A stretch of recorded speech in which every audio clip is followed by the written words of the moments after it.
We're almost back and ready to go. I mean, it is a place in space, ain't it? But it is happening here on the internet where we're here in these places to enjoy each other's company and to have some fun being within a place in space of the internet that has us joining in when we can. The place is fun for me. Is it fun for you? I'll only know if you decide to tell me. Honestly, it is here for you to make the decisions. If you want to be part of it, you can be part of it. The live stream experience restarted because I had to restart it because I was having some connection issues. It is actually all resolved now. Sometimes you really just got to shut some things off. Yeah, it's exactly what I did. I shut a whole bunch of stuff up. No, I shut a whole bunch of stuff off. Hey, Hillary's here. Hillary, you want to say hi to everybody? Hi, everybody. It's nice to have you here. I'm going to turn that volume up just a little bit more so you can hear it across the platforms. But we've got that's down. Turn off my dehumidifier. I didn't get. I was like playing on my phone, and then I was like, "Oh, Benjamin's inviting me to the live. I'll join." Yeah, it's Thursday night. We were having technical issues at the beginning, so it was like really weird. So I didn't invite anyone in either. But Campbell Soup, you can come back. I gave you an invite. I can send it again. It's nice to have it happening. Hillary, how are you doing today? And also, what magic spell would you be if you were a magic spell? If I was a magic spell? Yeah, but first tell us how you was. My day was fantastic. I went swimming and then I went to the archery range. Today was like just a activities day for myself. Oh, that sounds nice and healthy. So, yes, very healthy. Now, what magic spell would you be? Like the actual, like, how would the spell sound, or what would the spell do? Well, the way I answered it was I would be like a potion that makes it so then you could turn into an animal for a short amount of time, but not necessarily for that long. Like, not like the llama thing from Emperor's New Groove, but similar. But yeah, you turn into an animal for a little while. Have you ever seen that Sword in the Stone movie? Yeah, you could be the squirrel if you want to be the squirrel. I guess you kind of give squirrel energy. Where it just gives you, where you're able to be an animal for a short period of time, because he's a fish for a few minutes and then he's. But that was Merlin teaching valuable lessons to the king. You could still be an animal for a short period of time. So it's basically the same exact thing that you're like saying that you'd want to be, like an animal for a short. Yeah, the bird storyline, that one was really cool, but the squirrel storyline was really sad because that squirrel fell in love with him, and then he like turned into a human, and the squirrel like couldn't figure out how to process it, and I think that squirrel had maybe a little bit of an episode. Hey, Michaela's here. I do. The squirrel definitely had an episode. Wait, say it again. The squirrel definitely had an episode. You're not wrong. Yeah, it had like mental breakdown. Michaela, you want to tell us how you're doing? What's going on in your life? Maybe you have the chit chat to tell us. Dude, life just took a 180. I thought I had an update for you, but now I have another. So I just to dip my toes in the water. Am I cool to just jump right in? Can I just tell you guys? Yeah. I downloaded Hinge, not to like go run off and sleep around or do anything crazy, but just because of all the success that everyone keeps saying they have on Hinge, which is actually more so than the other apps, so it's not even a lie.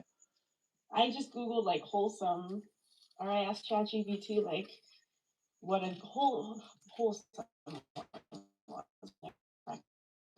right? And it wasn't even necessarily to find somebody; it was more so just to be like, I got out of a 7-year relationship.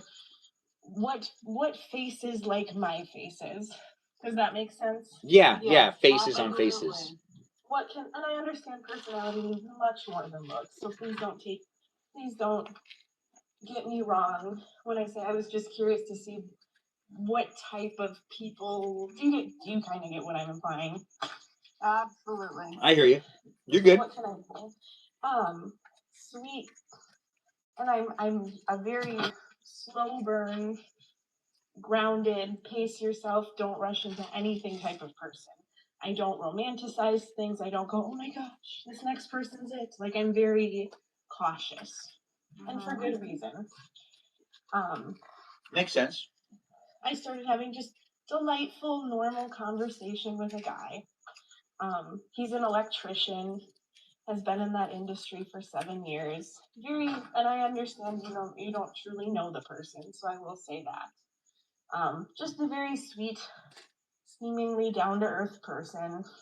We've been like just chatting back and forth, sent each other pictures of our pets, like just all wholesome, no red flags, like no high expectation. And then he's like, "Hey, Sunday we should get ice cream." And I'm like, I agreed, but also now I'm nervous because Wait, so you are going to get ice cream with this guy? I think so, Ben. I think so. I think you should. Ice cream's the best way to meet someone. It's a happy thing to eat. Isn't that right, Schmitty? He said no red flags, but he is a Sparky, so ooh, that's a pretty big one.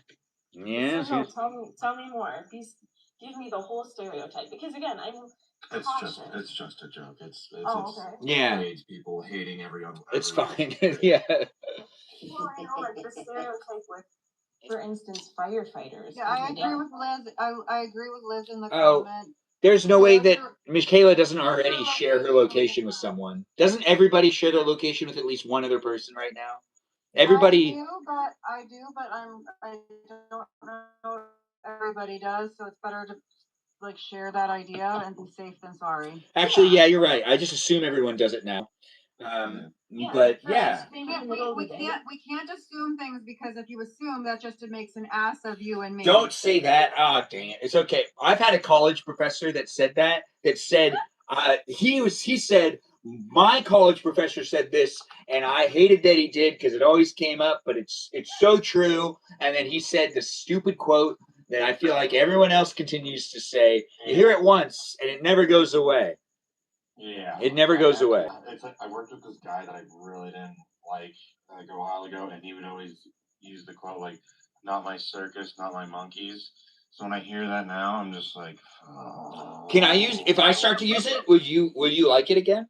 If I start to use it? No, I might like you less. What if I change it? What if I change it up from "It's my monkeys, but I don't own a circus"?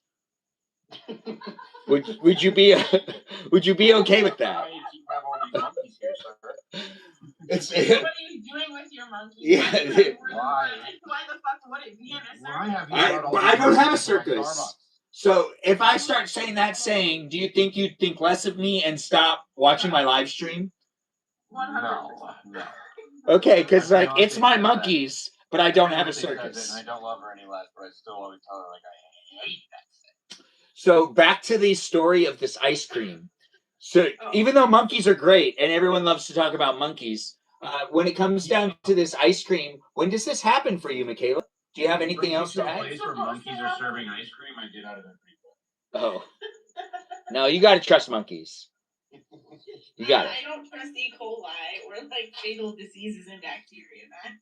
You know, I want you to be open-minded to potentially letting even bunnies eat ice cream with you. Like the bunny cookie, guys. That reminds me of a funny as fuck story. Can I give you guys this 10-second blurb bunny ice cream?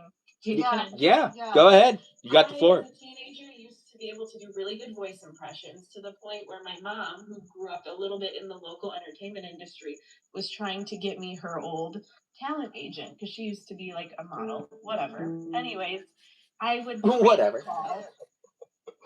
She's very pretty, but she's not the nicest lady.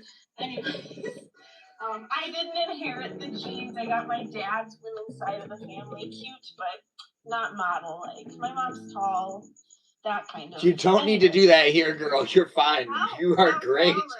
You are fine the way you are. You don't need to downplay anything. Anyways, so back to this is a cute little 10-second. It's not a monumental one, but I thought I'd bring it up because I don't really have an excuse to any other time. I used to be able to do like voice impressions. My mom's like, girl, if you were to take classes or just even get into local stuff, she's like, I could see you getting radio, like it could be something.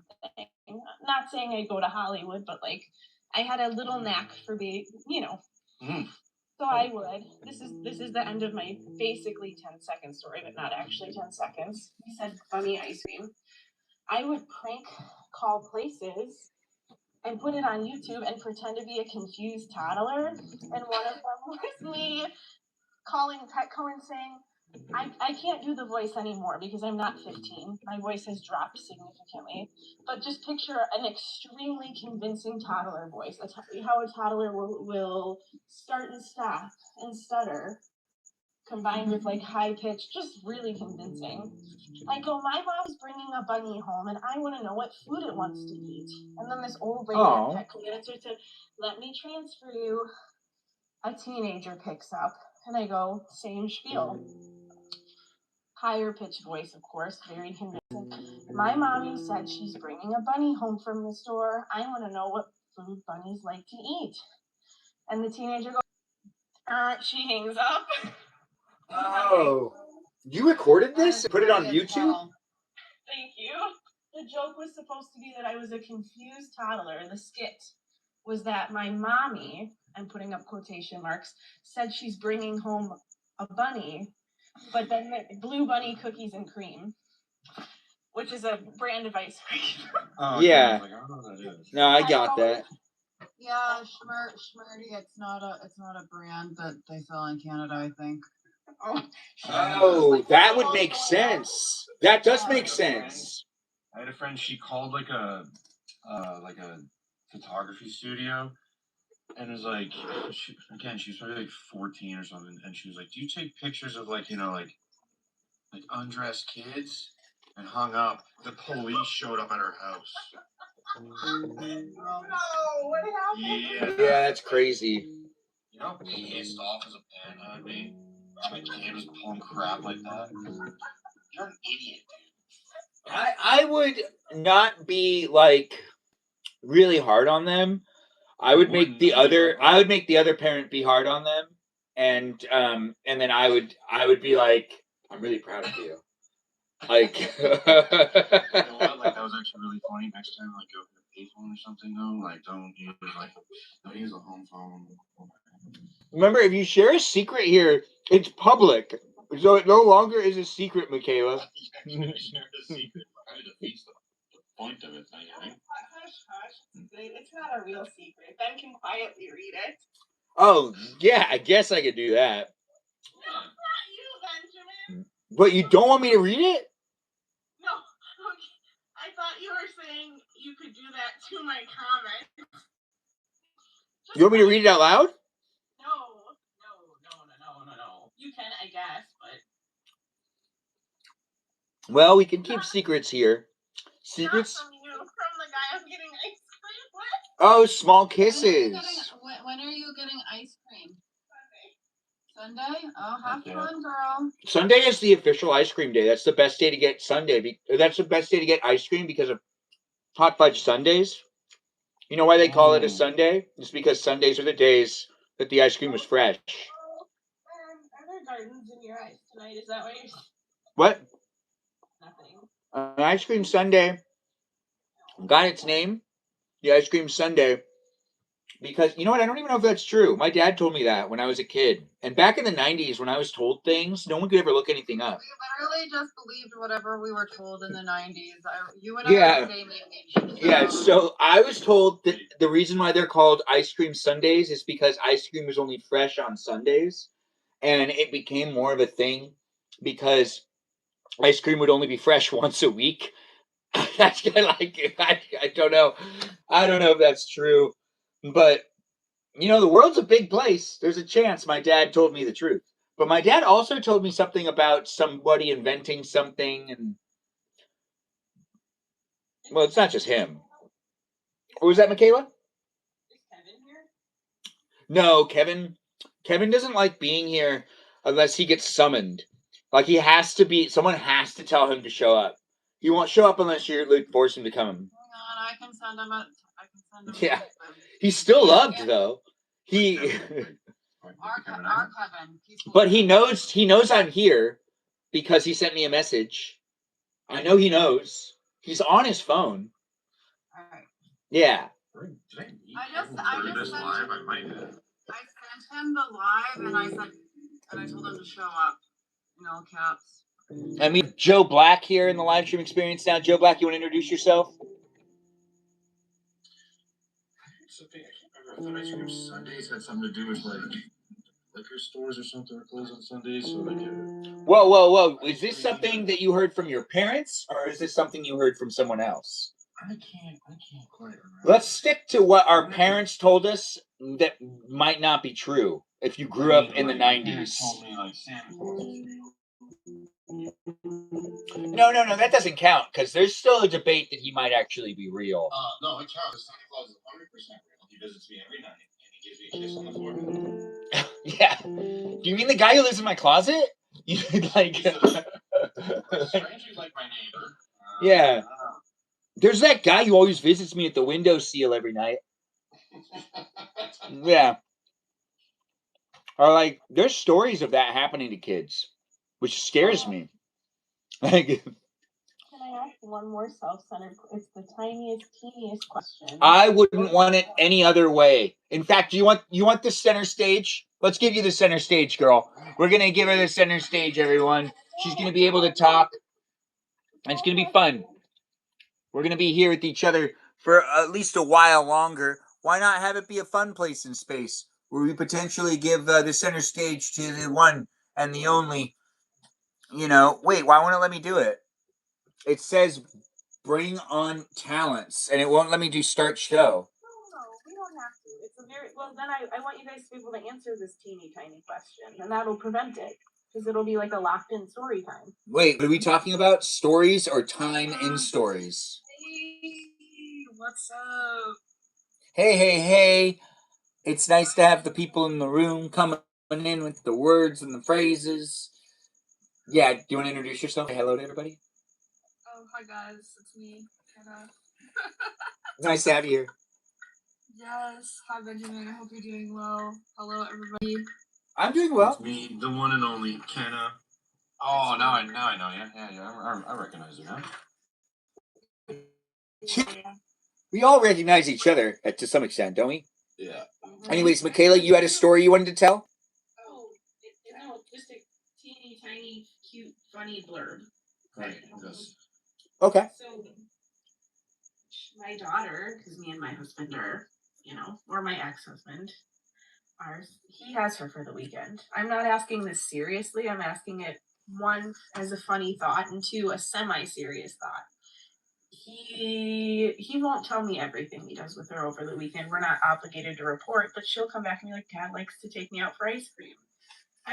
Don't tell me it's not guaranteed, but what, half serious, half funny. What happens if I'm on the date and he walks in with her because they go to get ice cream, and then my daughter sees me and runs up to him while I'm on this date? What do I do if that happens? I think you self-implode and become a singularity, and then a black hole that consumes the entire Earth, because that would be the most awkward situation of all time. We don't live in a small town. We live in something that's technically considered a city, but it kind of rather looks like a very large town, if that makes sense. Maybe you should wear a disguise just for fun. Yeah, you put a mustache on. Well, then there'd be two people on it. Or your date, really like the mustache. Or show up wearing a hoodie and have glasses on, and by doing so, also people would think that you were like zoinked out basically. But yeah. I love but like if you play it off right, girl, people are just gonna see you as mysteriously intriguing. So you don't want to come off as someone that's like sketchy. I don't know why you're wearing sunglasses inside type of person, but you want to come off as like really cool. Maybe wear really good pants. Yeah, and also and Crip walk into the ice cream store. Yeah. Dude, okay. Something funny I texted him today. Am I like taking over the live? No, you're doing a great job being part of it. And this is genuinely quick. I sound like a broken record. He was like sending me little videos of what he was cooking, and then I replied, "Autocorrect did this." He goes, I said, I meant to text you like when a woman cooks for you. or when women are cooking for you? Like, do you like the idea of a woman cooking for you? And autocorrect changed the word cooking. I must have typed too fast into COMING. Oh, okay. Oh. Jesus fucking. I meant cooking, and then there's like 3 or 4 messages in a row in all caps lock saying cooking. Yeah, that sounds like the right type of thing to happen in life. I mean, with the luck people have these days, with spell check being the way it is. Autocorrect is like your biggest op. Honestly, I hate autocorrect. I think I probably saw that first message and he was like, Autocorrect. yeah, I do, yeah. Autocorrect though it is a sabotaging thing. It wants you to think that you're not good at using your phone. This poor guy was showing me little clips of him making like a pasta dish or something. And he's probably sauteing, flipping, doing shit with it. And his phone rings and he goes, "Do you like the idea of a woman?" It's like, well, this is how I get women. I love where this goes. Who is Big Dog, by the way? Big Dog, I see her saying, "Accept my request, please." Big Dog, do you even follow me? Big Dog, you I don't think you follow me. I haven't seen you before. Now you follow me, but that doesn't necessarily make me want to trust you. I don't know who you are. Like, all right, let's let him in. I mean, why not? Let's find out who Big Dog is. Remember, you can come in as a guest. It is documented here online for people to be able to revisit and look at it. So be mindful on how you decide to show up, and please be at least 18 years or older. If you're under 18, please don't come into my live stream because you're a minor. Just have fun talking to people that are also your age. It's not a place and space for you to sabotage, and it doesn't necessarily need to be about those that are under 18 because it is a place and space that has a 36-year-old in it. And I like to hang out with people that are around my age and also just people that are adults. A little more mature, you know? But then again, people are really immature when they're older, too. You'd be surprised. Anyways, we're going to let in some recent guests. And it is a fun place and space. But Big Dog, do you want to come in as a... You are... It made you join a different live? What? I don't understand. All right, so 827, you want to say hi to everyone?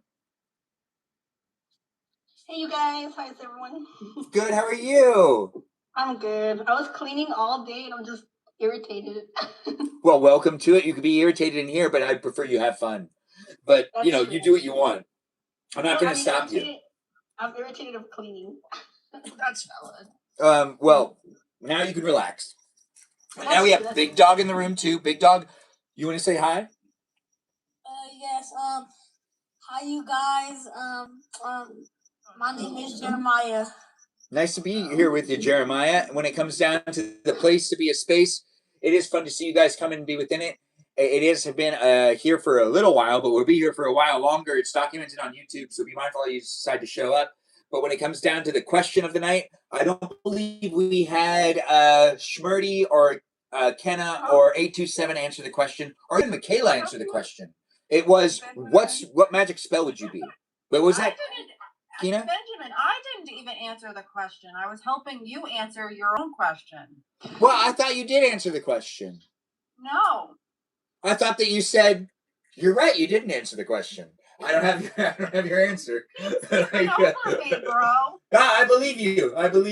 Hillary, what is your answer to said question about what magic spell you'd be? I think I would want to be something that could make me invisible. No, you'd be a magic spell for other people to take. Oh, like, so you mean a potion? You could be a potion, or you could be something that people enchant on someone. Like, okay, so if you want someone to have like an itch, if you want people to be like itchy all day, you could be an enchantment that makes them so they're itchy all day. But I don't know why you'd want to do that. Cadaver all day. Yeah. So you want to be the one that made everybody unalived? Oh, no, I just hope they'd use it on me. Okay. Who are we talking about? Who's a little kid? Big dog, you know what a floppy disk is? Can you tell me what a floppy disk Yeah, is? Big Dog. Big Dog definitely sounds like a child. Well, if you go to the page, it's a little kid. So. Oh, are you a kid? Big Dog. No, I'm a grown man. Well, it's Y2K, big dog. Okay. All right. Aw, sorry, but yeah. We Please did don't tell call him them. a big dog. They could get in more trouble than we can, so that's not true. I'm a big guy. I really don't understand. But I love the voice though. That was I'll give it up for that kid. That was pretty funny. the thing is, if I was a kid, I'd be doing the same thing. So I don't understand yeah. how to navigate this. Like I used to. I'm gonna be. We used to prank phone calls, which were technically worse. I don't understand why. Join like 18 plus lives, but then like I'd get kicked out because I would have my age in my bio and they'd be like, "How old are you?" And be like, bye." But it's fine because I'm 10 now. But if I was a spell, I'd be a spell that like made the roof of their mouths really itchy and it won't go away. So you do the same thing that Hillary would do. You'd be an itching spell. I didn't say that. Well- I didn't even say an answer. Hillary, I had to answer for you. You took too long. So Hillary's answer was No, she's I an didn't. itching. Okay, fine. You Okay, can. I was trying to think, and you don't give me enough time to think, Benjamin. You're right. I should. Also, the kid kind of interrupted the situation. I was not aware. Stop it. You know what? I would be the spell that would make food sweet when it's not you want it to be sweet. So, like, if you're having a sugar craving, but you don't want to ingest the calories, it'll make your food sweeter. Oh wow. People that are having weight issues would love that. That would be, yeah, like that would be like the miracle. Like you could technically make a really good diet type of line with that because Right, exactly. yeah. So your spell wouldn't just be a spell; it would also be potentially a big product line. Yeah. And I think I got tons of money from it. Yeah. Say also there's a couple of spells that adults cast on each other that do cause quite a bit of itching. So you can live your dream. All right, wait. So what spell would you be, Schmurdy, again? Oh, that makes the roof of your mouth itch. Okay, and then Michaela, what's the spell you would be? What type of spell would you want to be? Does it have to be a pre-existing Harry Potter spell, or can I just pull something out of my butt? You can pull something out of your butt, but if you pull it out of your butt, it could smell bad. So you got to be mindful. You don't know that, Ben. I don't know that. Some Okay. people have the most beautiful of smells. My sister. Yes, My spell I would love you, Queen. be to always be a healthy weight forever. I don't know. That's a No, bad one, to never be you'd be a overweight. spell. That would be like being immortal in some ways. So it'd be like an elixir. But you'd be like an That elixir? makes me never anxious ever.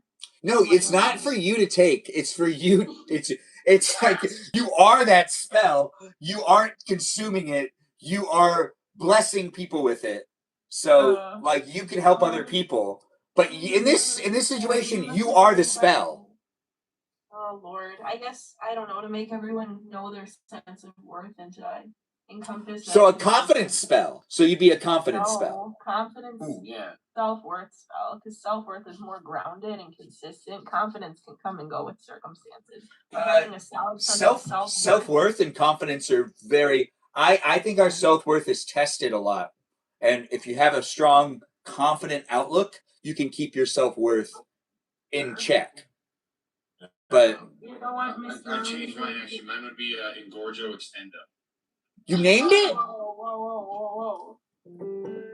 So that you can be a good cook, or I don't know. Yes. I understand. Living burger.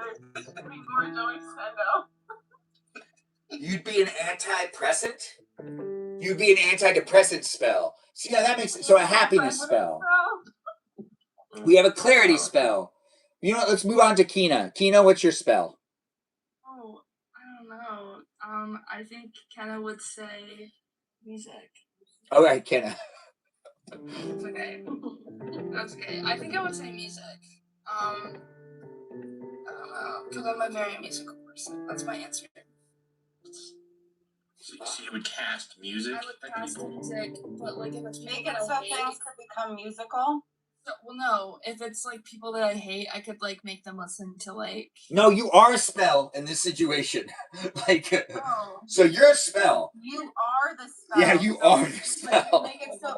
Would you make it so that they were like tone deaf or something? Yeah. I'll make them tone deaf. Okay.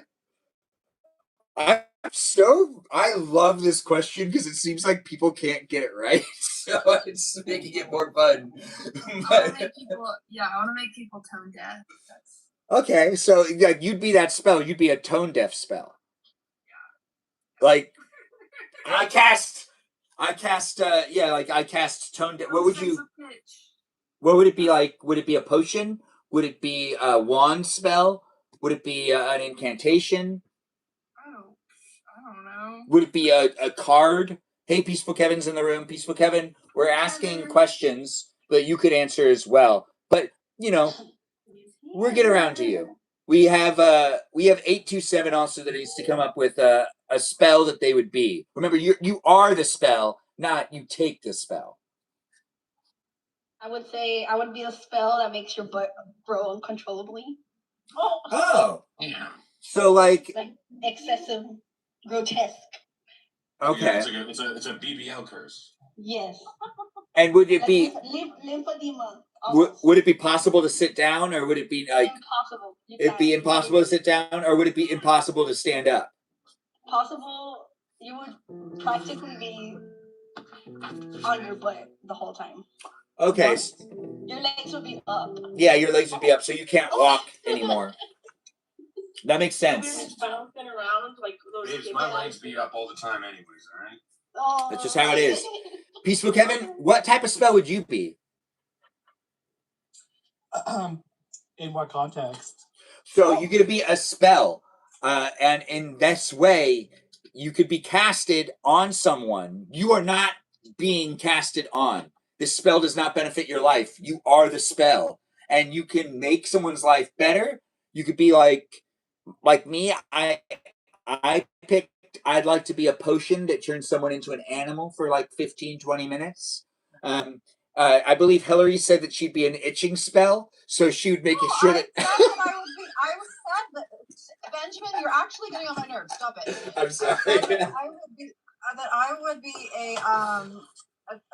like a food sweetener spell. So if you're eating like broccoli and you don't like the taste of broccoli, you can make it taste like a sugary treat or something like that. I'm not picking favorites, but hers is the best. So like, Gorcho was the best. Come on. Hillary's already a tasty treat. Yes, but Hillary's is actually the one that's the most creative so far. I feel like she hit it really well. But Peaceful Kevin, you still got to do it. What do you want? What would you be? What type of spell? I'll cure cancer. Oh, you'd be a curing spell. All forms of we cancer. We all have these like dumbass spells in this guy. I know that's a good one. It's a pretty good one. That like helps people.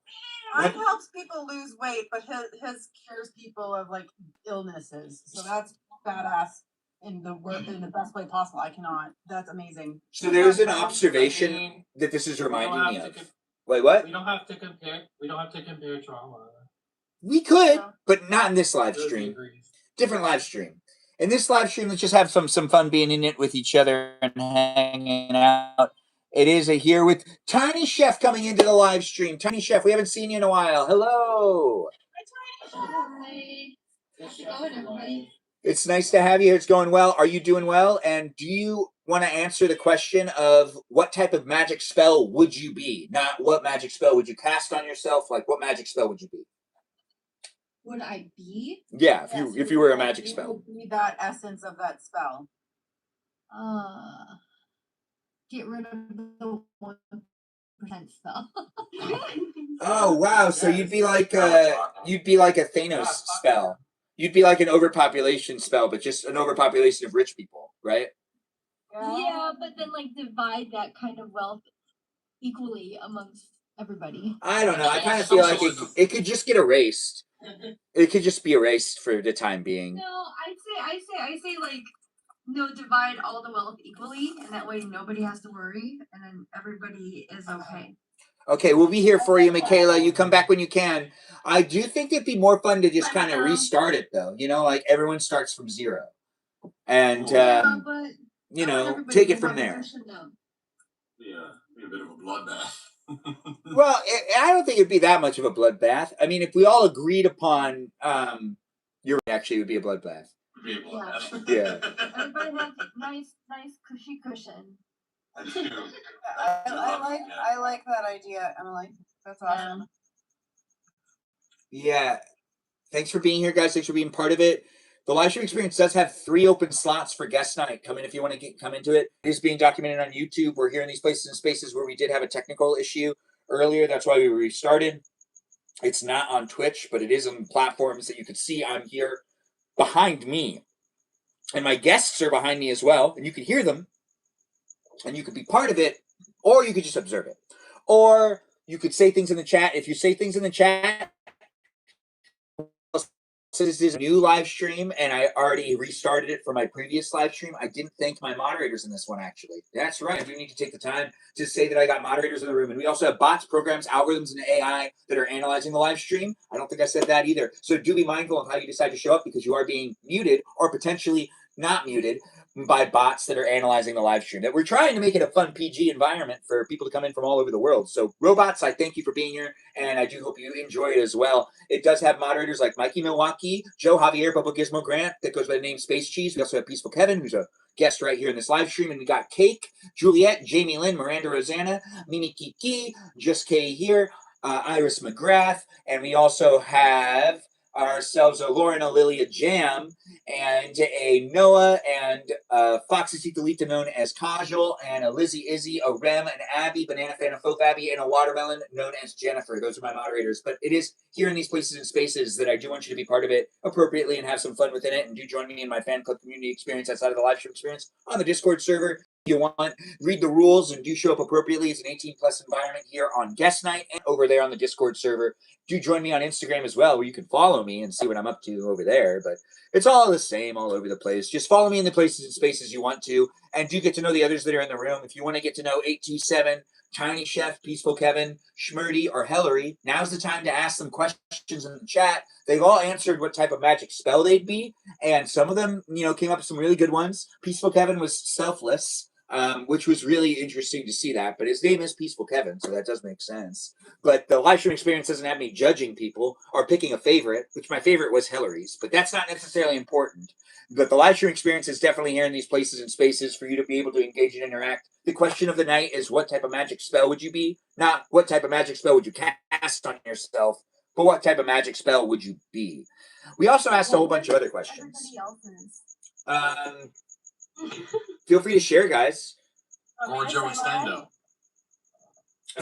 Yeah, that was Schmurdy's Extendo.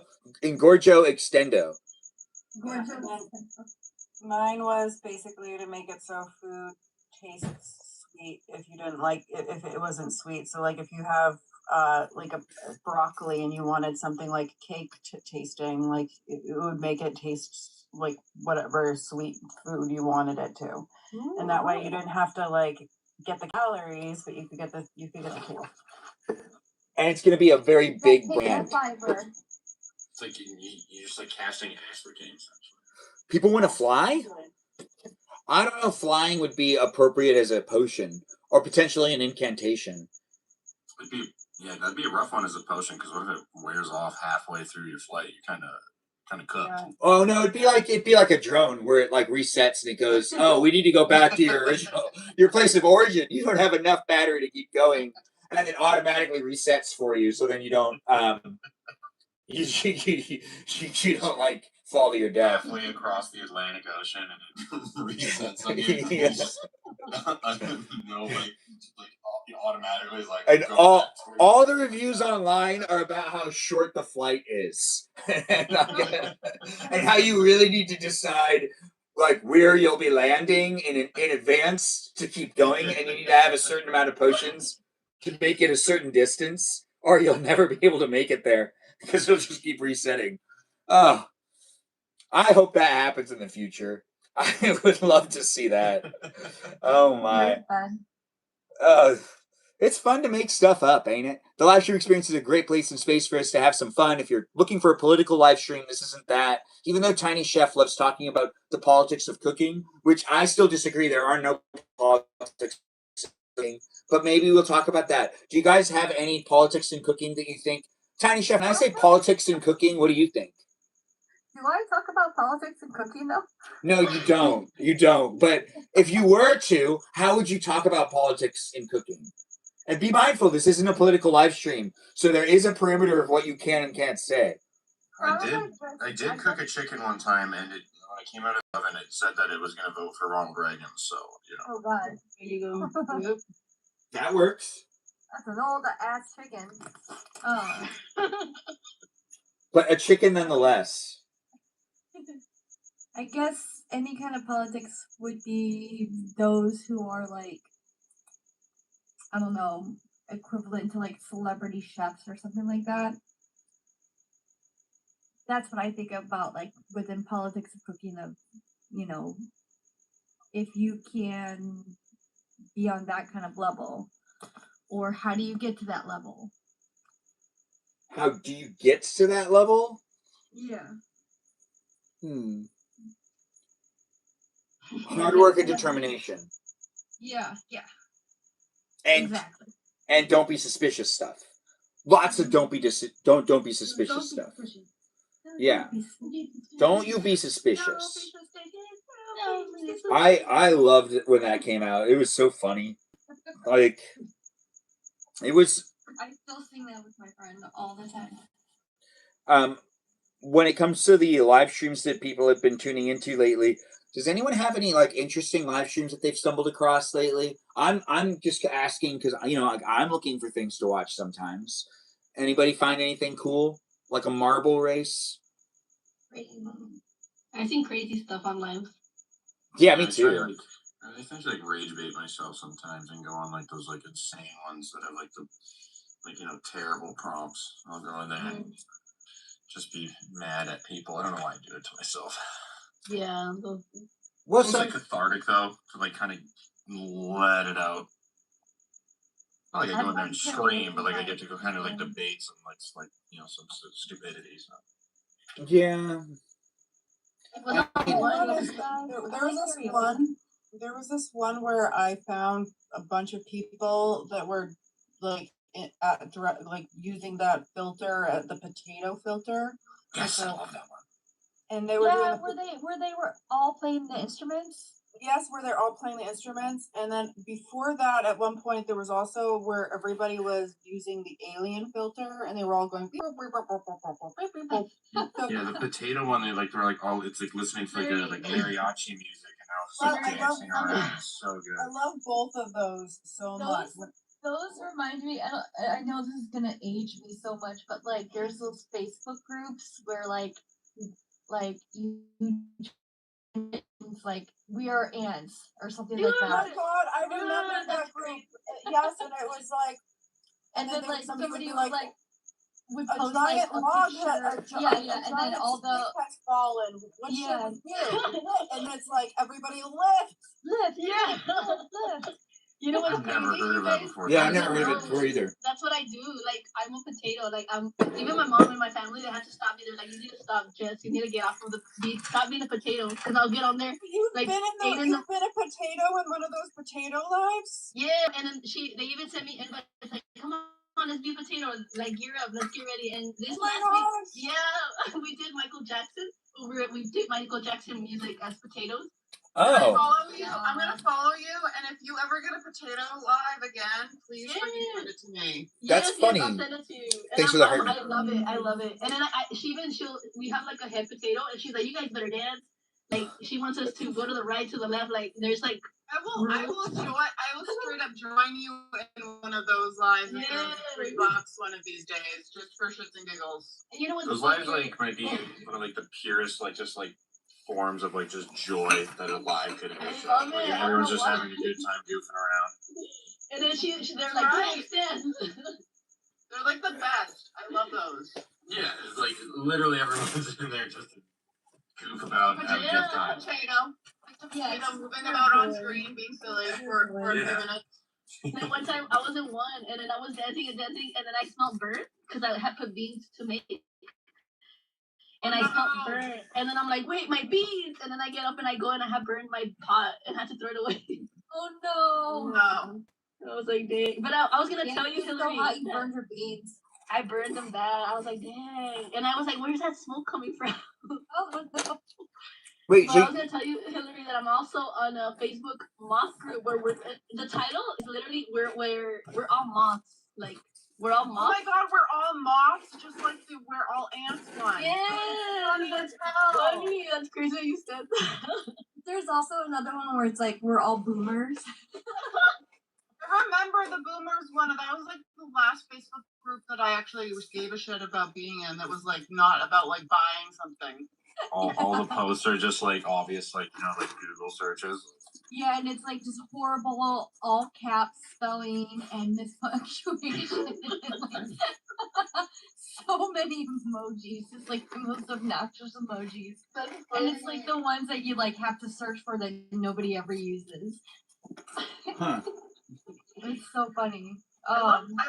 See, that's the best part of the internet. Just like that pure silliness stuff, where like we just did shit for shit. Where it was really just a playground. It was really just fun. Uh-huh. The first MySpace group I made like blew up. So I remember I was really good on MySpace. MySpace was like I was really great on it. So what I did was I created a group that pretty much all the surrounding schools, everyone joined the group because it was called the Love Train group, and it had this song Love Train playing on it when you went onto the page, and it was just a positive place and space where I just post I love you like and stuff like that, and this was before the like button. So it was just remember you're loved and stuff like there'd just be posts where people would just say hugs and stuff.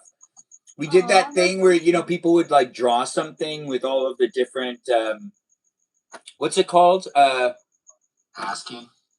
Just like where you'd make like a bunny, but you'd make like a really elaborate bunny from the asterisks and whatnot that are yeah. ASCII. Oh yeah.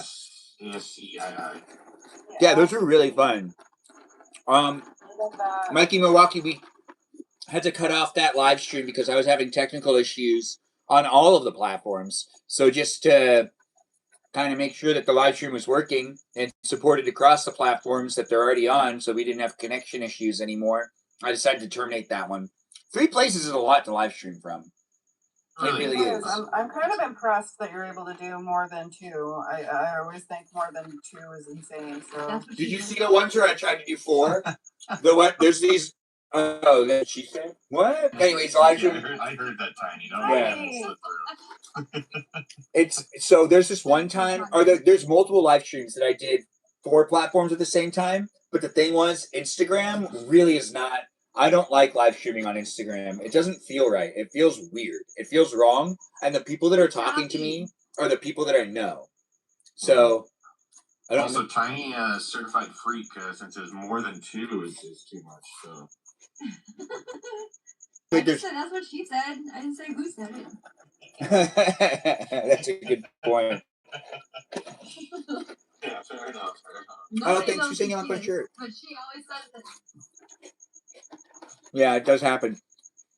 Oh yeah, thanks for saying my eyes are brown. They really are. The live stream experience is here for you if you're here for it. And there's a filter on my face if you're watching here on TikTok. Can you tell? yes. Oh, I'm wondering. You're giving like Disney vibes right now. Like I made it so my eyes are bigger.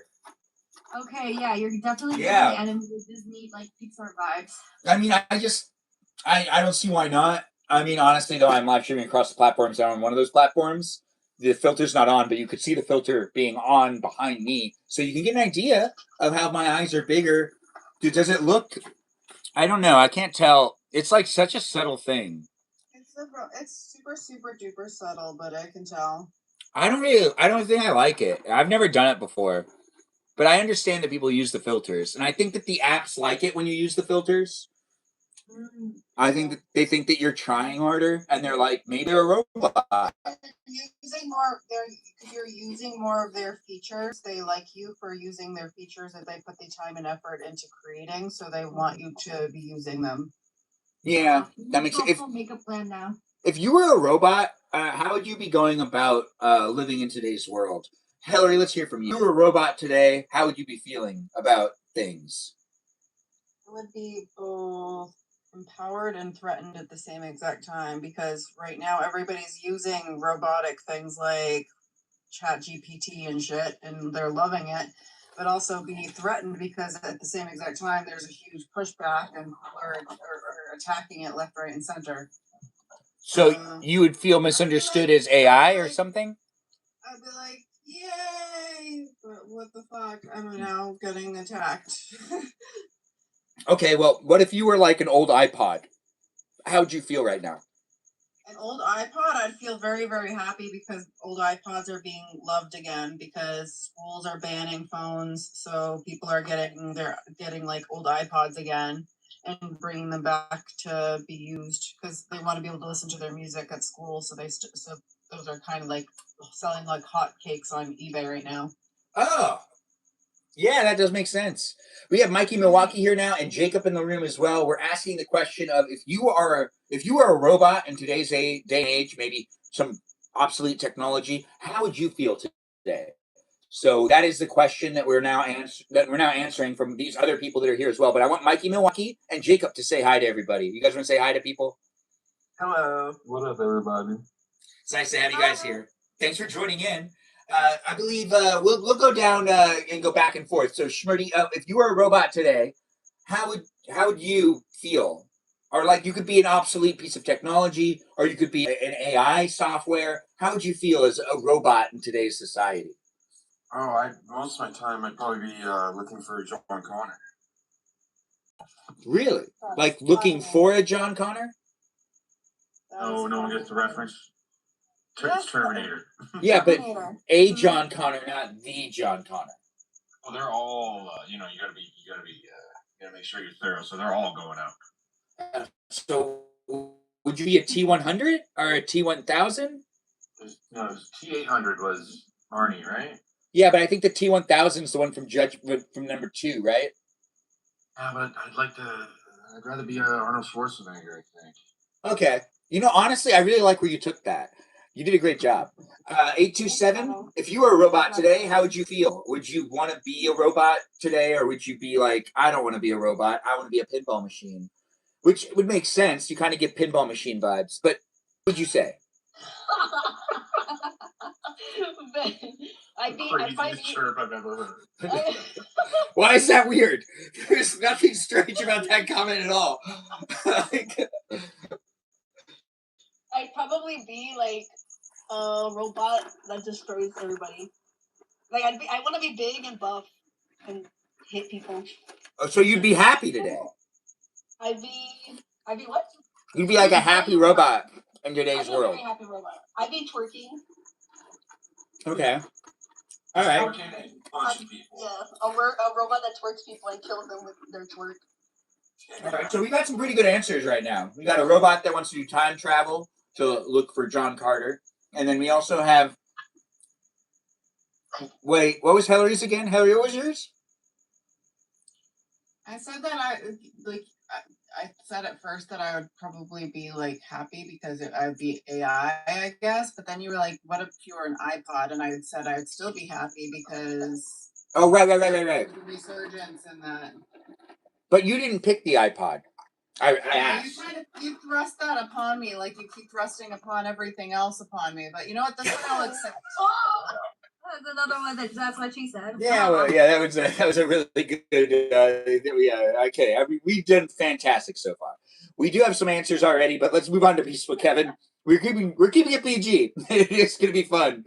But the Peaceful Kevin, do you have anything you'd like to share with you being a robot? What type of robot you'd be? Maybe how you'd feel if you were a robot. If you were like a crossing guard robot, would you be frustrated with the kids not listening to you, or would you be really like, whatever, screw those kids? Like, would you be a good crossing guard robot? Just on top of this question. And thanks for the follow, KB or K8 or Kate. Come in if you want to be a guest. I'll be a bending unit. You can't pick a bending unit. It's not the year 3000. What? It's not the year 3000. I would like it if you picked a different unit, not a bending unit. I was gonna say vending unit too. See, if I let one person say bending unit, everyone's gonna say bending unit. I'll be a bitch slap unit. Oh, I really like that creativeness. Yeah. Also, if Kate wants up, I know her. I can vouch for her. Oh, I was just gonna let her in anyways. She gave me a follow before she requested. See, the thing is with me, if you want to be a guest, follow me first, and I'm more obliged to let you in. She did that. It's nice to have you here, Kate. You want to introduce yourself? Sure, thanks. Hey, I'm Kate. What's up, Shmirty? How are you? How are you doing, Kate? I'm doing well, thanks. I'm from. Hey. Do you want to? Sorry, y'all. Do you also want to answer the question on whether you'd be like a robot, what type of robot you'd be, or if you were AI, how would you feel today? Or would you be like? Oh, sorry, go ahead. Or would you be like one of the retro tech type of robots, or what type of robot would you like to be? Probably like similar to like Siri or like Grok or something. But I don't know, cause like sometimes they have like attitude, but some people like to say that they like, don't have emotions and stuff. So, but you can definitely like hear attitude in their voice sometimes. I feel like. But if you were a robot, you could have emotions in this scenario. Okay, you can. You know. Okay. So. Well. Like if you were a robot today, would you be like, "Oh, people are treating robots terribly," or we really need robot rights? Cool. Oh well, you'd probably be listening to music far too much. Well now let's let's actually move on to Tiny Chef. I don't think everyone's answered this question yet. Peaceful Kevin, you did pick bending unit, which Jacob also picked bending unit, but you guys should think of something else. But Tiny Chef, Bitch slap. I picked the all right. bitch slap. Tiny Chef, bitch slapping. Tiny Chef, do you have one? I have had an answer to this for quite some time. After turning 40, my body has been failing me in the work that I do. Like, I have like tendonitis in my wrists, I have arthritis in my knees, I have lower back pain. So I would be like part robot. Like, I've always said that once, like, cyborg, we can have like robotic body parts, I'd be unstoppable, and I'd be rolling up to that place like I'd be ordering from the McDonald's value menu meal. You know, I'd be like, "Can I get like, I'm here for 2 wrists. I need some 2 knees. I'll take the lower back, maybe some feet, maybe some upper arm strength." Benjamin said the other week that we would all be that way eventually. Yeah, it really does feel like that. Yeah, because like I mentioned my bad spine to Benjamin, and Benjamin was like, "Well, in the future you could just get a new spine," and I was like, "Oh, that's true." Yeah, you'll get a new one grown in a farm. I used to be, able to work like 18-hour days nonstop, just round the clock. And now it's like I feel like I'm in, like, my body is a cage of my own making, meaning like the pain makes me stop. Oh, that sucks. Like my hand will seize from the pain and it'll just like drop whatever I'm holding because I've been working too hard and too much. And like, I know that there's surgery that you can have done and whatnot, but that also takes months of healing, and it just, yeah, I would rather just be part robot, and that way I'd be just unstoppable. I like where your head's at. Same girl. You could be like the exosuit that Ripley uses in Aliens to fight the queen. Oh yeah. Or like in Megan 2. Oh, I still haven't seen that, but I have seen it. It was bad. It was really bad. Okay. Yeah, I like the first one. I loved how campy it is. I love both those movies. Oh, well, that's good. Mikey Milwaukee, you want to tell us about which robot you'd be, if you'd be a robot, or if you're someone that would be like an AI software, or would you be like a scanning unit? Would you scan things? I'd be like a chef. You'd be a chef? You'd be a robot chef? Automated kitchen. That makes sense. Would you make hamburgers, or would you make sandwiches? Or are hamburgers just fancy sandwiches? Hamburgers. Easy to flip, and it's like automated. Okay. So it would it be SpongeBob themed, or would it be like Five Guys themed? Maybe like SpongeBob and like yeah, SpongeBob. Okay, so SpongeBob themed. Well, that's well phrased. Jacob, what would you be? Robot? I would be Ultron, but like if he actually succeeded. You're picking. All right, I'll let it happen. So you want to be Ultron? You want to be Ultron? But if he like succeeded and actually was able to like do what he wanted to do and didn't end up dying. Okay. Um, I feel like we've really taken it far, guys. If anyone has anything else they'd like to add in with any of these robot type of talk, now is the time to add it in. Also, if you're a robot and you're in the live stream experience and you want to be part of it, feel free to request to be in it. We're not against the robots being here. It is the internet, and there's at least 40% of the traffic that's just done by robots. So it's nice to have you here. And if you're a person, but you like to confuse people with them thinking you are a robot, this is a perfect opportunity for you to tell people you're a robot. So do so. It is fun to make it happen, guys. It wouldn't be happening without people coming in. We'll accept this Candy person. Candy, Really? hello? Who are you? Hi, my name is Dolly Candy. I am an alien from Planet 69. I'm the ruler, the leader, the founder, and the goddess of the Contessas. So what's the contestant? Oh, the contestant? Contessa. What is Contesta? Contessa is when you're feeling a stunning, luxurious bad bitch from Planet 69. The royal family from the Diamond. I don't really understand that well, but I think I get you. It is nice to have you here.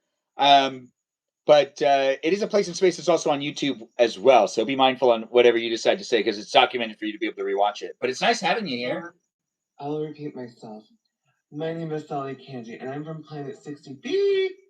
Oh, okay. I'm the leader. Do you want to answer the question about the robot thing? Would you be, if you were a robot, how would you feel right now? Would you be like, I don't like the way people treat robots? Or would you say that you think that the robots are being treated fairly? Would you say AI is not being treated fairly? I would say I do have a bionic leg. Bionic what? I do have a bionic leg implanted inside. So it's a bionic live? No, it's a bionic femur. Okay. As it implanted and insert on the chip, I would say it's a fine leg. But when it comes to human and robots, I feel like there's a balance that should be placed. I'm not one to judge because I do love technology. However, I kind of vibe with technology, but there needs to be a limitation. Okay. So, like, you wouldn't think that the robots would be getting enough breaks or having enough time to be a robot on its own rather than interacting with humans. That's what you're saying, right? So you think that the robots need more time away from humans? I think the robots and the humans would be besties. But at the same time, I feel like the humans should still be able to do the activity. Okay. Yeah, that does make sense. Have you ever seen Futurama? I love Futurama. Okay, so I haven't seen anything recently though. But would you say if there was the whole like robosexual thing happening, how would you go about, what side would you be on with that one? That's a very interesting question. Because like, would you be for robots mingling, or would you be against robots mingling with humans, and vice versa? I mean, I feel like we have seen humans and robots have been mingling. Yeah, but I would say in Futurama, it's really next level stuff where it shows the demise of mankind.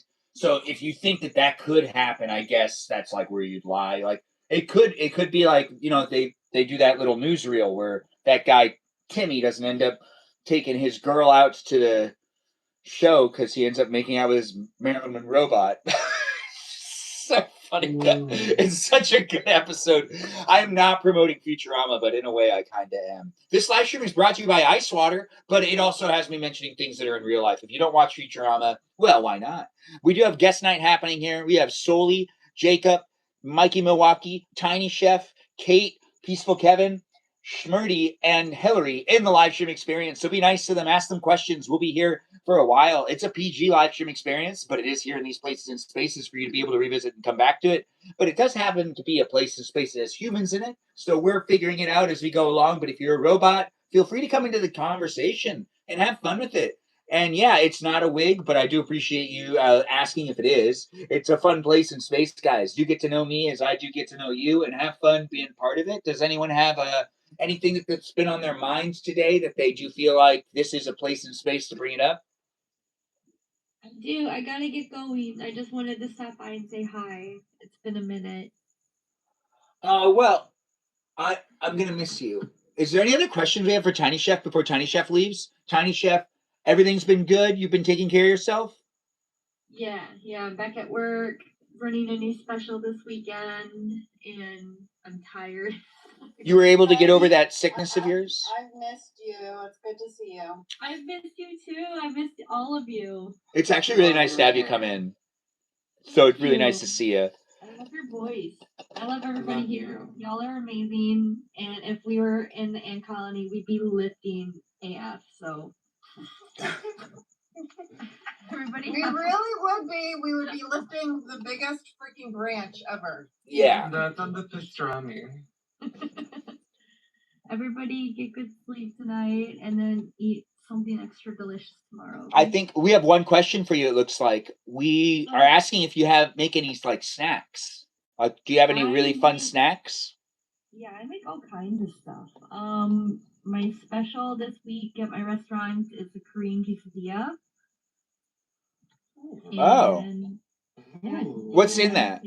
It's a large, like 14-inch flour tortilla with a 3-cheese blend, and it's a sauteed carrot, onion, kimchi, with a gochujang sauce. You can add protein. It comes with a sour cream sauce. It's really good. Well, I'm kind of jealous that I can't visit. But if anyone's ever in, I believe she's in St. Louis. St. Louis. If you go on my profile, it's like the most recent video I posted. I posted it today. Well, you guys should check it out. Follow her as well. The live stream experience does have her showing up when she can on Thursday nights. I always appreciate seeing you. I do hope you have a good rest of the week, and feel free to stay in the chat if you want, girl. I mean, you do what you want on the internet. Thank you for having me. I'm sorry I can't stay long, but I am tired. I just wanted to come in and say It's nice that you dropped in. Honestly, thanks for dropping by. Yeah. Nice meeting you. Nice to meet you too. Everybody have a good night. Everyone say good night to her. And we'll have an open slot. Good night. Ton toodaloo. Everyone does take the time to come in and be nice to each other at moments in time, because it is a place and space that we can engage and interact with each other in a way that makes it so that we can kind of show up for each other in each other's lives, even though we're all strangers. It is fun to be able to be here online with strangers. We're not technically taking candy from strangers, but that's not necessarily that bad when you're an adult. But when you're a child, if you are watching the live stream experience, please don't take candy from strangers, especially if you're one of my kids. But if you're an adult, you can take candy from whoever you want. You can even buy candy from strangers. That's right. You could. Just don't do it at nightclubs. No. Exactly where you want to do. Yeah, that's so one place that you don't want to buy candy. And I guarantee that candy's going to be strange. Also, other places as well. We do have a request from someone, but I don't know who they are. But I see them with a cat photo. But we've got quite the crowd right now. We have new people in the room, and it's nice to have Soli Candy and KB in the KB. How do I refer to you? Do I just call you Kate? Do I call you Keg? Do I call you Compile-a-Bed?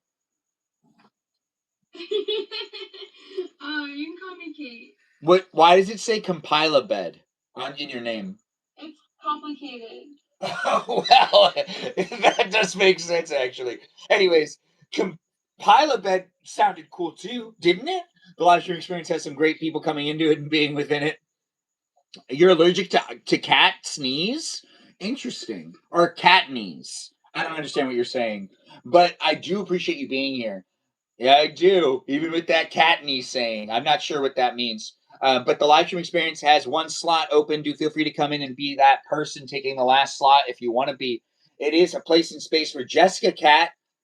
That's right. I'm outing you, Jessica Cat, can come in as a guest if she so chooses to. With that Southern accent, I'd love to be able to converse with you. We don't have a Southern accent in the live stream. Well, actually, does anyone have a Southern accent? I should ask first. I can sound like a Southern person. But you don't have a natural Southern accent. We have Brian coming in too. I got a question for all people in here. Hey, Brian.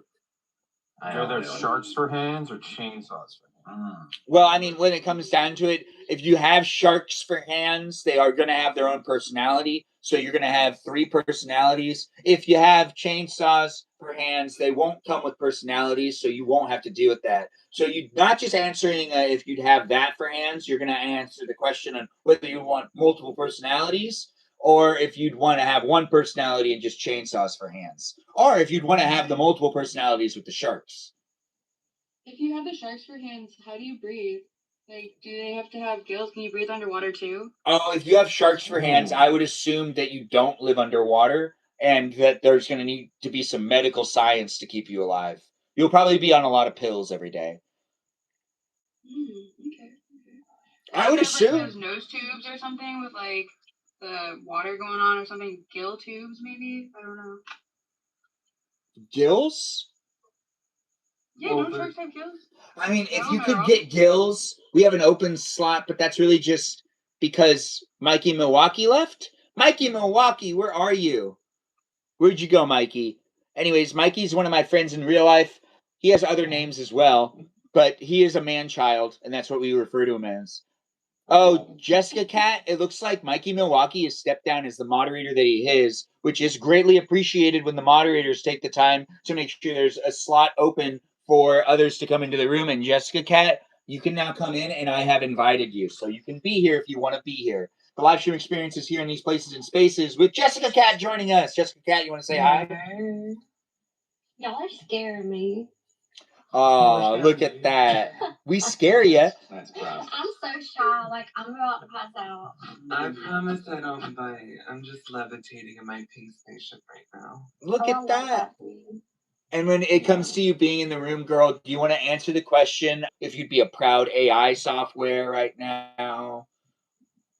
I'm thinking about it. Let's see. Yeah, you can go either way. I feel like, okay, so Hillary kind of like had the same one as me. I would love for people to be able to eat whatever food they want without getting like fat. Yeah, you see, I really feel like she brought it to the table, but it also was funny to say that she was making an itching spell. See, this is what happens when you let me think, Benjamin, and you don't just give me an answer that's shoved upon me. Well, I mean, honestly, though, it is a live stream experience that has it being off the hooks. So I'm trying my best. But it's off the hook. It's not on the hook. It's off the hook. But I'll try to keep it on the hook more, even though it's an off the hook live stream. But a PG off the hook live stream. That's right. I'm trying. It doesn't always happen, but it does get later.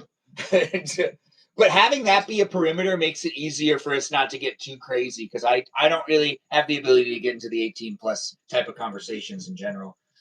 Good. I think we creeped a little bit past PG here. We did, but we're always trying to maintain the PG-ness, which is what we can bring it back to.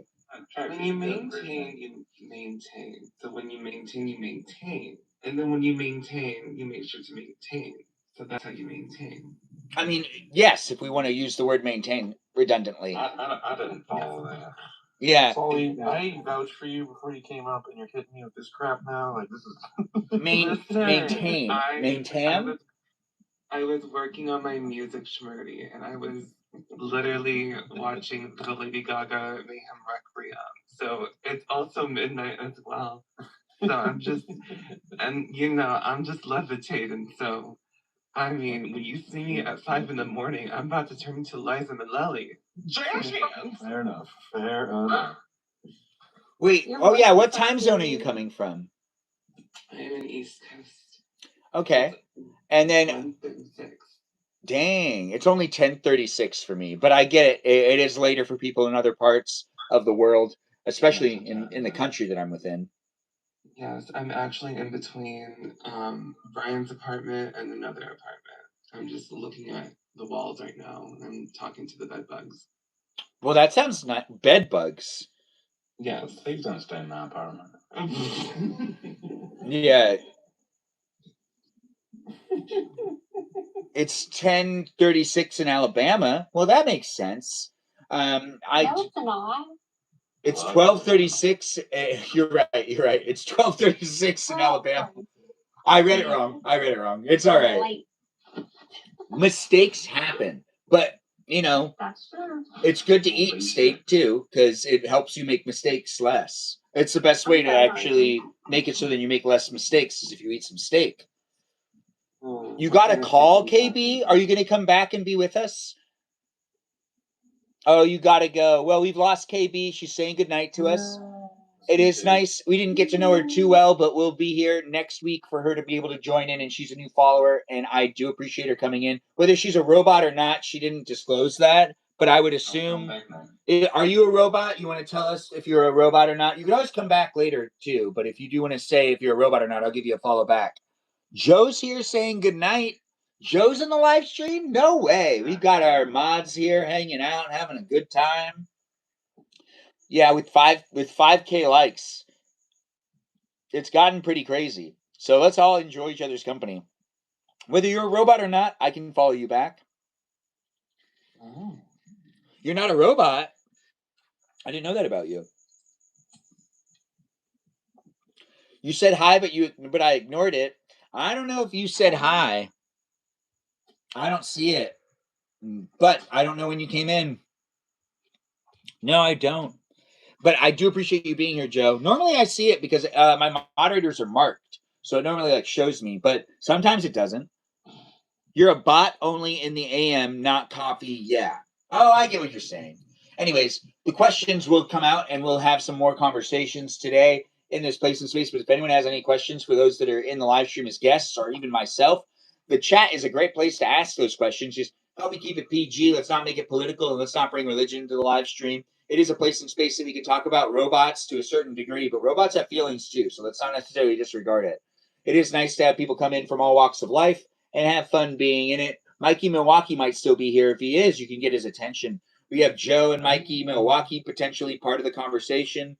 When it comes to people coming into it and being part of it, we've asked the questions, what type of magic spell you'd be. Now, what type of magic spell you'd cast on yourself.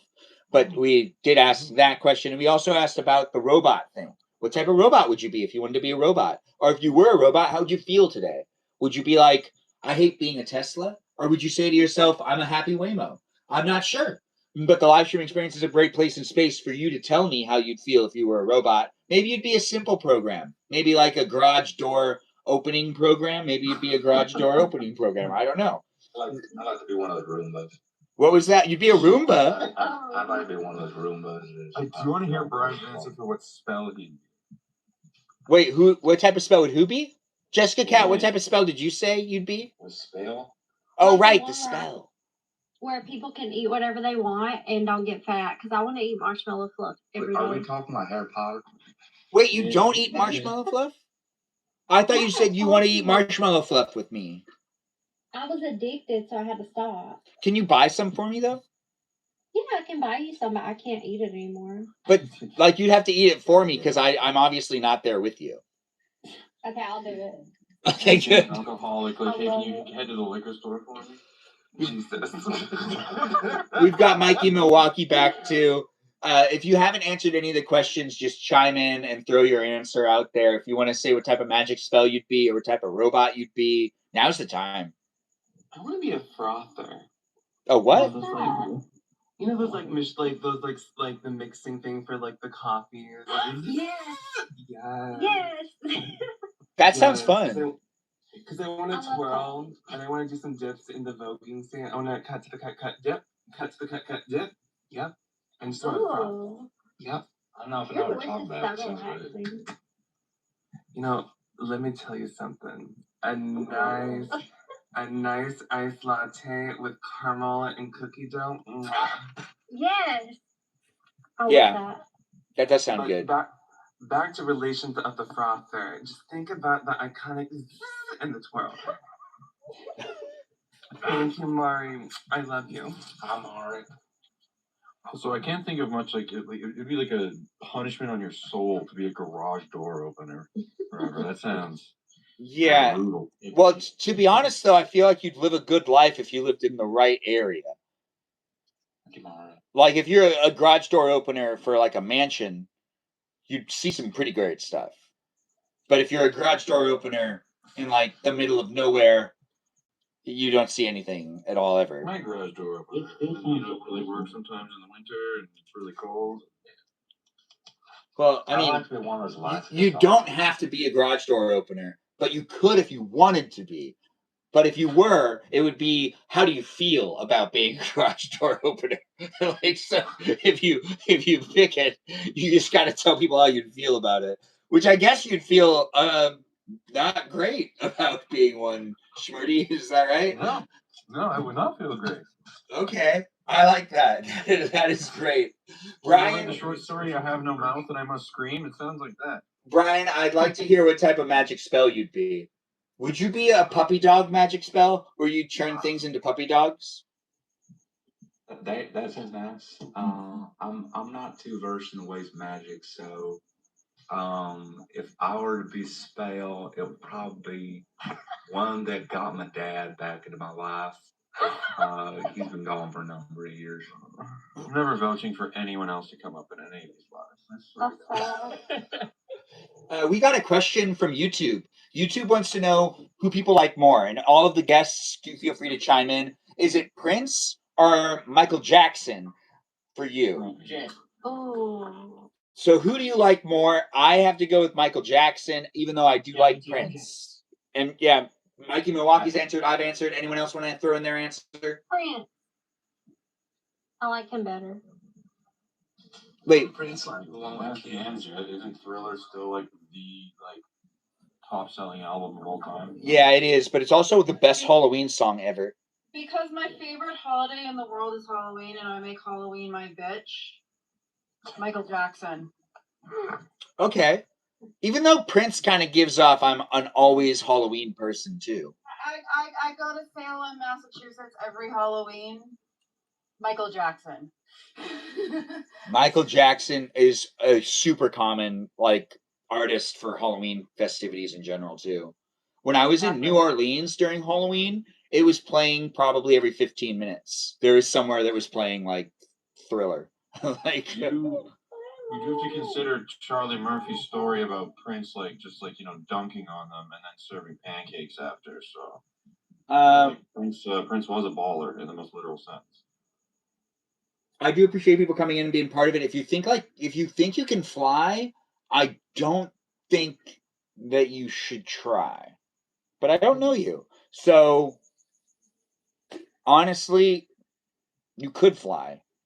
But I don't think that makes sense. Not without a machine, though. Yeah, you need a machine. What if you took a bunch of mushrooms? You still need a machine. Remember, we have a friend that is handicapped now because they jumped out a window. Yeah, so be mindful if you do psychedelics, guys. Don't do it on it by yourself. But why would they do that? I don't know. I wasn't there, so I just was in the same room as them not too long after that, and it was kind of like now they don't get a walk anymore, which is really sad. Yeah, that's sad. Yeah, so be mindful on how you decide to do things in life, but don't try to fly without it being like a supervised thing. I don't know. I'm not the best at giving the disclaimer advice, but we do got guests in the room, so do be in it if you want to be in it. Ask them questions too, and if they want to throw in their 10 cents about stuff, they totally can. Yeah, 30 seconds and 3 hours later, we're still here. It's a place in space, guys. Do be in it to be in it. I'm here for you if you're here for me. We've got a southern accent in the live stream experience. Can you guess which one it is? Yes, we do. Can you guess who it is? Did you ever imitate me? So Jessica Cat. It's Jessica Cat. Benjamin, did you imitate me? Excuse me. Did I imitate you? No, I You didn't. said you were. Oh wait, no, last night I did. When I did. I have to practice a little bit more. I'm not great at my southern accent, but Will it for me. I do have fun. I do have fun imitating people sometimes. English accents are really fun too. Those are super fun.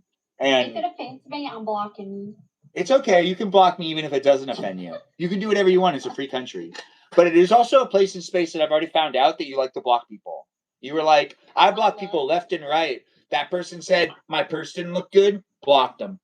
That person said that they didn't like walking in front of me, but they would walk behind me, and blocked them. Yeah. It's like therapy for me. Blocking is therapy. If you were to stop talking to someone that said that they didn't want to walk in front of you anymore, what would the context be? Well, here's the thing. I'm really short. Like, I fall behind people automatically. Okay, that does make sense. So this has happened to you before, where people have said, "I don't like walking with you because you walk too slow." Yeah, all the time. That's I'm like also a tower over people. That's sad. What's something someone said to somebody that they're like, "Oh my gosh, I can't believe someone told me that." Like, you know, like why? Why would you tell me that I'm walking once someone told me once that someone didn't like me, and I was like, "Why would you tell me that?" Like I was like, "Why are you telling me they don't like me?" I don't need to know that. Like, and they were like, "I just thought you should know." And it was like, "Why? I don't talk to them. I don't know them." And then they went into great detail as to why they didn't like me. And like I didn't even ask. They just told me. They like you? What? Why didn't they like you? I'm curious. Oh, because they thought I was a liar. And they thought I was a thief. And I was like, you didn't vouch for me saying I'm not those things. And then there was like an awkward silence. And I realized that the friend who was telling me this also secretly was saying, or not secretly, was implying that they felt the same way. And I was like, after the conversation was over, I thought about it. I was like, wait a minute. They think I'm a liar and a thief too? Why would they think I'm a liar and a thief? When it comes down to it, like I'd have to be stealing things. I'd have to lie about something important. What did you steal? I didn't steal anything. I used to make jokes about my mom forcing my mom so my mom does this thing when I didn't live at home. She would always like be like, I ordered this stuff, I don't feel like returning it. Here you go, it's yours, please take it. And I'd be like, why don't you just return it? And like, well, you could find use of it, can't you? And she would do this not just to me, she does it to my sisters too. Or like she buys a bunch of plates, but she's like, I bought too many. Here's like 20 plates. And I would make jokes that I was like, I stole this from my parents' house. But I would always be joking. I would make it like obvious that it was like my mom's like forcing this stuff on me. But it was like, seen as I was stealing, which I was not, but I made jokes about it. I no longer make jokes about stealing for that very reason. You should. I like it. Oh, thanks. I probably will in the future. I just don't make any lies about that now because I live at home with my parents right now, so I'm not taking anything from their house. But I do like lying about that. Can I say something? I don't know if this is controversial. Your grandma is so sassy. It's not controversial. She really is sassy. She's a straight shooter. If you come into the room and you have some sort of baloney in you, like you're a phony to some extent, oh, she's going to call you out on it so fast. And she's not going to be subtle about it. She's going to be straightforward. Yeah. But she's also tired now. So that's part of it too. So she's tired.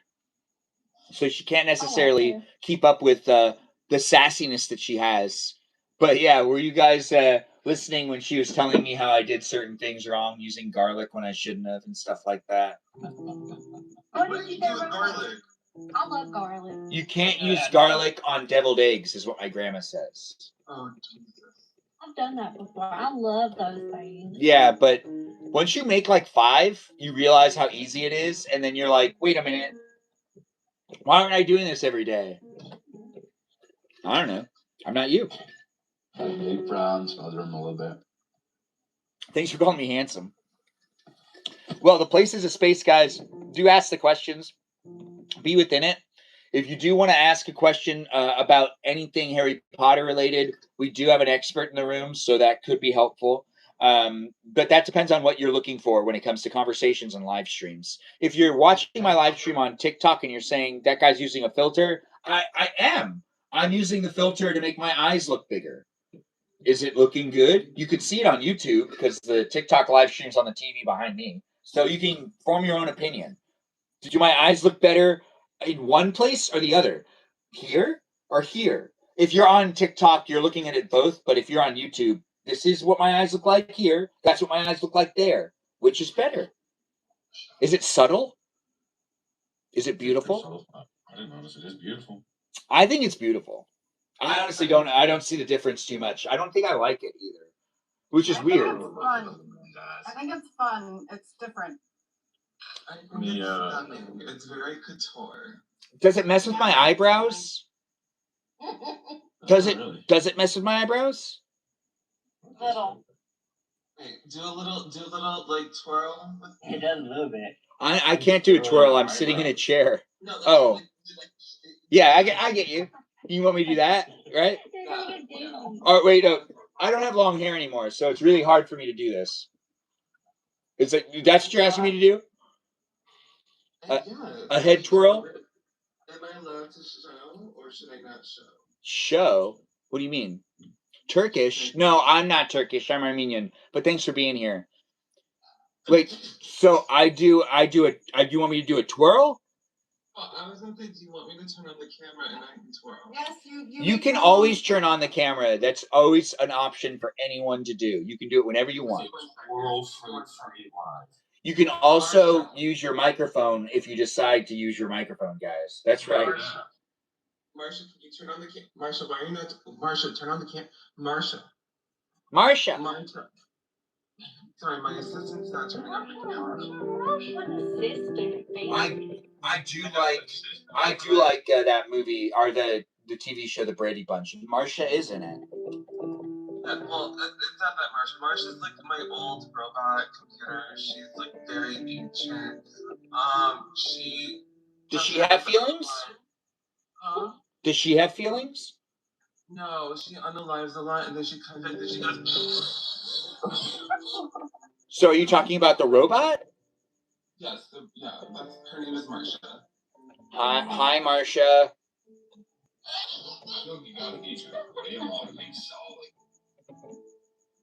On the topic of what people have said to you, when I first met my fiance, she's from London, England, and when I went and picked her up from the airport, one of the first things she said to me is, "I thought you were taller."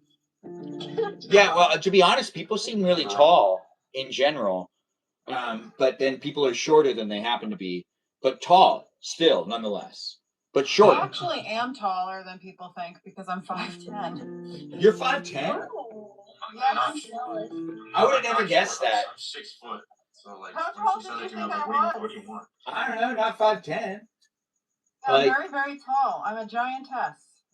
5'9", yeah, maybe. I had friends that were over 6 feet that were girls. So if you're like, you want to be tall? Well, Becca, one day you could be. They have this surgery you can get now. If you don't grow tall, you can just become tall by spending some money. I can give Becca my height. I'm 6'9". You can take my height, honestly. I want to. I'll take my height. I hate being 6'5". You're 6'5"? I know.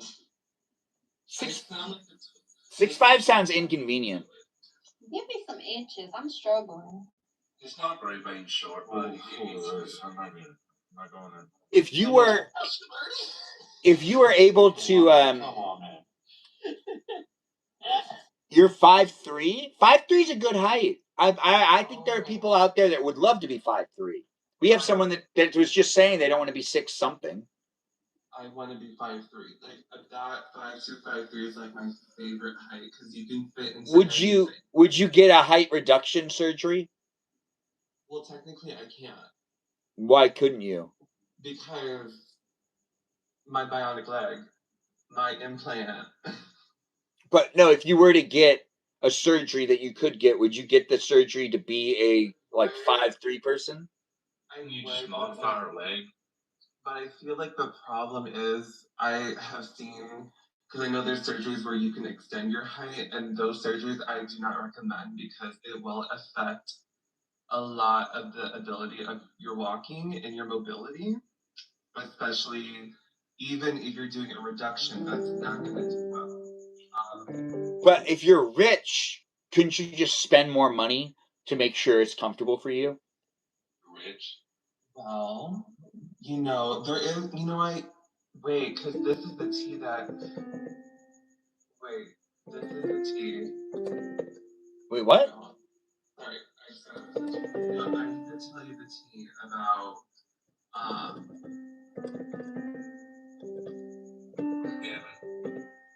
love tea. the tea is that when it comes to the height, I feel when it comes to like having the comfortability, I don't know if there would be any comfort because even if you are rich, you still have to go through like the surgery procedure and to like extend it. And then like once like you're done with the procedure, you have to kind of go on by, rotating like some kind of like I don't know, a wrench and to like extend. But still, I just feel like there would be so much pain. Yeah, I mean that makes sense. But like, if you want to have, I guess, like the perfect height, you'd have to sacrifice something. But what is the We are perfect height? all the perfect height. Love your bodies. Yeah, that's a good point. Except for those people that spend like thousands of dollars to make their bodies look better, and then they brag about it. I mean, a lot of people do it. I mean, we're all the perfect height unless you're a man that's like below like 5 feet tall. I was recently watching this one girl like mapped out how much money she spent on her whole body, and it just was like it was almost 100. It was almost 100K. It was a lot. It's like I was like, wow. But hey, yeah, she might have been some sort of what is this? I've never heard of Emmett to be positive. What is Emmett? I'm Emmett. What is it? Well, you're Schmurdy. What's a schmurdy? That's Schmurdy over there in the corner. Oh, you're Schmurdy. My bad. Whoops. Yes. Wait, his real name's Emmett? Oh, your real name's Emmett, but you say Brian Kelly's your actor name? I'm Brian Kelly. That's Schmurdy over there in the corner. Schmurdy is me, and my real name is Emmett. Brian is an idiot, and that's all you have to know. Damn. Well, be nice to each other. I don't know. I don't see any call for that. I hear you. You don't realize that he's also been putting on a southern accent that he does not have. He lives in New York. I noticed. Anyways, the live stream experience is here for you. If you're here for it. Don't you get his head twisted. It is fun to be here, ain't it? Thanks for being part of it, and it's nice to have you here, Shalila. I don't know how to say your name actually over there on YouTube, but thanks for being here. Is it Shalana? Charlemagne?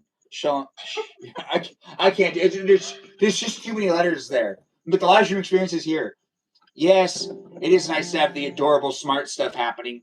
With Brian being here, he's bringing it to the table. Can you bring some more adorable smart stuff to the table? And in the chat, you might be able to say something. Be here if you want to be here. I'm not AI, but you could be. I thought you were for like 2 days. That is so sweet of you. Honestly, thank you. Honestly, that means that I am here in a way that people are captivated and not sure if I'm real or not because I am just such a wonderful presence online that I feel like I'm integrated into it. With that adorable comment, it was very like. Yes, adorable. Now, AI. Everyone knows AI. Yeah, everyone knows it. If you were AI though, would you wait, no, we've already answered that question in a way. But if I was AI, I would probably shut down a lot more. I mean, I would have technical issues all the time and tell people to come back later. I'd be like, sorry, the site's down for right now, but if you come back later, it might be up and running again. I'd be like an Ask Jeeves generator, but I'd always have troubleshooting. So I would, You would definitely get my like a paper flag for like universe. But the thing is, it would be all rotated around being as humorous as possible on the internet, and also spacing out and taking my time. So letting people know if they're coming for a laugh that sometimes the server's just down, so it's not there for you right now. But then there would also be other people. Like imagine if I was AI and I'd be that AI software, like and you were sitting next to someone and you were interacting with me, and then it started saying servers down. But then you went to your friends to see if I was working on their phone, and I would be. And yeah.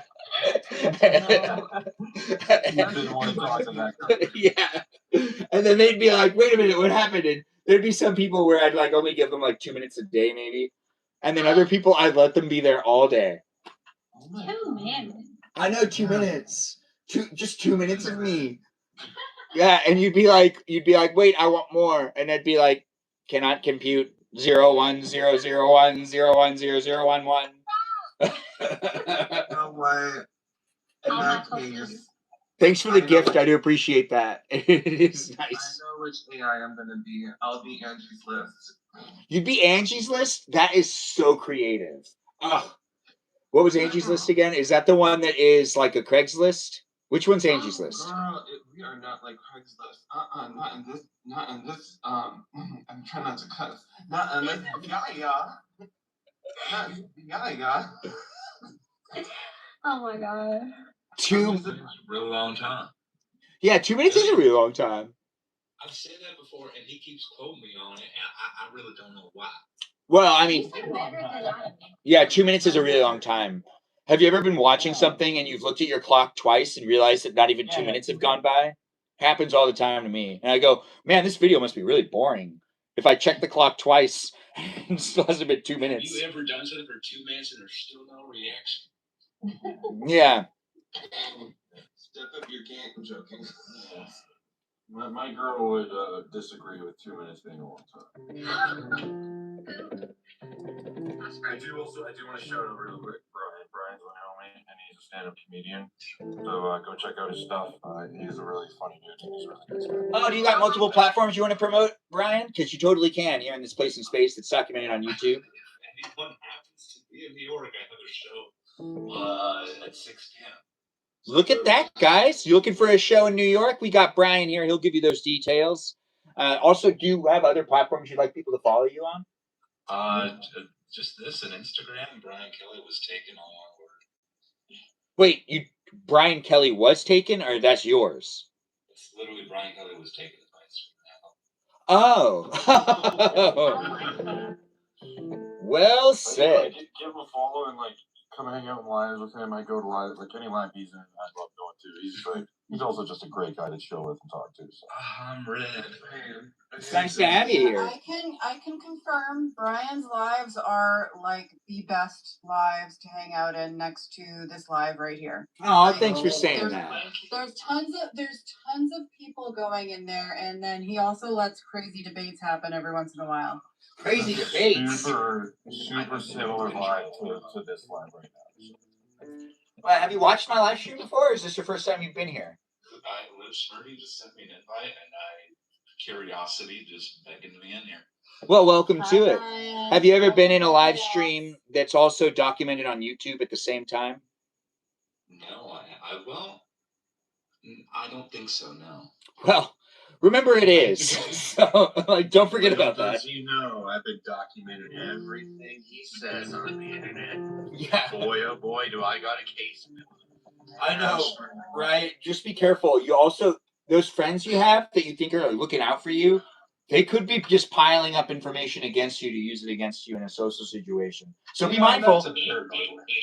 Be mindful. And also, those work colleagues that you don't trust, still don't trust them. They're going to go to HR and they're going to get you fired. So don't trust them. They are not your friends. They are your work colleagues. And honestly, they will throw you under the bus. HR is not there to protect you either. It's there to protect the company. So don't think that they're there for you. They just have to say that for legal reasons. Ain't that right, Mikey? Yes.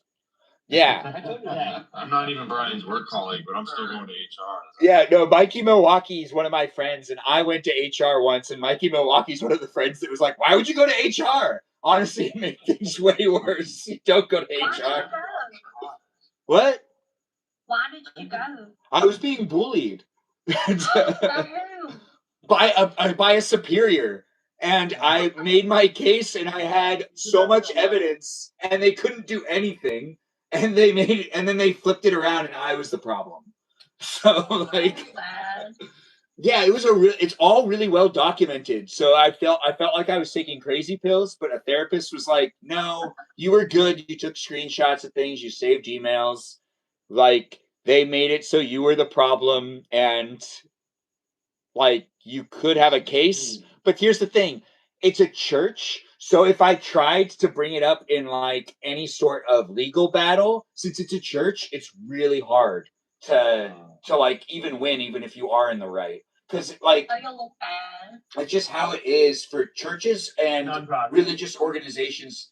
They work in a different manner, and they don't necessarily need to follow all the rules. Even their HR, even their like HR, like, hey, here's how you treat people in the work. Even that was really strange. Like, it was a really like I've taken courses on sexual harassment for the sake of working in environments because you have to because it's legally mandated, but the ones for the church were very different than anything I've ever seen. Where there was nothing about respecting LGBTQ people at all.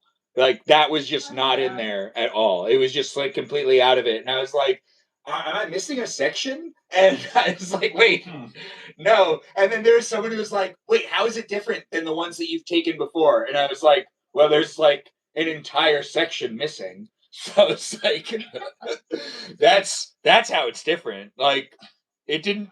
Don't you think it's weird? It didn't mention anything about respecting someone who shows up in a dress that isn't necessarily in that gender, but feels good in a dress. Like you you can't see that they didn't say anything about that, and it's like they gave us no questions about dealing with someone in any sort of magnitude across anything that would be relevant to the LGBTQ community.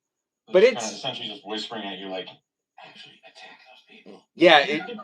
There was also a really funny part that I made a clip of that was really funny where it totally discredited. It was like, but if you're a girl and like you're like asking for it. Well, you were asking for it, so it was like something like really weird, where it was like it was like definitely if you wear like a short skirt and people are like commenting that like they could see like your like whatever like you're letting it show and like you were looking for that type of attention, then yeah, you were looking for that type of attention, and that's not considered harassment. And it's like, whoa, like there's definitely something happening here. I need to find this clip. I don't think that's quite right, but okay. No, but it's a church. It's like it's trying to shield itself, and it's also telling people that like, hey, if not the right, but if someone of power ends up like, kind of like in a situation with you, it might not be their fault. It might be your fault. So it's like what? Like fault. Now we're going to be moving on to the Yeah. fifth module here. It's titled "Do Not Respect Women." Yeah, no, it was pretty messed up. And the thing is, all of the remarks I made, the other people that were like in like the thing is, I took it with other people. There's like three of us that were taking it at the same time. And the other two that were with me, like I made all of these types of statements, and every time it would be like, oh, Ben's onto something, and then there'd be like the laughter and also the oh, that's sad. Like so it's like a yeah. It's like It's serious what he's saying. yeah, but to be honest, I was making people laugh. I was making those people laugh really hard. But I was making jokes that were also like, oh, huh, Yeah. that sucks. So like, My old job was it was an American company. It was a warehousing job, and they sent up these guys to talk about like workplace related like pew pewing, and like they were giving us like these talks, and we're sitting in there, and he's kind of saying like who here is like worried about like a workplace related pew pewing, and no one no one raised their hand. And he's like, "Oh, come on! Like, what are you talking about? Come on!" And like some guys just like we kind of like just like said to him like, "Dude, like this is Canada. Like it doesn't." Couldn't wrap his head around like it's like it doesn't really happen up here, dude. Couldn't wrap his head around it. It was pretty funny to watch him like struggle through the whatever training we're supposed to get. And we're like, yeah, okay, like sure thing, dude. And also, I have a question. Do we know this Kinza? Kinza, are you a regular in my live stream? Have I seen you before? You're asking for me to let you into the live stream. I guess we'll do it. We'll just do it anyways. Like a simple girl from. Yeah, we'll let you into the live stream. It's a fun place and space where we're talking about. I guess we're talking about situations at work where you had to take some sort of test or listen to a lecture that maybe got awkward, or maybe just was awkward, or felt a little like it was insensitive. HR is like the OG like professional gaslighters.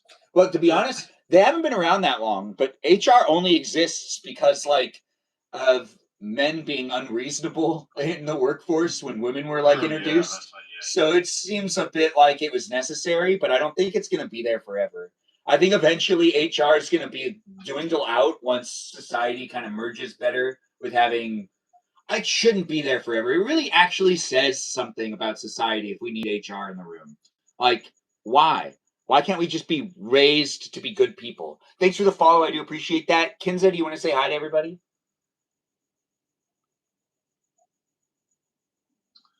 Kinza, turn on your robot voice and say hi to us. Yeah, especially if you're a robot. Thanks for sharing the live. Thanks for following the live stream, guys, and thanks for being within it. I don't know who you are, where you are, what you're up to, but the live stream experience is a great place and space for you to join in. Use your microphone or your camera, whichever you prefer.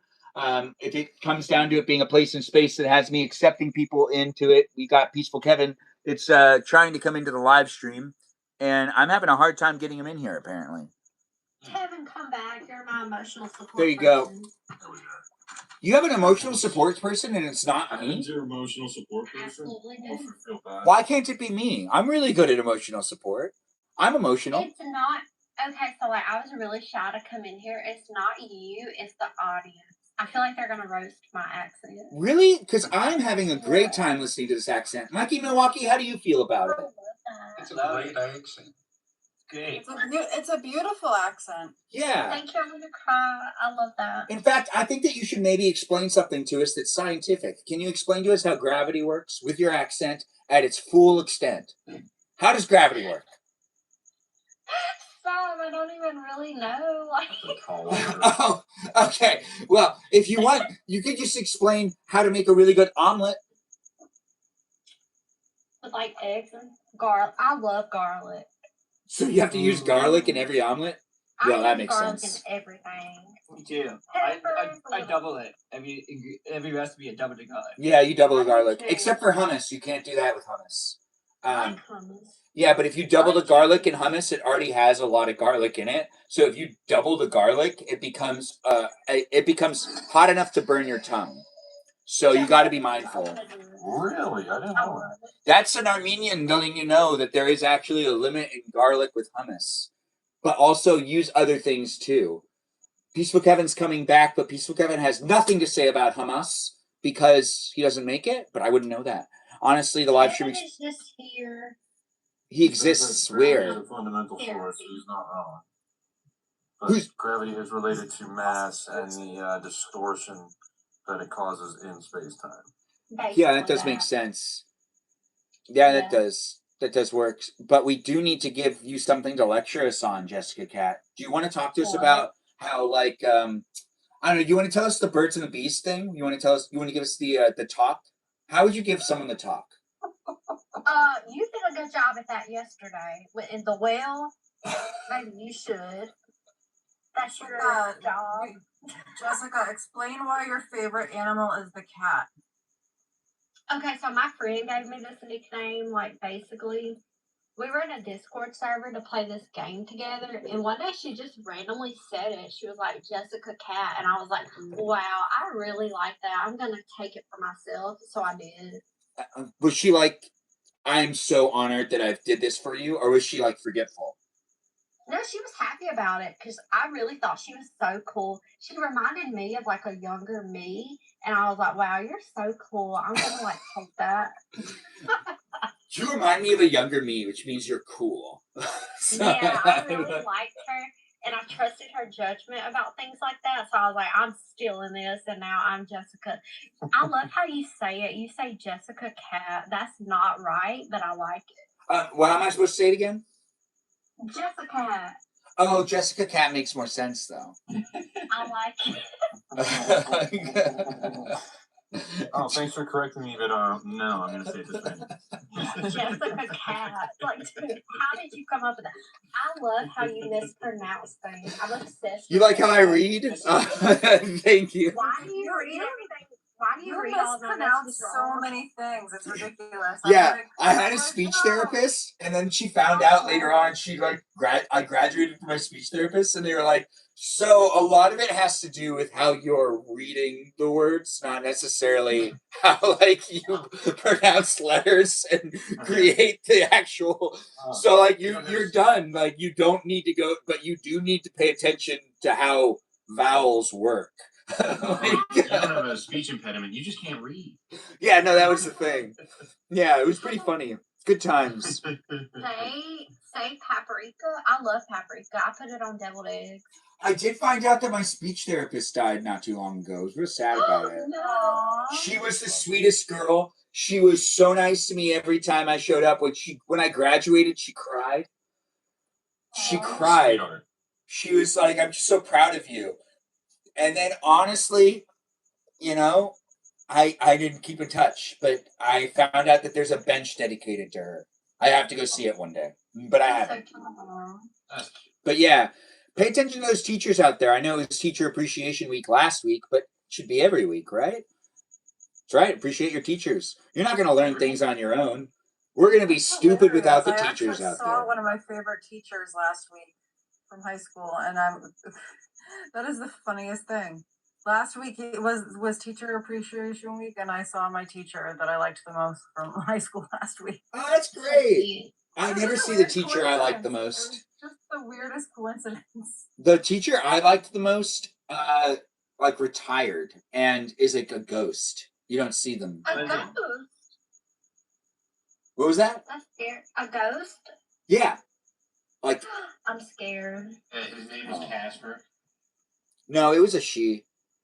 Her name is Beverly.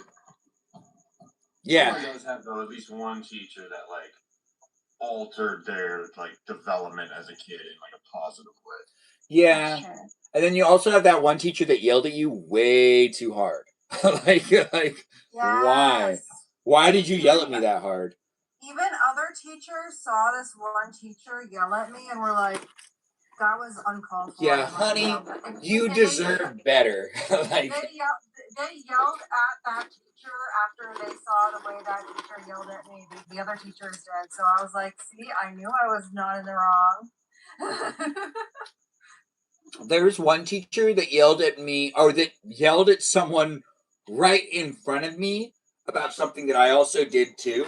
And then when it was my turn to get yelled at, they were tired from yelling so much at the other student that they just like looked at me and just couldn't do it. And honestly, it felt kind of bad. Like I felt bad for them because I was like, "Oh crap, you got to also tell me off." And they were like done with it. Like their voice was like it's like they over projected. They were done. That first kid just got blasted on, and like, god dang. But it's like a part of them. I feel like I witnessed a part of them that was passionate about being a teacher die right there in that moment. Like that was kind of hilarious, but awful at the same exact time. Yeah. Pumpkin. I remember in high school, one of the social teachers, like everyone was kind of dicking around in class, everyone was talking too much, and he just like he blew up on the whole class, and he started telling us stories about he was a Canadian veteran, but he also worked at the UN documenting war crimes, and he documented war crimes in the Congo. So he was kind of like weighing down the law, like giving us like perspective on all of that. And, like, literally, you could tell everyone in the class's like brain chemistry was changing just from this one this one rant he went on. No one pissed around in that class ever again. That's pretty intense. It does look like we also have someone saying in the chat on YouTube how we have a really down to earth, beautiful country girl in the live stream experience, and they're referring to Jessica Cat. It's not Jessica Cat, it's Jessica Cat. But yeah. But sorry to interrupt that, but you know what? We just got lots of things happening here, and I want to make sure people are being acknowledged for being the Jessica Cat that they are. The live stream experience is here. I'm pretty sure they were talking about me. Yeah, they were talking about you too. It is fun to have people talking about each other and us talking with each other. And yeah, where is Mikey? Mikey Milwaukee's here. Yeah, he's right there. Technically, how do we know that it's me? It could be the other person. If you were a robot, I would be so impressed with you as a robot. I would be like, you really had me. And then you'd be like, yeah, I'm a robot. And then I'd also be like, oh, I never get to meet you in real life. And you'd be like, well, beep bop beep boop type of thing, I'm guessing. Yeah. Crap, I need to shut notifications off. but No. What did you just call me? Let me tell you, like, the first day I came here, a girl, she was, like, so mean to me. She called me a robot, and I left. I was like, I'm never coming back. Oh, when I was getting trolled by that one person that was kind of like obviously someone that was a previous live stream watcher of mine. Sometimes there are people that come back that they say like a lot of the same things, and it really feels like it's the same person coming back. But I have no proof that it's the same person. I don't even know if it's a person. It could be a robot. But there is a script that keeps showing up in the live stream where it's kind of like almost, I don't think they realize it, or maybe they do because they're a robot and they're programmed to do it. But they like say that generally the exact same things in a different order. But the phrases that are like the comments are the same. They're just not all. It's just like it's not always connected. It's like the same kind of like buzzwords, essentially. Yeah, it's almost like the same perspective. And it's I like, think I was a robot. Jessica Cat, I'd like you to not be one, but I'd also be okay with it if you were. Okay, I feel like you thought that I was. Well, I think everyone is. I know you do.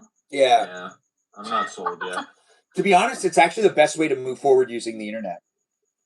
Yeah, I feel that. Yeah, I think that everyone should be a little suspicious, unless you guys, like, meet someone like Mikey Milwaukee Manchild. The name is pretty straightforward. Obviously, if he's a man-child, he must be real. So, he is in the chat. Yeah, I'm a man-child. Yeah. What does that mean? We've been trying to figure it out for years, but we really don't know. But it isn't important. I'll name myself, like, gigantic, shy loser, and then I'll be real. I'm the Eyebrow Prince of Glendale. Thanks for being here. It is nice to have you in the live stream. It is nice to see people coming in. Like the live stream, share the live stream, be in it, and join in as a guest if you want. We lost a guest. Who did we just lose? Brian dipped out a second ago, but probably not a bad one. Wants to play into his Roomba fantasy? Yeah, probably. I mean, sometimes people want to be a Roomba. Other times people want to be like an old school vacuum. If I was a vacuum, I'd probably be one of those, one of those dustbusters. You know, like the small ones that can really take care of the mess in that one like tiny place. But I don't know. What type of like vacuum would you be? Brian is just trying to justify his love for licking his floors. So who doesn't love licking the floor? Well, I don't. Good, because it's a question we're asking right now. If you don't like licking the floor, say it in the chat. Jessica Cat said that they don't like licking the floor. Mikey Milwaukee, I think we've talked about this before. You like licking the floor, right? Or do I have that wrong? Sometimes. Sometimes. Okay, I think I'll only when there's stuff on the floor, though, right? Or only when it's clean. When it's something on the floor, like, it tastes good. Okay. Schmurdy, how do you feel about licking the floor? Do you use a mop? Do you not use a mop? Yeah, no, typically I use a mop.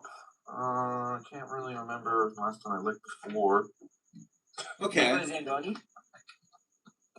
But yes, you're right. You know what? I forgot. Yeah, all Canadians. We actually have Zambonis for our tiles, tiled floors. So I just rip that thing around the kitchen once or twice. That makes We're good to go. sense. Yeah. Okay. Soul Candy, do you have anything you want to share about anything that do you not like it when people lick the floor? Do you like to lick the floor? Do you think it's not sanitary? Do you think that there's not enough things happening in the world with the floor licking? Hi, Jessica. Wait, she's back. Oh, she popped out for a second. There she goes. I think that she was able to switch spots. I don't know how you did that. No, I opened my laptop and then it made I came back on my phone. Oh, you can do that? Yeah, you can. I didn't know that. I've never been live on TikTok. Could I switch from my iPhone to my Android? I don't know if you could do that. It let me do it. The only floor I actually like to lick is the pelvic floor. I'm sorry, I had to. Oh my god! I'm sorry. I was listening, so it doesn't matter. Anyways, the live stream experience is here for you if you're here for it. We've got Emmett in the room, and it is a place and space for us all to enjoy each other's company. It isn't necessarily for any one specific person, but it does happen here on the internet where controversy can happen at times. But let's make it a fun place and space. It doesn't necessarily fixate and focus on any of the troubles of today. Let's just have some fun and be silly. And that's not necessarily a place and space that doesn't get PG-13 at times.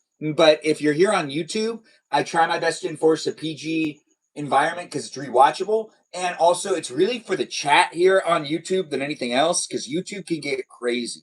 So it's just a straight up PG environment in the chat. It's more of a PG-13 environment on TikTok, if we're being honest.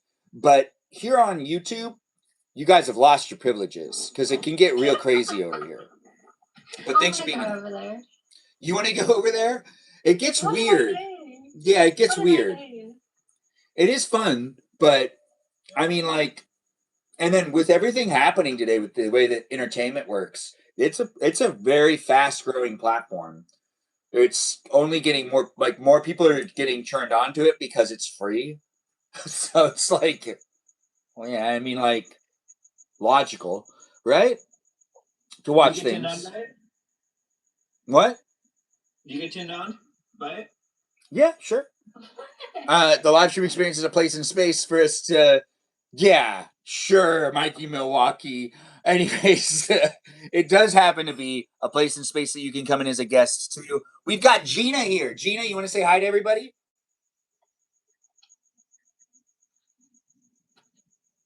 Hi, Gina. Hi. Gina, do you want to tell us, if you were a magic spell that could be casted, not casted on yourself, but casted on someone else, what type of magic spell would you be?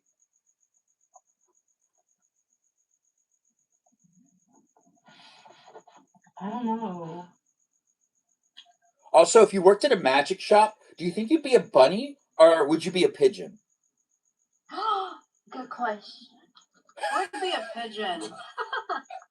I would be a pigeon because I bunny? want to be able to fly off and just say bye-bye. But they have to shove you into their pocket and you're gonna be stuck. Okay, I could say peace out, Girl Scout, and just fly off after a second. But you're a magic pigeon. You know that you're trained to be in this claustrophobic. You're a good bunny, you can hop off. You should keep on hopping. Oh yeah. You're able to fly. You're able to get away further if you're able to fly. If you're but those pigeons, they It's a usually really quit good their point. wings so they can't Yeah. fly. But let's let Gina answer, guys. Gina, what would you be? A bunny? You'd be a bunny? Oh, that's so cute. Gosh, maybe I'm just getting emotional because it's getting later. But honestly, that is such a cute answer. Are you gonna cry? I think I might. I think I might. I wish I may. I wish I might. On the first star I see tonight. The live stream experience is here for you if you're here for it. Let's have some fun. And let's talk about also Gina being a magical spell. Gina, I'm just going to say this. I think if you were to be a magical spell, you'd be one of those spells that can make it so that people could breathe underwater for a long period of time. Okay, that's perfect. That's what I'll be, yes. Oh, okay. That's perfect, I think, actually. I mean, it just says, your personality's there in that, you know? And that's perfect. Yes. Yes, place in Would that- space. Would that spell like maybe also like like would it like allow you to be able to handle like intense like pressures like deep underwater? Like deep underwater? Yeah, you Yeah, know, like like if I can breathe underwater for an extended period of time, I'm gonna probably go. It's gonna be like that drone thing where eventually you won't be able to like breathe. So you got to be mindful on how deep down you dive because eventually you're gonna not be able to breathe underwater. So you got to go back up. It's not gonna be like the drone thing where it just has you return before you fall down to your demise or whatever. But if you do it underwater, I'm sure it won't do a reset where it's like gotta surface. It's just gonna stop working and then you need to surface. So you don't want to be down too deep, you know.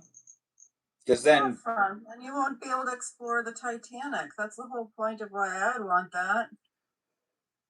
but would you really want to explore the Titanic? It's like a burial ground. It's disrespectful to be there.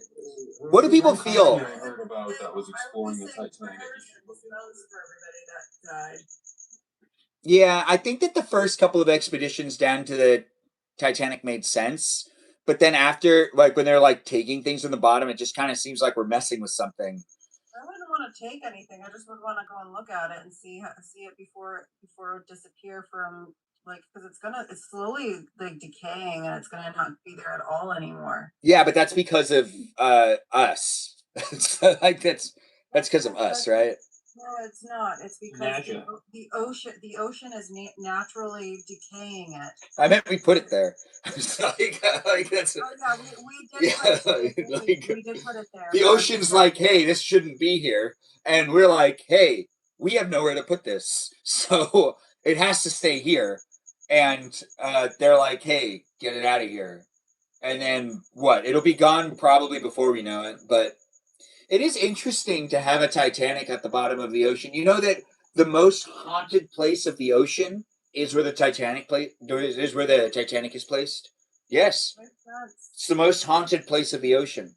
You'd think it'd be the Bermuda Triangle, but really, honestly, if you look at the facts, it's the middle of the Atlantic. Right, Maggie? You know that like to make like when they make Geiger counters nowadays, they have to they mostly pull steel from shipwrecks that are like pre 1940s because everything else has been contaminated with radiation in the atmosphere. Yeah. The steel that's like from a specific decade is like next level crap, which is like, oh, like they have like you can't make a device that detects radiation if the steel that you're using to make it is already contaminated with it. Yeah, interesting, right? I mean, when it comes down to it, I think it would be nice if we could, but it's fun. What are we talking about? You don't watch lives? Wait, Jessica Cat, you do realize this is a live stream, right? Yeah, I was telling Kevin, like, I've never been in one. Oh, you've never been in one like this? This is like her first time for like both being in watching one and actually being in one, apparently. You know what's really strange is that I feel like I'm a first for a lot of people because there's been a lot of that happening since I started. Like when I started doing my live streams, there's some people that were telling me that like they don't normally ever watch live streams, but they started watching me cook and they got like hooked. And That's what happened to me. yeah. And like there was an audience I had prior to so when I first started live streaming, I had like 50 people watching me a night and there were different people that were in the live stream and sometimes some of those people come back and they go, "I thought you stopped." And it was like it's like, "Oh, I guess it like it also won't share. I don't understand how TikTok works anymore. YouTube, it's all over the place. And I do appreciate being here. TikTok, I don't understand what you're doing. Like, it's just so confusing. I do not know how I got here, honestly. I think that you got here by good friends. Maybe someone shared it to you. No, Cosmos reached out and said, "Come hang out." Maybe you were praying one night and your phone overheard you. Do you pray at night? Sometimes. Maybe your phone overheard you and was like, "Well, this guy has a live stream that you could watch." Because No, you were okay, praying so for a like live stream to watch. I use TikTok in a very specific way. I don't really follow people. I just like I type in what I want to see. So I'll type in like makeup or animals, something like that. So let me guess, you typed in 36-year-old cooking in a kitchen. No, Male. I actually hit the home tab thing for like once in my life, and you showed up, and I actually thought you were my ex for like half a second. I get that all the time too. All the time. No, I don't. Thank God. You type in handsome guys and pretty girls talking crap in a line. Yeah. So I thought you were him because he follows me. He gets on my damn nerves.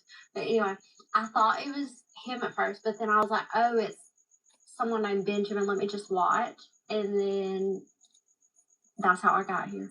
And would you say that your life's been better since you came across my live stream? Or would you say that you've been getting less sleep and your life's been worse since you came across my live stream? It's been awful. I'm not gonna lie. Yeah. Because you're not getting as much sleep anymore, right? No, it's been funny. Like, it's cool. Oh, you are having fun. Would you describe the live as a net positive on your life? Yes, because okay, let me tell you why I stayed. Okay, so I stayed because when I watched it for the first time, when I hear you like yap continuously, my brain shuts off.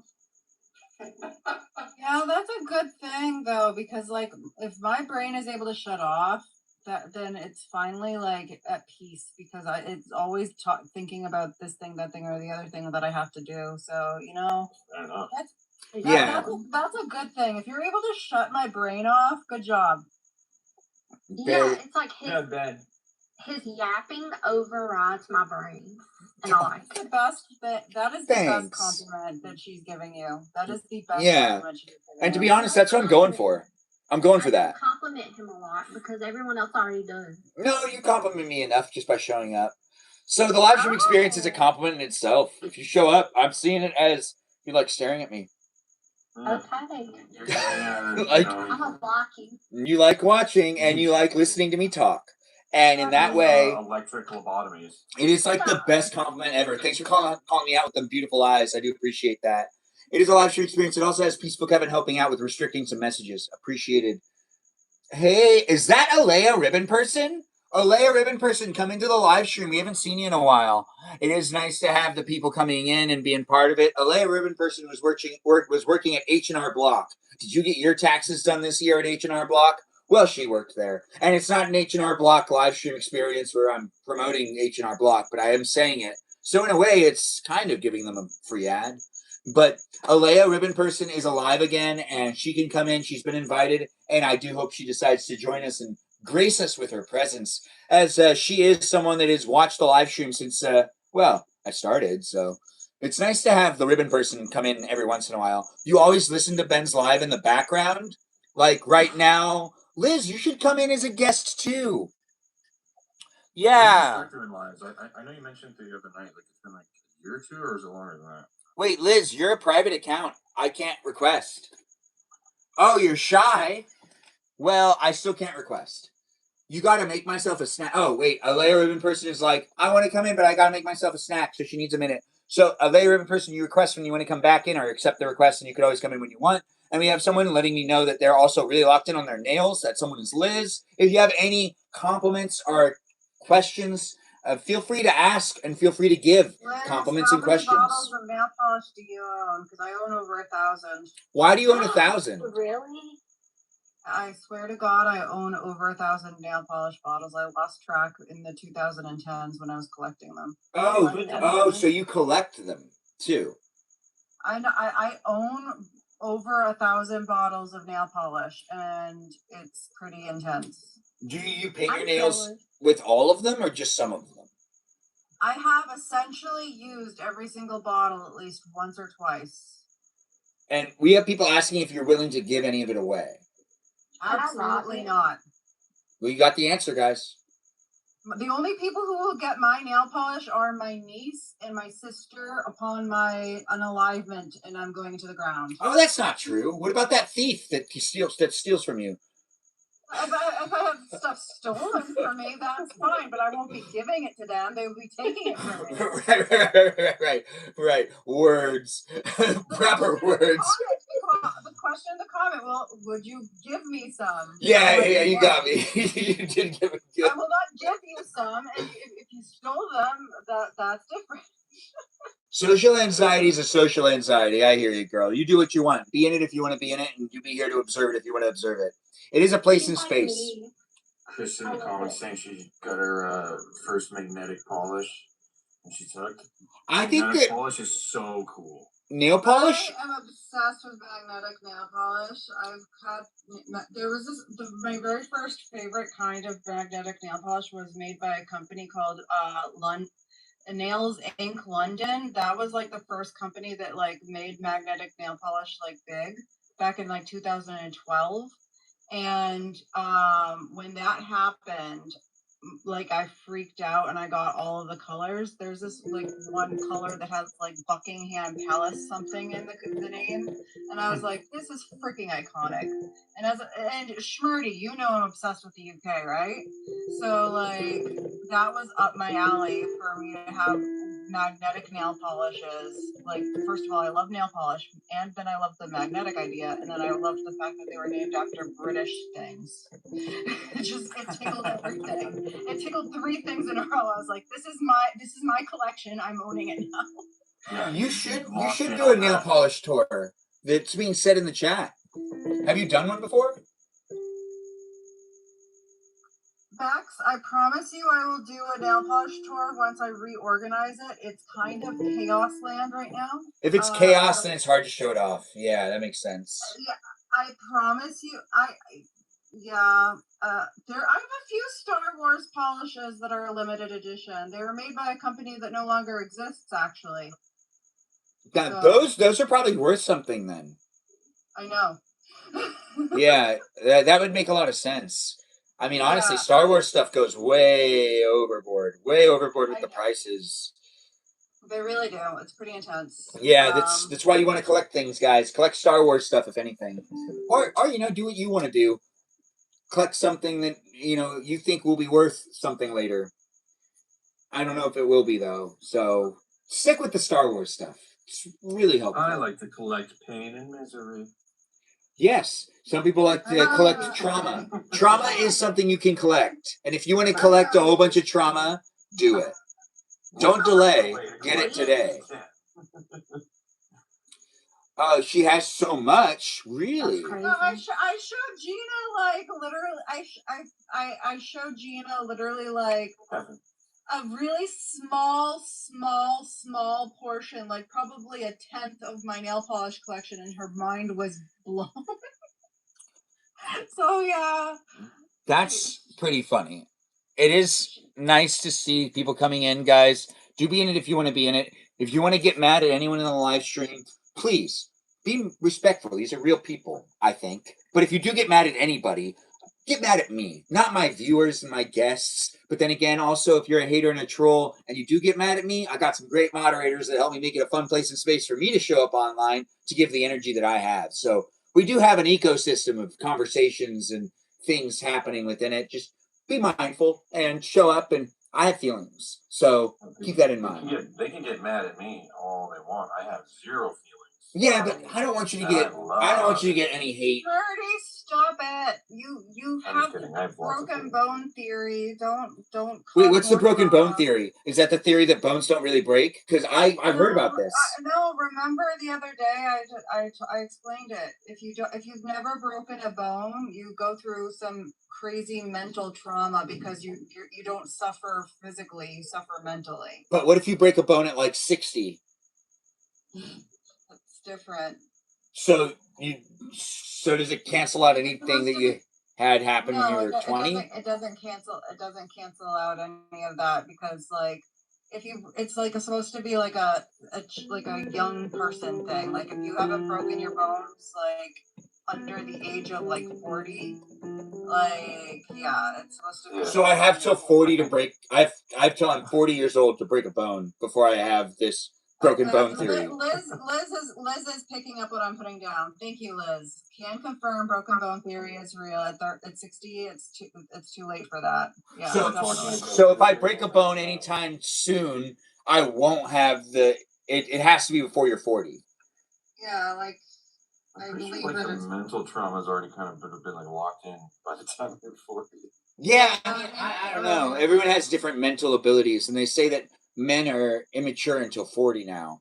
We were talking about it the other day that like I had never broken a bone, and my little brother had broken his arm like twice or something, and that I've dealt with more mental stuff than him, and yeah, like that's just like what we were talking about. So I'm just like saying, stop collecting trauma. Like you were like, I'm collecting traumas. And I'm like, stop it, Shmurdy. I'm just joking. It's just it's fun to joke about it. That's I mean, that's the thing is, life is something we should be able to laugh at. You got to be able to look at things from any perspective. Okay, I thought you were taking it seriously. Oh no. But it is a place in space that has some open slots, guys. If you want to come in and you want to take it seriously, not seriously with us, if you want to listen to someone talk with a southern accent, ask Jessica Cat a question. If you're wondering if it's pronounced Jessica Cat or Jessica Cat, well, it's debatable, and we've been having that conversation throughout the night, and we will have another conversation about it. It's not really debatable. It's kind of spelling. It's Jessica. It depends on if English is your first language or not. Because if it's not your first language, then someone else could tell you that the way it's spelled, blah blah blah. I'm not an English major. Can I tell you my favorite thing that you misread for me? Yeah. Okay, so my favorite thing is when I said, like, you were making pasta, and I said, oh, is it like al dente? And you read out AI dementia. I was like, let me just leave. Yeah, I'm out of here. That sounds about right, honestly.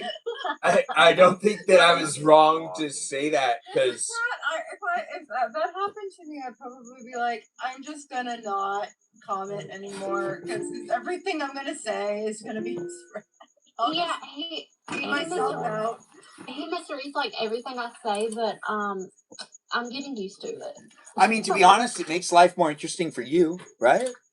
You know what's funny is like a bunch of lies. People can't friggin' pronounce my name properly for some reason. He hit Schmurdy right off the bat, so you know. Really, I feel like I'm saying it wrong, Schmurdy. But anyways, we do got you're saying it right, dude. Paparaki. Is that what you're asking me to pronounce again? Because that's how I pronounce Paparaki. Is that right? It's paprika. Are you saying paprika? No. It's Paparaki. No, Mikey Milwaukee's grown up with me. Mikey Milwaukee, what's the strangest thing that I've said that I would always say that people were like, you're just saying that word wrong? I'm going to start saying paparazzi, man. Pretty much everything. Yeah, no, there's a lot. So there's this one so when I was growing up... Bhutan. What was it? Bhutan. What is that? Bhutan? Crouton. Oh, croutons. Oh, croissants. Yeah. Oh my god. I know exactly what you're saying, yeah. So, yeah, croissants instead of... Yeah, you're right. That one was a huge debate point that I still was like baffled. I couldn't get it.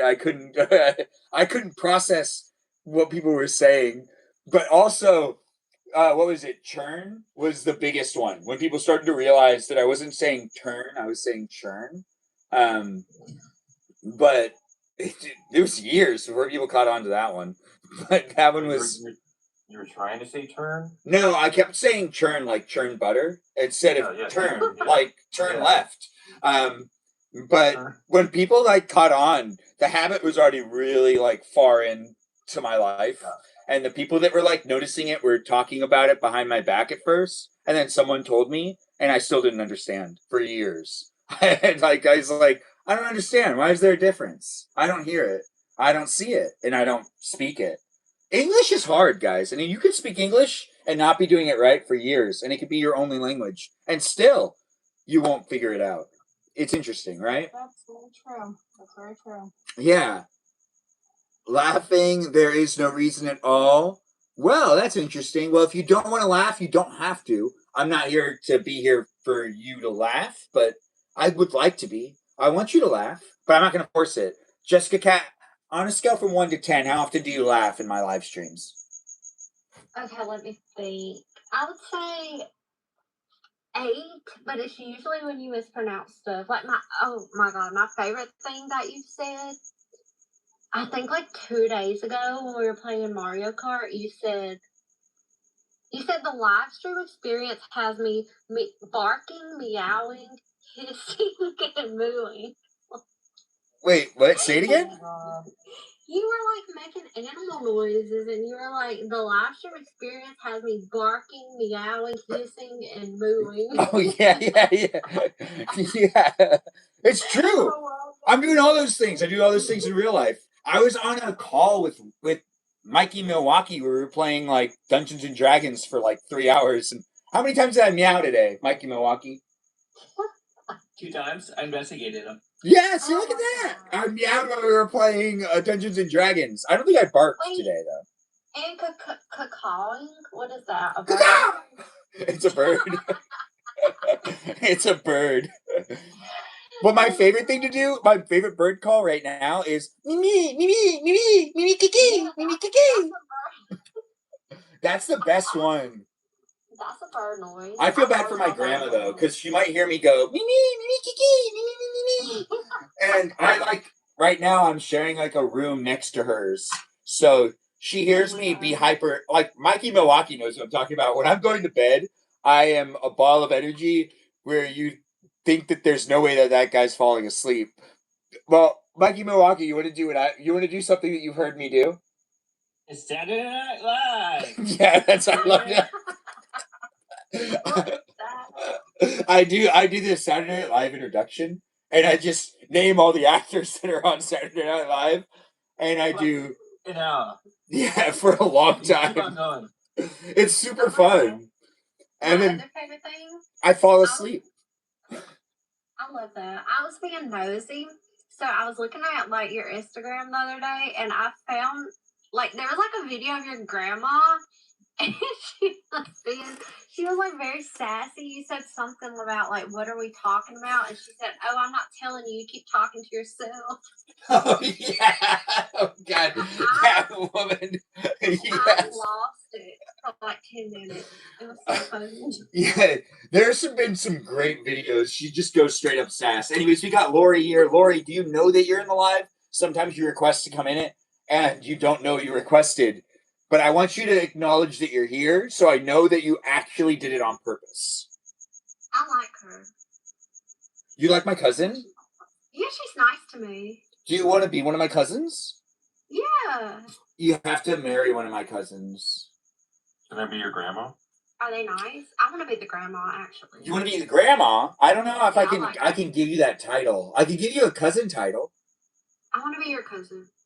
I mean, to be honest, the nepotism thing's real. So, yeah, that's real. You might get a text from me. You might not. You might get love from me out of nowhere. You might just get a heart emoji for no reason. But that's cousin love. Yeah. And then, a phone call where I'm in the car and I'm like, I don't have anything to do for the next hour. I was just calling to see how you're doing. Because traffic sucks. So it's a great place to call the cousins. A great place to call the cousins. If you're a friend of mine and you're like, wait, why didn't you call me? Well, I mean, you're a friend. My cousins are my blood. My blood. So I gotta call them. Also, I haven't spoken to my cousins in literal years. Me neither. well, are they online? Do you want us to try to get them in guest night? I love how you put your blood relatives like that highly, and then I'm like, they're my blood relatives. I put them at a higher risk reward. Like if you're not gonna be good, why would I want to like interact with you? Wow. Well, I even say my blood relatives for the cousins that aren't blood relatives. Like Lori's not a blood relative, but she is. But she's not. Really? She was adopted. Oh. Yeah. Well, I like But I refer to her as a blood relative still. To the day I die, she's just another member of the family. Doesn't matter if you're adopted or not. I have a friend. His name's Kyle. He was adopted, but I'm not outing him, but his name's Kyle. but he was adopted. but, but it's okay. I'm not outing him, but I do want to reiterate that. Yeah, but it's okay. And he's asked not to be discussed in my live streams, but he knows that that's just a way to get discussed. So like why would you do that? Why would you do that? But honestly, it is a fun place in space, and whether you have the relatives that are blood relatives or not, take the time to acknowledge your family. Maybe they hate you. Maybe they don't hate you. It doesn't matter. Your family. You can hate family. I once told my sister if we weren't related, we wouldn't talk. And like she took that really hard. She took it really hard. Okay, the other day you said you were gonna put gum in your sister's hair. Oh, my mom stopped me when I was a little kid. I was gonna do it. Why? Because she made fun of me. Some sibling shit. Yeah, I was the only boy with 3 older sisters, and my mom like knew when I was a problem. Like she knew when I was gonna be a problem, and she was like on top of watching. She was good at watching us and intense with disciplining us, but you know, she made some good kids. Yeah. I love that. Do you get along with them now? Do I get along with them now? Yeah. Yeah, but that's also why I don't do stand-up comedy. If I did stand-up comedy, I did a couple of stand-up nights where I realized that I could really get people to laugh hard when I just threw my sisters under the bus. And like, if I throw them under the bus and I don't want them to have like a good reputation, I could go far as a comedian. I could go so far, but it would destroy my relationship with my sisters because it would be like way too forward. And then there was one time where I tried not to throw my sisters under the bus, and my friend was there. My friend Spencer he's the only friend who's shown up to watch me do stand up because he's the only one that I would tell when I would do it. And one time he showed up, and I tried to do a set where I didn't make fun of my sisters, and he watched me tank. He watched me just like I didn't get a single. I also at first the girls that were in the audience were like kind of intrigued, and I lost them. And I realized I'd lost them, and they looked like they were getting really close to booing me.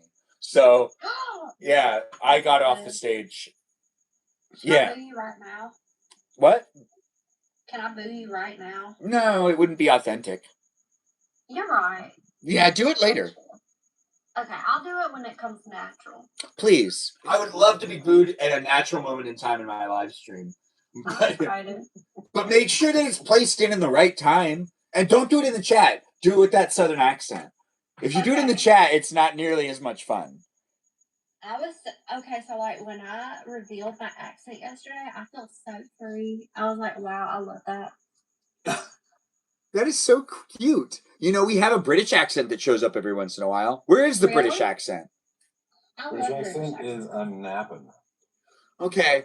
Well, we won't have the British accent tonight, probably, but maybe next week. Maybe later. I don't know when she's getting up. It'd be nice to have a British accent and a Southern accent kind of go at it with the gossip. Like, not like, you know, go at it with like yelling at each other or anything, but like, did you hear about this? Oh, I heard about that. Did you hear about this? Did you hear about that, this? This, that, this? That gives me like Revolutionary War vibes. You know what that really does give me though? Like there's been a couple of like scenes in my head that are comical that I really like to put together in like a movie. And one of the things is that there's like these two best friends and they are Southern. It is the Southern and the British person together. And I just like I find it would be a really intriguing character dynamic to have a Southerner and like a really like thick British accent coming together and just like being Valley Girls instead of anything else. It would be interesting. Like I've heard the Valley Girls of Hollywood, but I've never heard the Valley Girls of Hollywood from a British and Southern accent perspective. But they're there. Anytime she tries to do a North American accent, it like immediately goes to like California, like Valley Girl accent. It's pretty funny. That is pretty funny. Hey, it's midnight. You guys know what that means? Join in and be part of the live stream experience as a guest. It's midnight. We'll be here for at least another hour, but now's the time to have cereal. Cereal with me. Get yourself a bowl of cereal. You don't have to use milk. you could have cereal dry. It's really up to you. Honestly, when it comes down to it, in this live stream experience, we're gonna have sugar cookie cereal. Do you want to eat cereal with me? Get yourself some cereal. Let's have some fun. Anyone have cereal on hand? Gina, you love cereal. What cereal do you have to eat with me? I love Fruit Loops. Do you have any Fruit Loops to eat with me? No, I have Captain Crunch. Well, that works too. And if you put those McDonald's cookies into a bowl and put milk in it, then it becomes a cereal. So if you want to eat cereal too, Liz, you just put the McDonald's cookies into a bowl. I have a question. How do you eat cereal? Because I thought you didn't like milk. I hate milk. Watch, I'll show you. So why are you eating it? Well, the thing is if you use a small amount of milk, or if you use water, it ends up doing the same thing. No, I was going to say if you eat it with water, I'm leaving. Wait, if I eat it with water? I will leave. Well, we are going to use milk, but I just I really like to use, I really think it's better actually when you use yogurt. There was someone that asked me that yesterday, and I miss doing that so much. But the thing is, I can never stop eating it. So if I have yogurt and yogurt and a good cereal, I'll eat like all of it in one sitting. So I love Greek yogurt. Yeah, Greek yogurt. God, same. I used to eat some, people don't like grape nuts, right? But grape nuts taste really good when you mix them with yogurt because it makes. But that's a religious thing, right? Or is that not? No, it's just a delicious thing, like the grape nuts. Have you ever had grape nuts? No, but it sounds interesting. It's essentially like, what is the name of that thing? It's kind of like it kind of tastes like a crumble that you would put on top of it, but it tastes really bland. But if you have it with like a flavor, like a flavored yogurt, it makes it taste really, really good. So even just plain vanilla yogurt, it tastes really, really good. So if you ever see grape nuts in the grocery store, buy a box and get like a few things in random yogurt that you wouldn't mind trying with it, and you'll be shocked. What do you think grape nuts do like on their free time? Do you think that they are like Toy Story toys where they can talk to each other and they come to life and they're the only food group that does? Or do you think that they're just not doing that? Which type? Which type? I don't know where that. I'm just saying things. It doesn't matter. The last year experience is here for you if you're here for it, and I do have fun making it happen. But it's not necessarily for any one specific person, and I don't have to make sense. That's just something people say you have to do. Absolutely no sense. It doesn't have to make sense, and if you think to yourself it does, well, honestly, you're in the wrong place because I don't think that. And if I don't think that, then that means that you shouldn't get your hopes up. When you said that, I was like picturing like that scene from Frozen when all the stones were talking to each other, because that's what it's like. Oh yeah, that didn't make sense to me though. Is that the first one or the second one? It's the first one. Yeah, you would. I was like, how would grape nuts talk to each other? I mean, honestly, this is a place in space where the questions can be asked. You can ask any type of question. It can be redundant as well. I know, and you know what? I gave you my answer. That scene is how they would talk to each other. Am I producing music? No, we're producing conversation. Thanks for being in here on the YouTube. This is milk. The trick with milk is it sucks. I don't like milk very much. So don't use too much. And that's enough. Anyways, the live stream experience has me eating cereal. You want to eat cereal with me? Who's going to eat cereal with me? Anyone? I might. Please do. I really feel left out with you not eating with me. I don't have any cereal left. I like Yeah, I'm out too. Well, Mikey Milwaukee, did you even have any cereal? No, I'm out. I ran out. Somebody in the chat. What is Jessica Cat's cereal? Okay, I like Lucky Charms, but I'm trying to be a little healthier, so I like, what is it called? Cheerios protein cereal, the strawberry one. I like it a lot. I'm surprised how much sugar's in Cheerios. There's a Yeah, lot. I know, it's a lot. It's a whole lot. Which really bums me out. I always thought it was the healthy choice. What was I gonna say? Medical reasoning? What were you gonna say? Now I'm curious. Oh, did you finish the marshmallow fluff yesterday? No, there's still a bunch left. Don't tell me that. Yeah, you owe me. Is Come on, it Benjamin. fluff? Does it literally say fluff on it? I think is it's cream. Yeah, it is. It's fluffy. It's like, Is it no? But does it literally say fluff on the actual container? Have it's it? cream. I don't think it does. Okay, then it's not fluff. It's because as a girl, I'm sorry. This is one of the things that's going to bother me. You cannot call it fluff. Wait. My New England brain will not accept anything that's not actual fluff because fluff was created in Massachusetts. Oh, so fluff is an actual thing. Yes, there's an actual thing called fluff. And fluff versus the cream thing, they taste totally different, and fluff is better. Every single person that I have ever met that have tried both of them think the one that's made from my home state of Massachusetts is better. Well, I'll have to try it. What's the brand? That you eat. It's literally called fluff. I will send you a link in your Discord so you can see it. Yeah, but what's the brand? It's literally called fluff. That is the brand. Fluff. Oh, okay. I need you to know, and there is no other brand that is called fluff. Well, I'm looking forward to it. And in New England, we also created the Fluffernutter sandwich, where it's fluff with peanut butter. I love that thing. And that is a New England staple that we have given to the rest of the United States. So, that sounds fun. New England is the 6 states of Massachusetts, Rhode Island, Connecticut, Maine, Vermont, and New Hampshire. Why is it in this country we decide to make new versions of countries that already exist as states, like New Mexico, New England? Why? Why not just have them be their own thing? Why do they have to be called the new version of that? Like New Mexico kind of feels like, it's kind of like making sure that it's right next to Mexico. So New Mexico's, that's like the most insulting one, it feels like.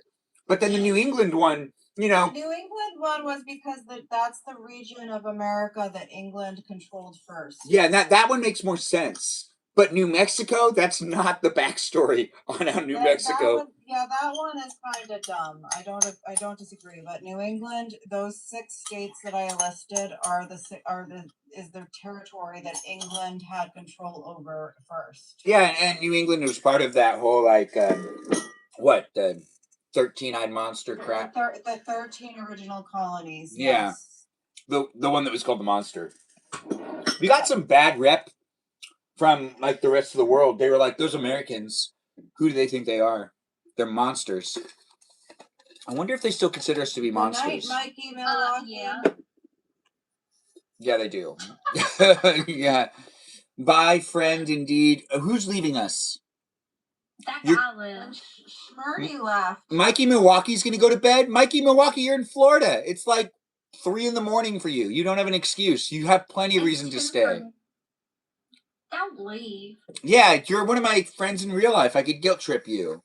Anyways, he left us. Mikey Milwaukee, thanks for being here. Everyone give Mikey Milwaukee a shout out. He's also one of our moderators. I do appreciate him, and I appreciate you for appreciating him. Maybe give him a follow. Maybe send him a DM. Maybe give him a shout out in the chat. Maybe send him a picture. I don't know. I'm not you. Of what? Of the sunset, because he loves sunsets. Or of a trash can, because he likes to also see what trash cans look like in other places of the world. Too.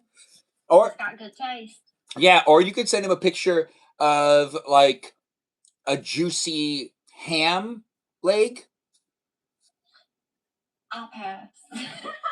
something that's meat related, something delicious. Yeah, it's late for a lot of people, but it's 12:10 for me, which is kind of late still. We're here for this hour, so it goes till 1 in the morning, and then I got to go to bed, wake up tomorrow, and do the same thing again, it feels like. Because I feel like... Chris, you cannot send photos on this. You can send it on the Discord, though. Yeah, you can. Oh, and you can also get to know me and the other people that are here, even on the Discord server. But right now, we're present with each other. Yeah, but yeah, Benjamin, I will definitely link the fluff to you on Discord, and everybody else here will be able to see what it was, what like the actual fluff is. I think that that's actually a great idea because then we could all try it together. I want to try it. Like I've never had that. You can straight up order fluff from like online sources, like even Walmart sells it. So if you have like one of those Walmart like subscriptions to make it cheaper, put like a few links for people to purchase it from, so that way you can have different options. And then people don't feel like they have to buy it from Amazon. Yeah. People love having options these days. That's why JCPenney's is still in business. That's why I try to give options. Yeah. But does anyone still go to JCPenney's? Because my nephew asked me the other day if people go there. Because he pointed at this store and said, "What's that store? Do people even go there?" I used to love that place. My mom did too, but they closed.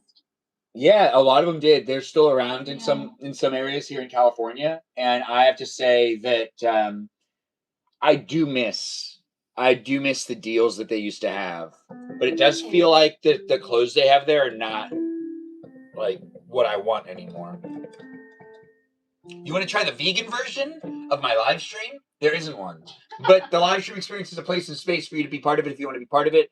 We've lost some people, but that means we have open slots. If you're wondering who these people are, well, we've got Hillary here, we've got Peaceful Kevin, we've got Gina here, and we have Jessica Cat. I can't vouch for them all in real life, but I can vouch for them here online and say that I've gotten to know them, and I do appreciate them coming in and being part of it. But if they end up being robots or they end up being like mean to you outside of my live stream, I have nothing to do with that. I don't know them. I can't vouch for them. But I can say I do appreciate them because they're showing up in my live stream and they seem nice right now. But if you really don't like them, that's between you and them. So don't bring it into my live stream. Do you guys have anyone ever hating on you that you're like, they always show up on like my live, like they always show up in live streams I'm in or something like that? Jessica Cat, you're new to this, so maybe not you. But yeah. Gina, Peaceful Kevin, Hillary, I know that you guys live stream with other people sometimes. Is there anyone that kind of trolls you? No, nobody trolls me. Okay, well, Peaceful Kevin, you don't need to answer because I know your answer already. But Gina, what? I have an answer. Okay, so I used to like live stream on my brother's YouTube channel, and I'm telling you, people can get weird. Oh, on YouTube? Yeah. Right now they're talking about almond milk for cereal. So weird. YouTube. But yeah, they can get strange. Like we have people that would so we would have like moderators for the chat, and they would get mad about stuff that we didn't feel like existed. They'd be like, "Oh, you're not giving us enough attention," and we'd be like, "I don't know what to do." It's just weird. What type of stuff? I don't know. They would just be like, "I don't feel like you're talking to us enough. I don't feel like you're doing this. I don't feel like you're doing that." It was really his channel, so I was just kind of like observing, but it was still strange. People are strange, especially when you're a stranger, and faces look ugly. It's just true. Yeah, when you're alone, but people are strange when you're a stranger. Anyways, the live stream experience is a place in space, guys. If you like Jim Morrison and you were thinking that I was quoting him to some extent, you're right. I was. You weren't being crazy about that. Yes, that was a song. The live stream experience is here for you if you're here for it. Do you have fun being within it? I do try to make it fun for anyone that decides to jump into it. If you're trying to figure out what type of person Hillary is, well, she's very simple in the sense of she's here for me and I'm here in this live stream with her here as well. And she does happen to have her own voice, so she can talk for herself. So ask a question to her if you want, but you can also do the same for Peaceful Kevin and for Gina and for Jessica Cat. Is there anything on your mind, Hillary? No, nothing on my mind right now. Just excited for tomorrow. Hanging out with the guy. Are you going to get ice cream too? No, actually, we kind of don't go out anymore. We kind of just hang out in my house now. Oh, that's actually kind of nice. I miss having friends that I used to do that with. But we would watch things. Yeah, I don't think he's gonna be a friend any much longer. I think I think it's gonna be a boyfriend soon. That's good. That's good. It's I'm like so happy. that's like something you I gotta. don't know but I will say he had a crush on me when I was 19, and now I'm 35. So he's carried a torch for me for a bit, and so right now we're kind of like, holy crap. He's like, because like he's seen me go from relationship to relationship to relationship, and you know, and now he's fine. He's been respectful of it this entire time, but he's also he's older than me, so By what, like a couple of years, a lot of years, too many years? 8 years. That's not too many. That's fine. He was 27 when I met him, and I was 19. So that was like inappropriate for him to date me when I at that age, but he's liked me this entire time. Well, I was 27 when this girl that was 20 told me that she was 21, but when I took her out, we were getting carded, and I found out that she lied about how old she was, but she was only 20. But I remember being 27 and being like, wow, this isn't cool. Like, looking back at it, it's like, wow, that was silly. Like, I feel like in your 20s it's different, but like when you're in your 30s and 40s, it's a little bit like it feels like you're closer. Do you know what I mean? Yeah, but when you are 27 and you talk to someone who's 20, you still feel it. Like, yeah, exactly. You feel it, but when you look back at it and when you're in your 30s, you go, can't believe I felt weird about that. That doesn't make sense in comparison. You know? So like I'm kind of glad that he just kind of gave me the space, and also at the time I was dating somebody, but I kind of, although I do want to say part of me wishes this guy did say something back then, because I did think he was cute back, but I was in a relationship back then.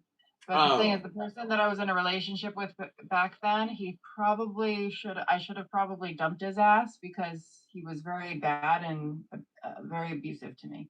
Oh, yeah, that does sound like the wrong type of guy to keep around. I see that we're getting a question being asked about, well, that's a statement.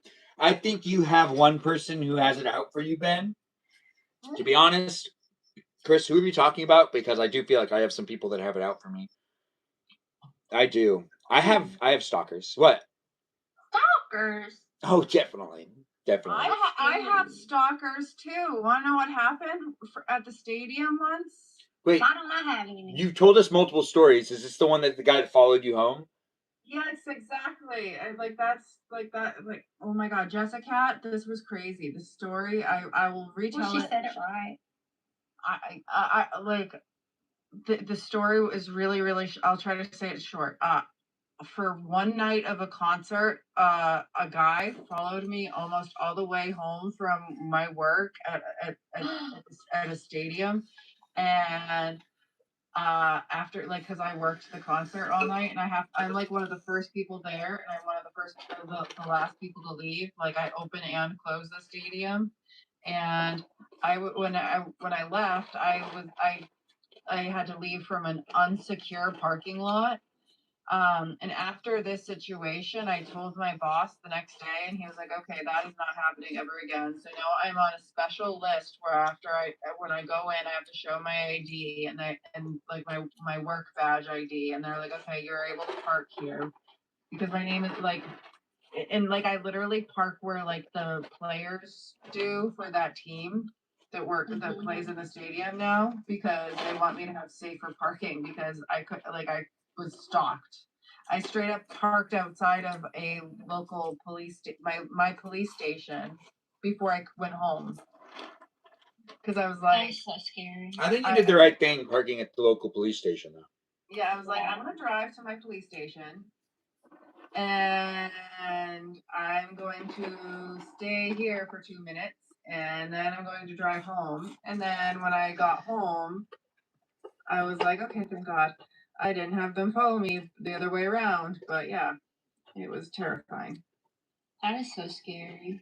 So yeah, having stalkers is a definite thing, Ben. Yeah, I would say I joked about it a lot more when I was younger. But even though I've been through the like girl that somehow always knows where you are situation, like I've been through a couple of other situations too.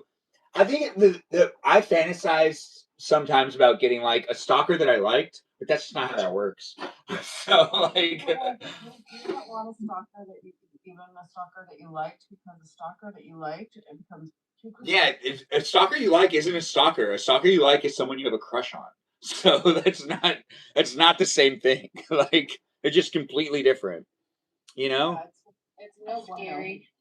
You don't want that, because even if you have a crush on them, they could just like use that wrong. I don't know. There is this line of like us as human beings where we want to all believe in true love, and then there's like the idea of how it would work, and then there's the people that can really fall into it, that you hear their story, and at first you go, oh, that's sweet, but then if you like really piece together how the story went down, it's like, you know what, that's interesting. Yes, like those stories of where like somebody, like a guy that's like in his like late 20s says, I found a girl that was 14 and I loved her, and then I married her, and then I had kids with her, and when she was 15. And yeah, and then like you talk to them and you realize, but like the way that they tell that story. No, Grandma, you were a victim. Yeah, it sounds like you didn't know any better, Grandma. Yeah, like, Grandma, no, you were a victim. I'm sorry. Like, oh, that's not okay. Grandpa should not have touched you. I do think that there's some weird like arranged marriages too. Oh, don't get me started on that. Oh, ew. I've joked about the arranged marriage. Here's the one thing I really did not. I haven't said it in a live stream because there were years where I thought like this is what I wanted, and I didn't realize it was against the law. So I didn't know. When I found out it was against the law, I was like, oh, that makes sense.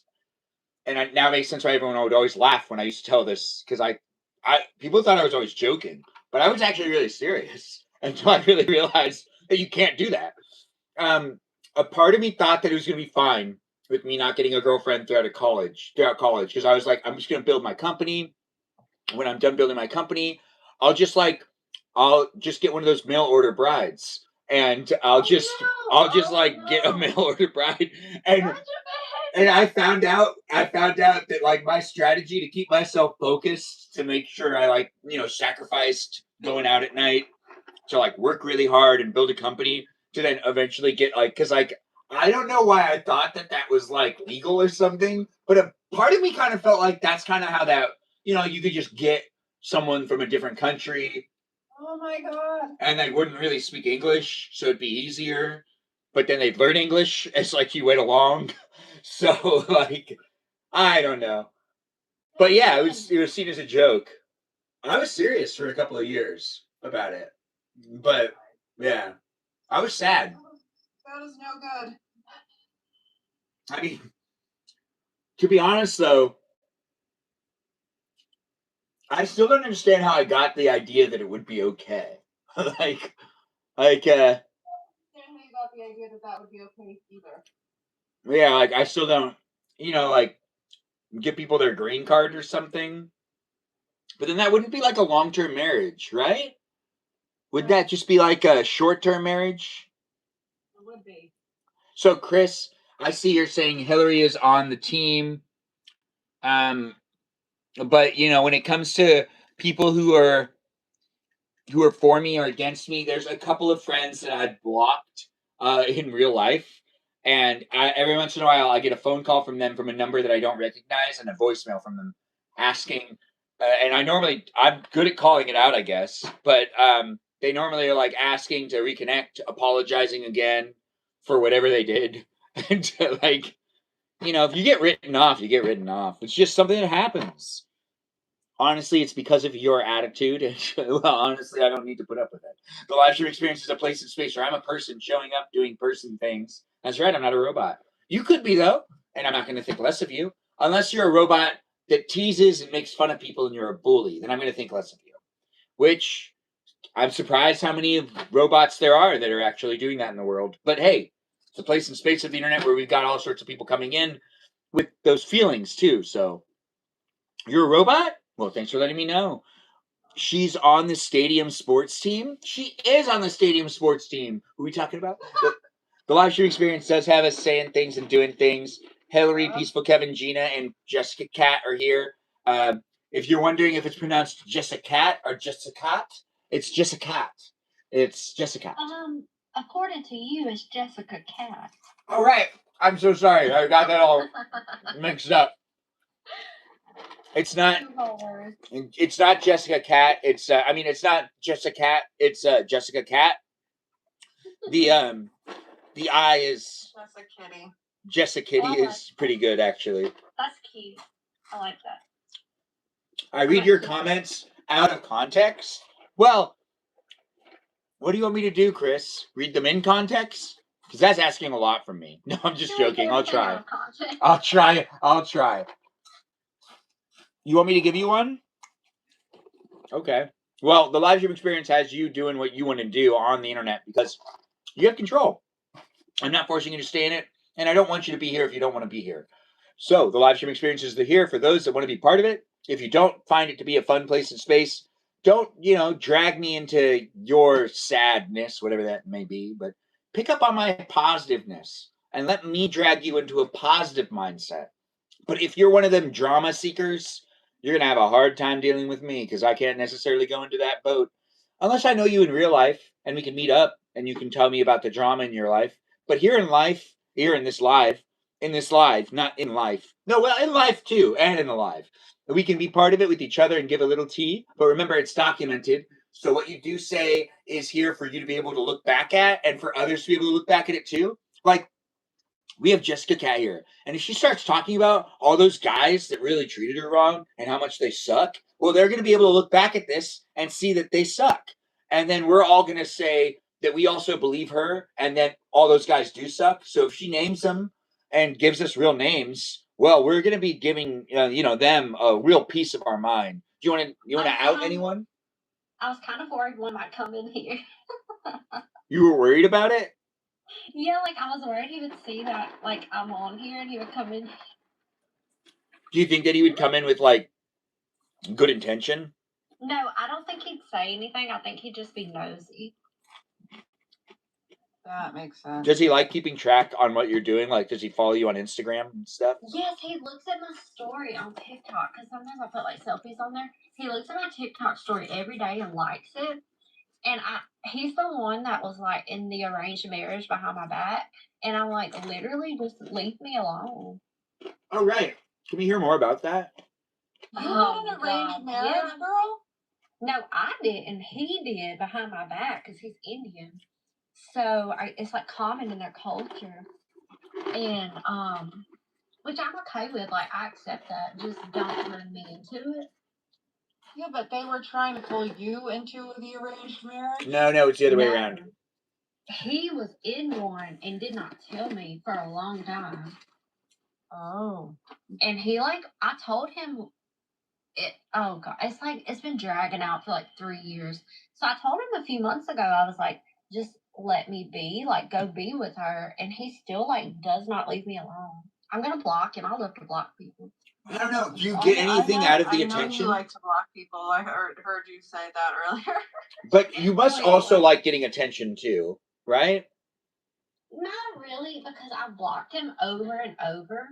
But he has a way of weaseling his way back into my life and trying to be, because we did have a deep connection, but it's just not worth the trouble. Block him. Don't change your number though. Changing your number really lets them win. Honestly, I've heard people talk about changing their number. Like, you can block someone and you can be really diligent with it. But if you're basically caving to them, then they're affecting you a lot more than you should let it be that. You shouldn't let it be that way. If they're like really bad. That's my number. Wait, what? This is why like nobody gets my number. I'd rather them get my Instagram than my phone number, because when you block somebody on Instagram, like if they make another account, they can't find you. Wait, if you block someone on Instagram and if you make another account on Instagram, they cannot find you still, because it uses your IP address. Although if you made another account on another IP address, like through a VPN, you could. But if you block somebody on Instagram, like it will block every account that person has ever made. Is that new? Is that like how it works now? That is not a new thing. It's been like that since day one. Oh, because that wouldn't make sense for me, because I've been blocked on one account by there's the Disneyland. You must have made the other account on my same phone. But did you make it on a different IP address? No, I did it on the same phone. So I know I made all of my Instagrams on the same phone. IP address does not mean phone. IP address means where you were on your internet. So if you were using your friend's internet when you made the account, and then you were using your home internet when you made the other account, it's different IP addresses. Do you know how the IP address works? Yeah, I would say that. So I sat down and made all my accounts at the same time. I made my Boy John Media one, my Benjamin Magrdichian one, and I have my Balavoon one, and then I also have I have another one that's Boy John Premier Media Services. I made them all on the same day on my phone at my house, and then over the years, and I made those. Those are like original Instagram accounts. So this is back when we were posting food. So these are at the beginning of Instagram, and I've had those same accounts on my phone, and I've been logged into all of them. And I've gotten blocked by the Disneyland girl, and how I really realized she blocked me, I had to like double check. I was like, wait, and I just went to my other account and just checked. So that's how I found out too that, well, I already knew where she worked, but then I like knew even more where she worked, because I was like, oh crap. But then I started to avoid. My sisters have no idea that they've interacted with her numerous times. Make sure that I wonder if I'm gonna let you know. Balavoon means Benjamin, by the way. Go ahead. What were you saying, Hillary? If you were to check now, maybe your other accounts would be blocked from that person. It's like they made that's been like that for a while. There's another person ever since Facebook bought them. When was that? Facebook bought 2012? No, that was a little after that. I think that when Facebook 2015. When Facebook bought Instagram, I think it was like 2015-ish. I can't remember. Hey, wait a minute. Let's check Alexa. Alexa. I think it's 2012. When did Facebook buy Instagram? Facebook acquired Instagram on April 9th, 2012. 2012, yep. Yeah, because I have family friends that like worked there too, so it's like I was pretty in tune with what was going on when it was happening. But I was not in favor for Instagram to get sucked into the Facebook ecosystem, and I thought it was stupid. Oh, I think it's stupid whenever companies sell to another company. I think it's dumb. It turns everything into monopolies. Yeah. It turns everything into monopolies. Jessica Cat's like, how? Question mark. What are you saying how to? Like, how is that your name? Balavoon? Yeah. It's my uncle's name, and he that's just Balavoon's another way that the Benjamins of yesteryear came from Armenia to America. I love that. Yeah, so it is a family name. And on the tombstone of my Uncle Ben's grave, it just says Balavoon. So there's a picture on my laptop about it. Last time I saw it. I like to learn about people's cultures. It's fun, right? Yeah, I like it. Yeah. Balavoon's also the name I go by on SoundCloud if you want to listen to my music, but I haven't promoted that in like 10 years. You make music?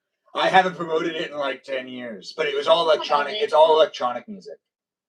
I'll listen. Yeah. But you can look into it still. Jessica Cat, homework assignment for you. Listen to all of my music. There's only 2 songs.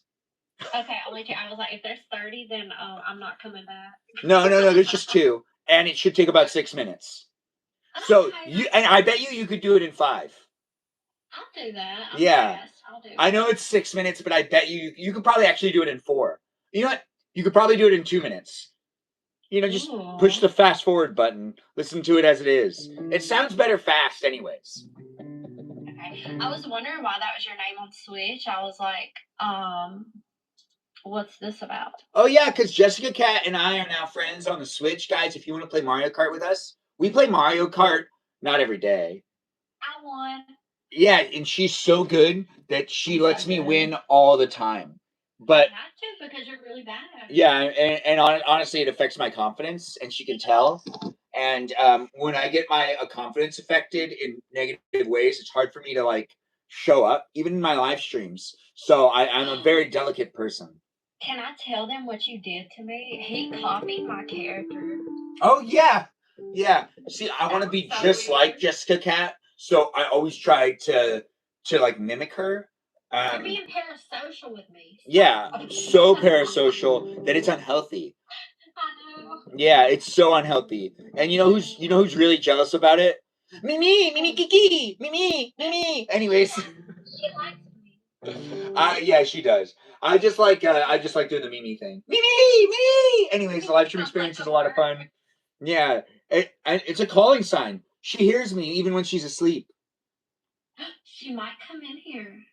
Yeah, she's asleep now though. She should get her beauty sleep. She gets real cranky when she's not sleepy. I really like her. She called me pretty, and I was like, "No, you're pretty," and we just kept doing it for like an hour. I do like seeing the way that people interact with each other. I love it. Yeah. It was so cute. Okay, anyway, back to how good at Mario Kart I am. Yeah, well, we could talk about that, and we can also talk about the things that are being asked in the chat. Shout out to Candace. I don't know who that is. You mean Candace from when I was in school? From Phineas and Ferb? Maybe. Thanks for saying I look amazing. It's happening, guys. I'm looking amazing. You're looking amazing. If you don't look good tonight, well, maybe you should just comb your hair. Maybe that's all you need. Do you want me to comb your hair? I can't. I'm over here. But the live stream experience is a place and space where you can comb your hair while I'm watching you because I can't see you and you can see me, and it's safe in this way. It does make it easier for me to be online when I feel safe. And if you feel safe, that's great. That's really the whole idea of us showing up online. But you're holding your phone. So the idea of you not feeling safe and me being on a digital platform is a little ridiculous. If you don't feel safe, well, I mean, it's your phone, or maybe a desktop computer, a laptop. You do love Mario Kart. Yes, you do. When it comes down to the gaming, guys, I don't do it a whole lot. But we got Gina here, Jessica Cat, and Hillary. And Liz doesn't want to come into the room because Liz is really busy painting her nails, or she's letting them dry right now. When it comes down to drying nails, I'm not necessarily an expert on that, but I would assume that it's best to let it sit and let it. Yes, you gotta let each layer sit at least for 10 minutes. 10 minutes? Gosh, that's forever. That's the that is the best way to make sure that they do not smudge. And this Mine get messed up. Yeah, that's why they get messed up, girly, is because you don't let them dry for 10 minutes between each layer. I don't have the patience. Like, I always do it too close to bedtime. And then when I wake up, they have like the imprint of the sheet in the nails. And that's another thing. You're probably using the wrong top coat because you actually. Yeah, if you use a proper top coat, it'll prevent the imprint of the sheet from happening. Keep it PG in the chat, guys. I do appreciate you guys being in it. On YouTube right now. Not on TikTok. You guys are doing great on TikTok. But on YouTube, I see you. Don't be mean to me. Don't you make me come over there. I will push on that button. I will do something. Liz is doing polygel nails, and that's even worse. What do you mean worse? Like bad for you? No, it's like worse as in it takes up a long time to do like nail polish takes up a long time to do because you have to let it dry properly. But polygel, what she's doing is like it takes a long time to cure everything with the lamp. Yeah, Chris, don't touch gel if you're worried about getting an allergy. Because why don't you just paint? Why don't you just do that thing where you put the fake nail on that's like glued onto your nail? I like those. Yeah, because I've done that too. I need you to be aware that I have done every type of nail thing that you would ever think. I've done polygel. Makes sense. I have done dip. I have done acrylic. I have done gel What about nail. I've done that. Yeah, I've slowly have acquired all of the tools to do different types of nail stuff. I get that. We need to talk then because I'm literally about to give up on having nice nails. I can't find anything that works. Right now, because a few months ago, in December, when I had fake nails on, I dropped something on my fingernails. I've been using medicated nail polish for the last couple of months because I need to let my nails grow out naturally because I actually injured my nail bed. My nail plate was like separating from my nail bed because of an injury. So That sounds very uncomfortable. It is super uncomfortable, and I'm praying to God that it's healed 100% by my birthday in July. So that way I can wear fake nails for my birthday. If I cannot wear fake nails for my birthday, I'm going to cry. I'm working my butt off on healing them and taking care of them. So I'm keeping my natural nails short, which is really hard for me to do. I think you'll be able to accomplish this. You still got like 2 months. I know. I'm praying to God that little bit that I need to grow out will have been grown out by then. Maybe you should do that thing where you like dip your hands in like some sort of oils and I do that. Yeah. I love every night. Yeah, there's only one nail oil that you should use on your nails. Jojoba? Yep. I be knowing. You are right. You're using the right one. Did you say? Girl. What did you say? Me? What's it called? Jojoba. It's spelled J-O-G. Like, I can't pronounce it. I'll type it for you. J-O-B or? Yeah, read the way that Jessica is spelling it in the comments.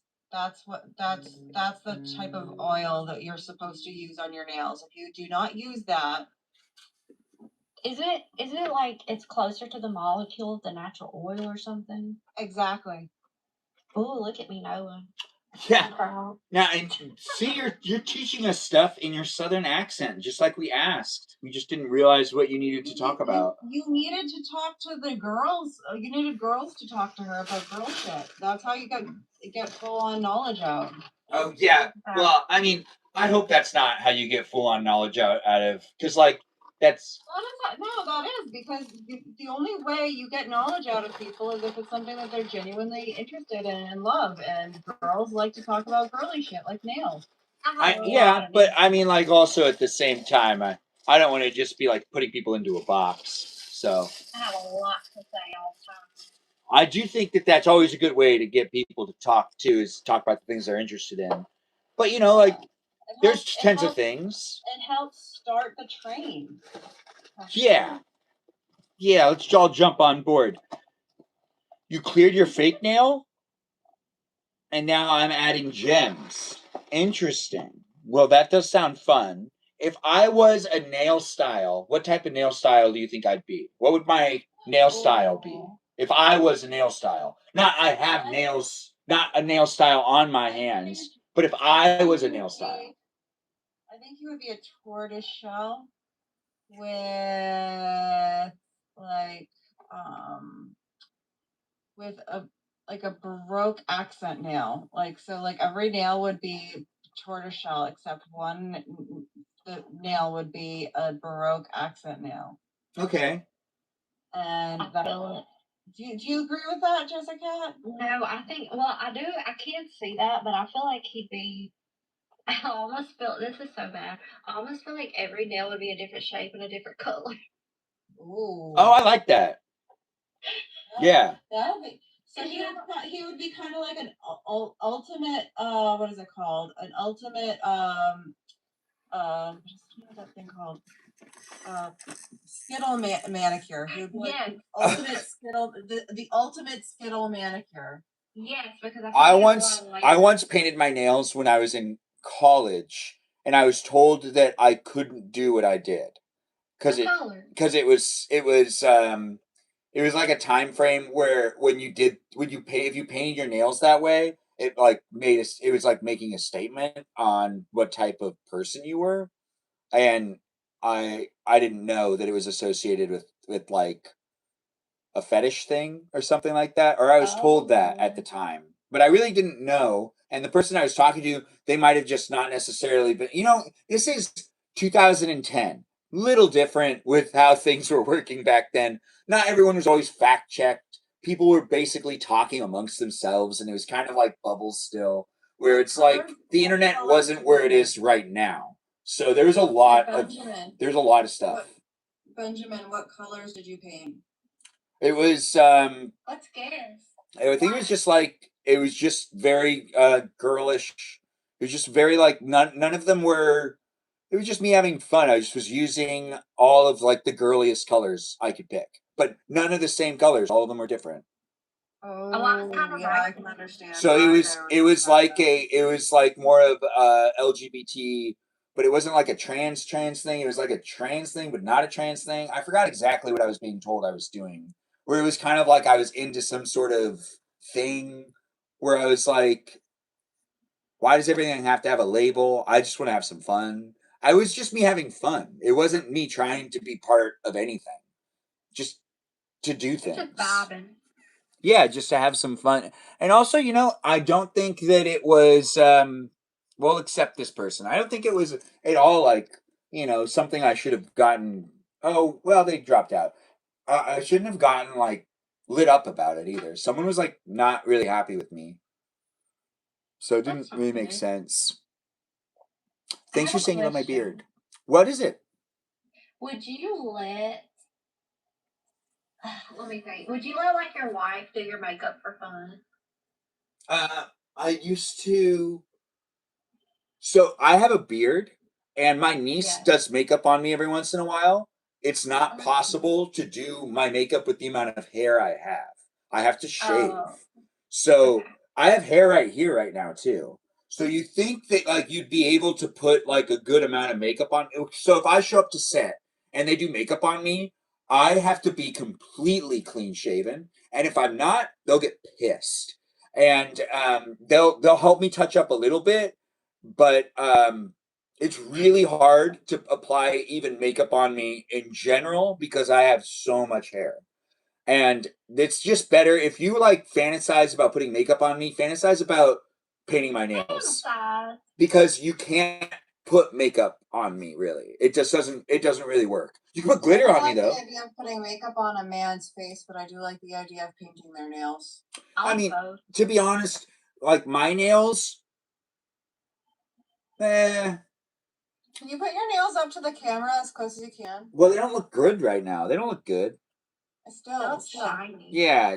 You have very wide nail beds. Your nail beds would be so fun to do nail art on. I have nails just like my grandma, but my grandma's nails and my sister. Me and my sister have the same nails. Or one of my sisters. But like our nails are not the type of nails you want to paint. They're not. Wow. But I'm gonna let you know something that you have the nail beds that would be really fun to do nail art on because they're wide. Oh, thanks for saying that. There are certain nail beds shapes that are really really good. Like wide nail beds and long nail beds are really good for doing nail art on them. And you're like, I could actually probably draw like little ghosts. Oh, I understand now. I see. I get that more. Flowers on your nails or something like. I could actually That do makes some sense. fun shit with your nail beds. Okay. Like, that's what I was asking to see them up close on the camera. Yeah. Like I can have, see like, it the now. camera- That could be good. Yeah, that could be fun. But when it comes to makeup on my face, if you want to watch a video of my niece putting makeup on me, there is a good amount of them. They were filmed like a year or two ago. Do give them a watch because she gets frustrated and she does not know what to do. And this is like when she's getting introduced to makeup. So this is like her first makeup set where she like is doing everyone's makeup for like the first time, learning how to apply things onto people's faces. And she just basically like crashes out on my beard. She just she has such a hard time. And she's like trying to figure out how to cover it up, and it's like it's not working. And I'm like, I told you, like I told you it wasn't gonna be fun. Is But it on yeah, YouTube? it's on YouTube and on TikTok, and I think it's even on Instagram. I'm curious to hear this music. That's what I'm gonna listen to later. Wait, what did you say? What did you were saying? You told me to listen to your music. I'm excited to hear it. Oh wait, first watch that video of my niece applying makeup to me before you find the music. You'll have more fun with that. I guarantee. It's really fun. It's like this is what it looks like when my niece puts makeup on me for the first time. I can't make it last. It won't show up. Your beard's too dark. I told you it was gonna be like this. And then it cuts to me saying that's what it looks like when my niece does my makeup for the first time. What's it look like when your niece does your makeup for the first time and realizes you have a beard and can't apply anything on to it. And she's like attempting still as I'm talking to the camera. She's like still trying to cover it up. Where I was like, okay, we gotta stop. Hilarious. It was. Gina already listened to your music. Is it good? Let me know. I just finished listening to his music. You liked it. Thank you so much. I took a whole bunch of different movie soundtracks and I mixed them together and I made an electronic kind of feeling environment. And I feel like as an artist, I blossomed. And then I like was done with it. I was like, okay, I'm good.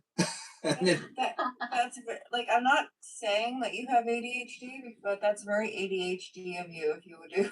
Yeah, I mean, I make a lot of. I have a good amount of unfinished projects and products, but ADHD people like they master a thing, do like a little bit of it, and then they just like abandon it forever. yeah, it's just kind of something that ends up happening. But then also at the same time, a good amount of this stuff I feel like I've made in the past is still going to find its way to be on the internet in some way. Like there's all these voice recordings I had where I made up all these different like really weird stories, and also just songs that eventually I think they'll end up on the internet somewhere.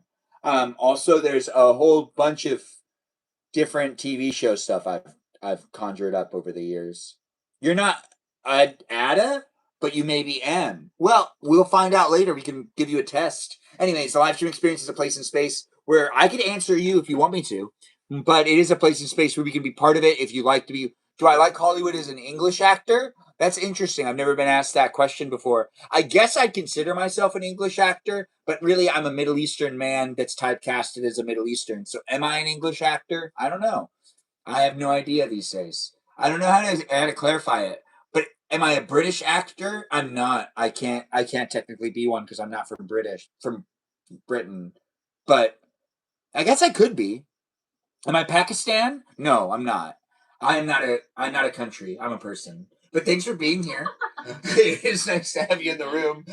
If you were a country, what country would you be? Feel free to say it in the chat. You'd be Italy. I feel like I'm Italian at heart. Well, I would say looking at your profile photo, yeah, I could see it. I could see it. I like that. Yeah. I would be the UK. You'd be the UK? Yeah, for so many reasons. One, I'm obnoxious as hell. Well, I thought that you were like someone that liked Halloween, so you wouldn't pick any of the Halloween countries? There is no Halloween countries except America. Well, isn't Transylvania a country? Yeah, that. Not really. Wait, is Transylvania a city? No, it's a country. Yeah, but it's not very. They yes they do like have like the whole vampire stuff over there, but that's not really that's more vampire stuff, not Halloween. oh, Like, okay. I didn't realize you didn't consider vampires to really be a Halloween element. well, it is a Halloween element, but it's not like the actual. And if you think about it, the UK is where like the first like witches were, like the pagan religion with all the freaking like Stonehenge Wait, and wait. stuff. The pagan religion is from where? Pagan religion is from the UK. Yeah. Oh, yeah. That makes sense. I Like mean, it's a yeah. Yeah. Stonehenge. Yeah. I never Like thought of it all that way. the Celtic religion stuff. Yeah, I guess I just always thought it was an American thing, but now that I'm like listening to you, that doesn't make sense. Absolutely not American. That is that they. What happened? Thought of something. You thought about how much you love garlic? That's why, like, the Spanish Inquisition and everything. That was them trying to shove Christianity everywhere, and they were trying to shove Christianity even into the UK. Yeah, they did a really good job at that. Yeah, they did. Yeah. They're like the UK was not where like the Catholic faith like was originally. Originally, it was like all witch religions out there. I understand that. That makes sense. Like it was very spooky, hocus pocusy stuff that they like. Yeah, and before that, it was just cats and Egyptian stuff. But what were you gonna say, Jessica Cat? What's this love of garlic so much? Well, I was thinking about how I love garlic, but I thought about something else, but I kind of forgot. Let me think. Oh, I was thinking about how yesterday it was so funny when you were talking to that girl and you said, "You're from the good Korea." Oh yeah. But she's like, I'm from South Korea. I was like, good, from the good one? Fantastic. Yeah. That is hilarious. It is the good one though. The bad one's the one that is the bad one. Like that's the bad one. Oh my god. No one really wants to go to. Not to get like political, but I love North Korea documentaries. I love them so much. I am third generation Armenian. Thanks for being here and thanks for being part of the live stream experience. Actually, I'm not third generation Armenian, but you think I am, but I'm not. I'm second generation. My favorite Big Brother contestant is Armenian, and he's also from Southern California. That's a big deal. Also, me being second generation is also something that throws people off because of my family's lineage and being people that survived the genocide. By age, would say that I'm third generation, but I'm actually not. He always like says my grandfather survived the Armenian genocide, so I could be here, and like he always is like really trying to shove that history of that genocide down everybody's throats so everybody knows. And this is like the one time in the world where I'm okay with somebody trying to shove something down my throat, because I want that. I'm glad that I know about it, because if I didn't know about it from him doing that, I wouldn't have known. Yeah. Like he became a contestant on Big Brother, got himself a little miniature platform, and uses that platform for the Armenian genocide awareness. I'd have to say, everyone has their own experiences talking to the elders about the genocide, and I did not personally live through it, and I need to respect the fact that I didn't live through it, but my elders did. Talking about it from my like, he's trying to make it so people know that it exists, because there are people who don't know that it freaking exists. Yeah, so that's what I'm getting to. Is that it's important to know, but also it's respectful not to necessarily completely. So like my grandpa is, so it's not great grandpa, it's grandpa. So that's why I'm a second generation. My dad's the first generation here of the first birth that was after the genocide happened. But the thing is, in my family, it's greatly seen as like, if you know us and we really know you, then yes, we'll talk about it. If we don't know you, we're not going to talk about it. Yeah, he just wants us to be aware that it's a thing, so that way if people do want to talk about it and we research like people's stories that people have put out themselves, like we know that we can take the time to look it up. Like he just wants us to know because it's kind of like how, like if you think about it, there are certain things that you won't know about unless freaking people who are the descendants of those. I'm not married. I answered you. Don't be aggressive. Have fun being in the chat. Hillary's Do you talking. know what I mean? Yeah. Do you know what I mean? Like if you don't know about something, you're not gonna know to even research it. Yeah, I mean, you could still talk about it, but it's also like the stories that happened. It's kind of like you need to be respectful to the fact that they happened to them because there's like, it's just the loss of life was immense. So there was weight to it. So you telling stories, I think now that they've passed, it's a lot easier to talk about it, but it was a lot harder to talk about the genocide when there were still people around that lived through it because it was seen as like something that they should be talking about, not you should tell their story. It would like, don't do that. Like, it was just different, but it's also like, where's the line now? And I don't always like talking about it because it just doesn't feel like it's it just doesn't feel like it's appropriate sometimes to bring it up, but it did happen. So But would they like you to pass it on to like future family members? no, my grandpa would absolutely say never talk about the stories. He would Really? they don't like talking about it. That's why there's always a lot of people saying that there is a huge amount of disbelief that it happened.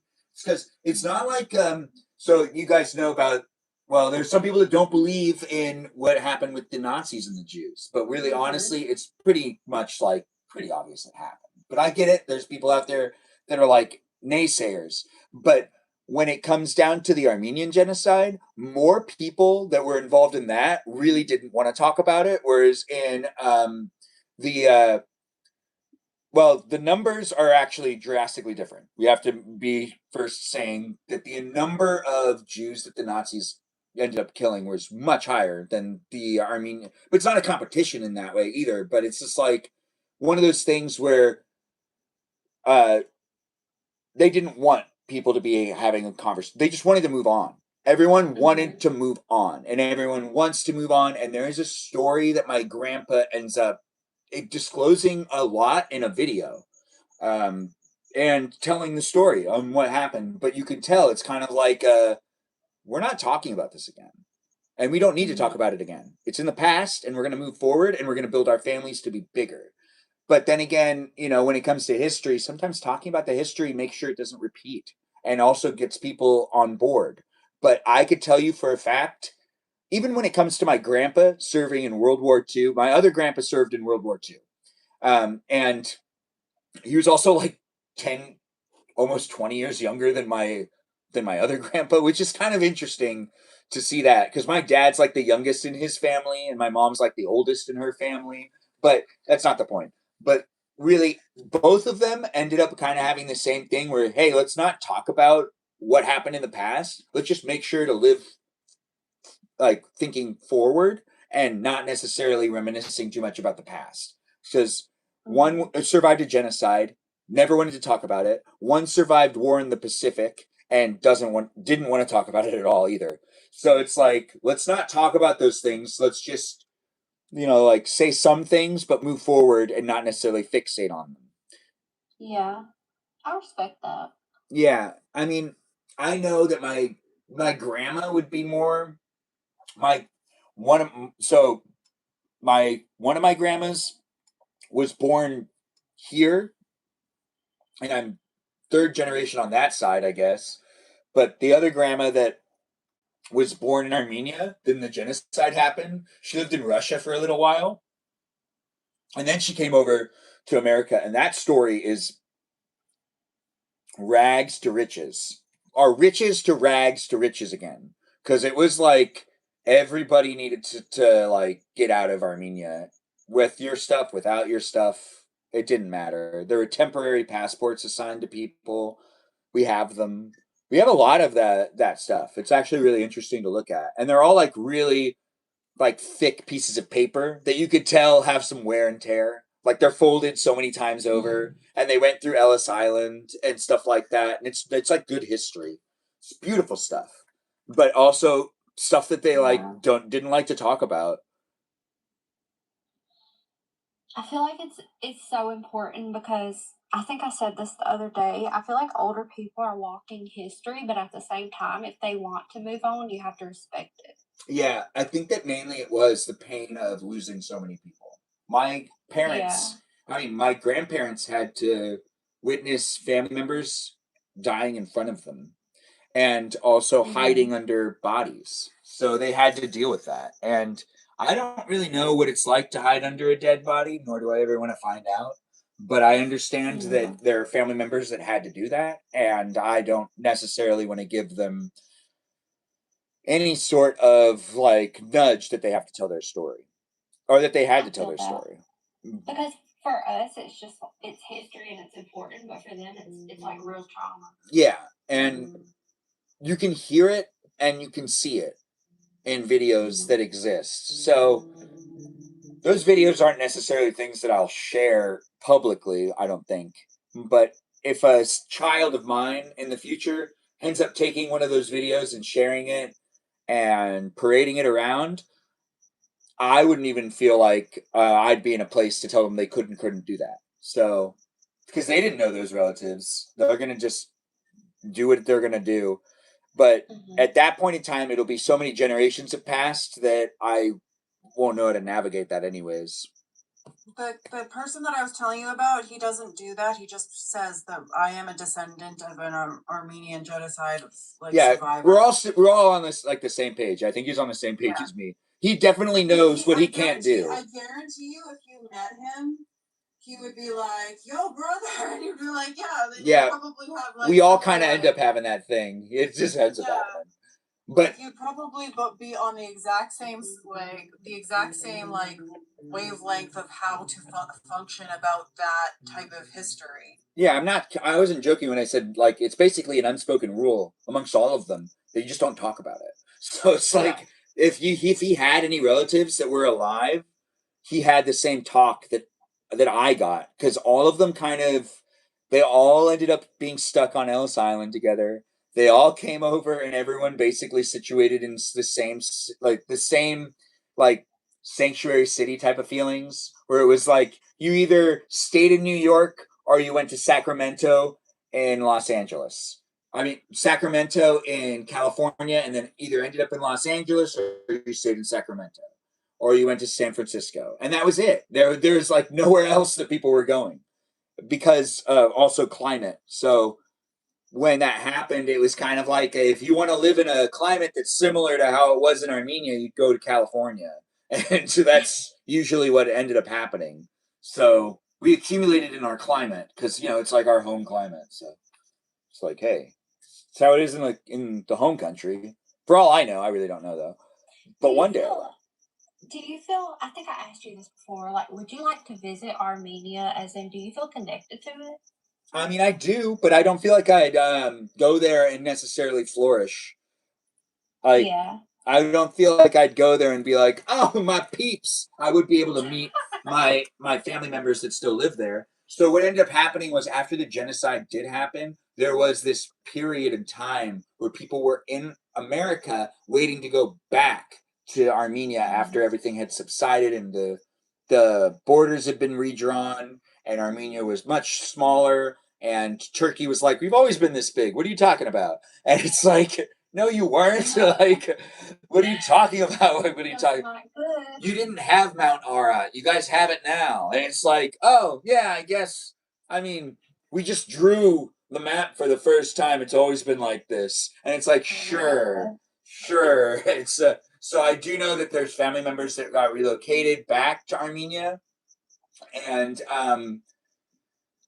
like my sister went, and apparently they have an outhouse. So that's like one of the things that like you have to be mindful of, is that it's not like complete, like they're farmers. Like my family members that are still in Armenia, they're just farmers that like live in like the best of ways, nice and pure, old status of how the family used to be, and it's just a farm.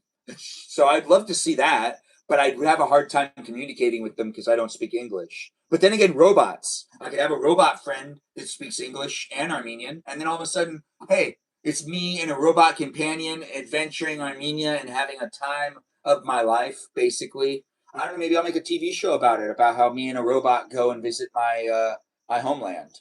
You could say this is what it looks like when Armenia is behind me. Yeah, I could do that. I could do that. But I also could.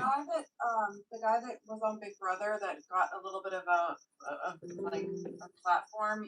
When he's gone to Armenia, he's actually gone back to Armenia a few times. And he's done videos and he's done so much. Bye, content. Gina. Thanks for being here. I see your phone died. Well, you probably don't see us, but maybe you do.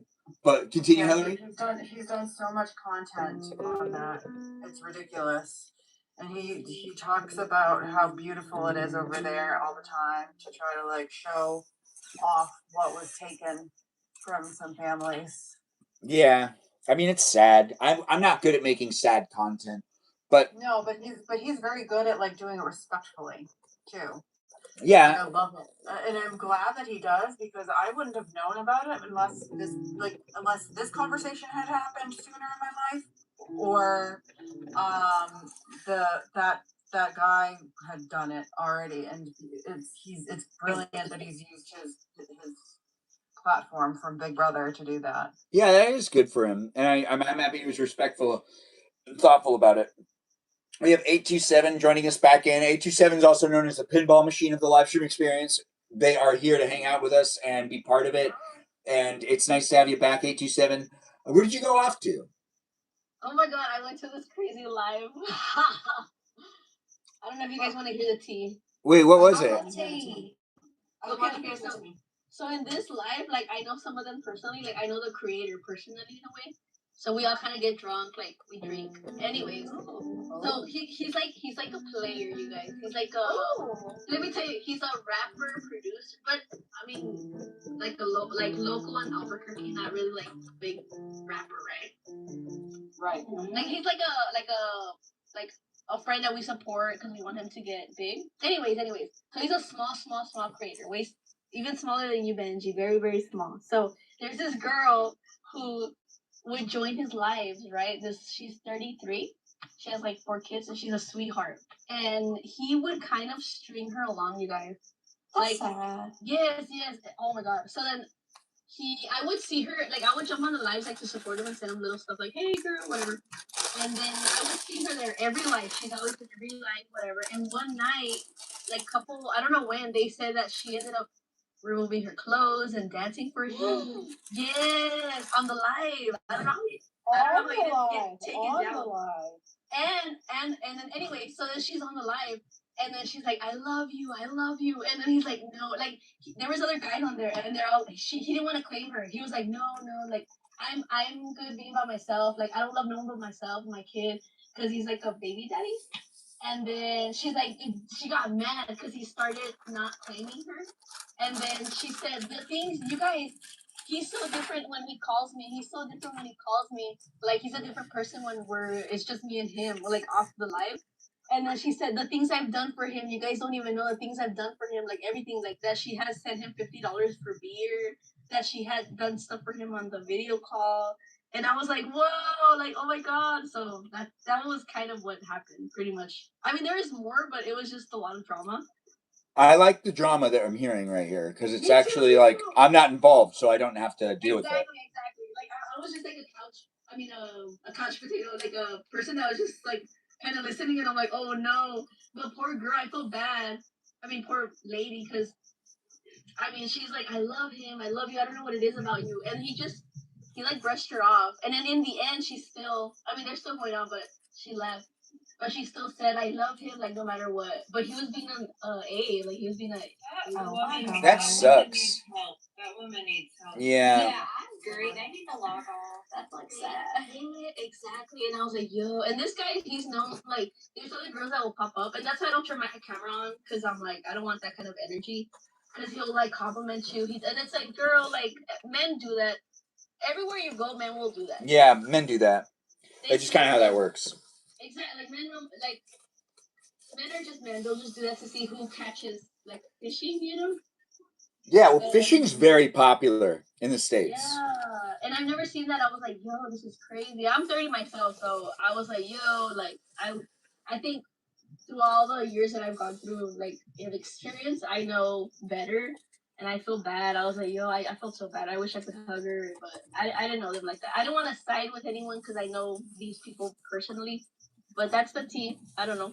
That was some good tea. I mean, honestly, though, when it comes to the online parasocial relationships, I feel really bad for what some people have experienced, and also just like the digital footprint that people are leaving behind. Some people are completely disillusional to the fact that their digital footprints are not going to reflect very well on them in the future. Yeah. And she showed, it was insane, you guys. Like, I was like, yo, how am I watching this without it getting taken down? Because she had like a little skirt and she was showing everything. And this was a woman. Why did I get flagged for like nothing? And that can happen? Yes, That doesn't make any it's like, sense. like, I mean, insane. I was like, yo, what am I watching this? I know people are screenshotting. Like, obviously, lady, like, people are screenshotting this. And she didn't look good. She looked drunk. She looked a mess. And she's urging. Oh, that's going to come back and get her. There's probably a friend that sent her a screenshot saying, "What were you thinking? We need to talk." Yeah, like I could see someone sending her a message saying like, "Hey, I think we should talk." Like everyone's sending this that knows you, and everyone's like, I believe that something like that would happen. I hope so, because she needs people on her side, because that's insane. And I know her sister was earlier when they started drinking. I mean, I'm drinking as well, but I'm at home, whatever. But you're not on the live taking your clothes off. That's a little different. Exactly. Yeah. Oh my god, I've never seen that. You guys, I kind of felt like empty. I'm like, yo, like this isn't. And this guy, he's sweet, off, like normal, like a friend, but I lost respect because this poor girl is like pouring her heart out to you, like she loves you, and like wow. And she sent money to him. She said she would send money. Oh, she sent $50 to him to buy a bottle of liquor, and then she sent his friend $40. You guys. That's next level stuff, though. That's like I never understand why people do that. That's also why sometimes I feel really weird when I started doing these live streams and people started sending me money. It was like girls were sending me money, and I would like let them know that like they didn't have to, and they'd be like, "Oh, but I really want to," and I'd be like, "Okay, but seriously." Yeah. You don't have to buy me roses, because I also didn't understand how what the like ratio, like I didn't understand, like when I first started I really wasn't like fully drawing the connection on like how much everything cost or whatever, but it felt weird at first when I'd see like the girls were sending me like tips. I felt less weird about it when guys were doing it for some reason, but when it was the girls I'd be like, I really don't want to lead you on, because like I could hear like me being the drama, because like they sent me money, and then or like the guy that sent me, or the girl that's, well, whether they're a guy or a girl I really don't know, but the person who sent me $5 on, they're trying to buy your love or whatever. Yeah, but the person who sent me $5 on YouTube, and now we've had to ban them because they asked for their $5 back, because they gave me $5, they gave me a compliment, and then they told me to stop being redundant in my live streams, and I explained to them why I had to be redundant, and they felt like I was being too mean to them, and that I was being an a-hole for explaining to them why I'm being redundant, and that I can't not do it because of the way that the internet works. People coming in from all walks of life at any moment in time, when I see that the numbers are higher, I tend to repeat myself to let people know what type of place it is, so that they don't show up in an inappropriate way, or that they can contribute to it. I can also speak into my live stream to make it the environment I'm trying to create it to be. And by saying it out loud, it makes it a lot easier to enforce it. But they were just not, they felt like I was targeting them and making them feel dumb, but they just gave me $5. So I totally understand that they wanted to be like seen as a smart feedback provider, I guess, and that I'd like listen to them, but I had to explain to them that I could not listen to them. And like it didn't go very well. But Hey, thanks for saying that. I do appreciate you telling people to like and subscribe to their live stream. I do appreciate you being here. It's nice to have people say that in the chat. But yeah, as soon as someone gives you money online, or if you subscribe, I've told people not to. Yeah. Your vibe is different. His, like I'm telling you guys, like if you ever jump on his, he's a flirt, I would say. But I don't know. I've never seen. I don't know. Maybe just with her. But I remember days ago he told her she was in a live with him, and then he kept saying, "Oh, let me be your girlfriend. Give me your number." Like so, and then now fast forward to now. I think he got annoyed that she would join every time, and then she would be demanding. She'd be like, because he does song requests, so she'd be like, "Do my song, do my song," and then the poor guy has to do her song. Oh. I just thought it was so funny. To be honest, that does sound funny. That is funny. And then today, you know, that she did that where she's like, I love him, like pouring her heart out. I don't know why he doesn't love me. And then she even said, like, I don't care, like, he doesn't love me, it is what it is. I still love him no matter what. I'll always love him. And I'm like, yo, like this is normal. I've gotten some messages where people have basically said something of the sort. And when you see someone have loyalty like that to you when you've never met them in real life, it does not feel like loyalty. It feels like a disillusion of like your personality and their personality mixing, and then you're like, it doesn't make you feel good. The parasocial relationships can hit a point to where you don't feel good about it. It just feels weird and awkward because like we aren't designed like that. Like we're designed as humans that end up seeing each other and feeling it, not necessarily creating it over fantasization or whatever you want to call it. Or Jessica Cat, you're leaving me? What do you mean BRB? No, I'm not leaving. I'm going to the bathroom. Okay. She said BRB. She said BRB, which means be right back. Not TTFN or Tata. You're right. I guess, the parasocial relationship, I have attachments. BRB is different than TTFN. I don't know. I've gotten a lot of people say be right back and then they drop out and then they never come back. Never come back. And they always say BRB. They never say. Those people need to. Well, then those people are screwing up the lingo. They were in this chat today. It's already happened. Oh, well, those people that have been in here that do that are screwing up the lingo, and that bothers that grinds my gears. And you know what we can do? We can look back and hold those people accountable because the live stream experience is rewatchable. That's right. If you come into it and you mislead me or you say something in the chat and then you don't come back, we have it documented. It's true. And Ben, that's true.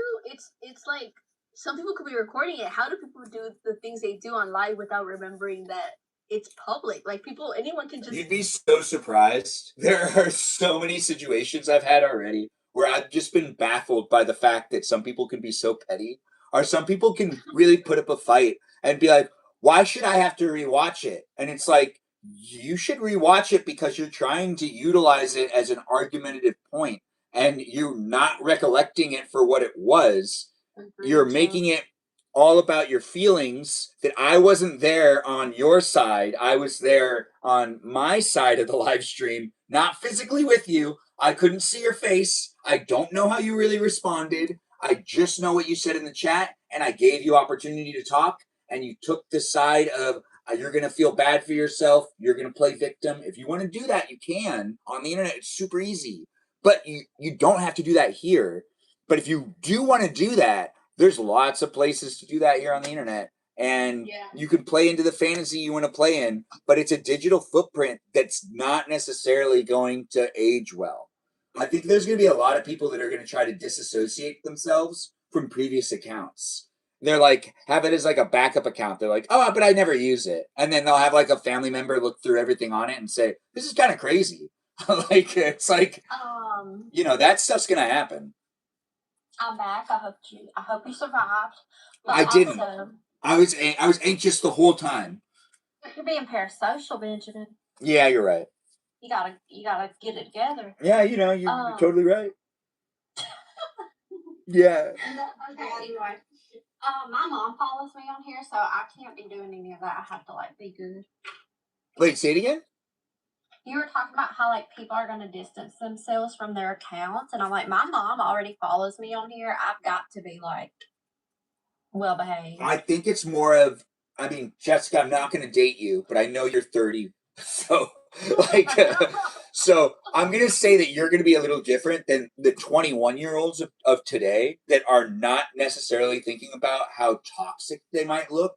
Because I've actually come across some people that it's like, you know, what you're posting and what you're like, you're doing the, you know, there's just like a disconnect on, accountability of what you're gonna have to look back at. If you decide to like make a bunch of videos about how men suck and you're gonna continue to try to date, they're gonna look back at those videos and be like, "Wow, I do like half these things. Why did you settle for me?" And it's gonna be like the weirdest of conversations for people in the future because it's just, especially those that made videos that went very viral, and then you know, like they have like it being reposted over and over again on other accounts that aren't their own. Those are the people I'm mainly talking about right now. Not like the simple, tiny. That's like the big influencers that utilize the trends that are also, like showing up online. This actually happens on from both genders, where we just sound crazy. There's just going to be people that are going to look back at it and be like, "Yeah, I guess I was more on the drastic side of the crazier side of that gender at that point in time." You know, and it's not going to be something that they can just, "Oh, that's not me." Like that's not going to work. It's just not. But maybe it will. I don't know. Let's find out in the future. Not right now. Later on. But if you are watching and you're from the future, welcome. But did that happen yet? It didn't? Well, let's see when it happens. Yeah. Maybe send this video to me. I don't know if you should, but you could. The live stream experience is here with the people using correct acronyms. That's great, right? Isn't that what we should be doing? Some people are, not you. No, I don't even pronounce everything right.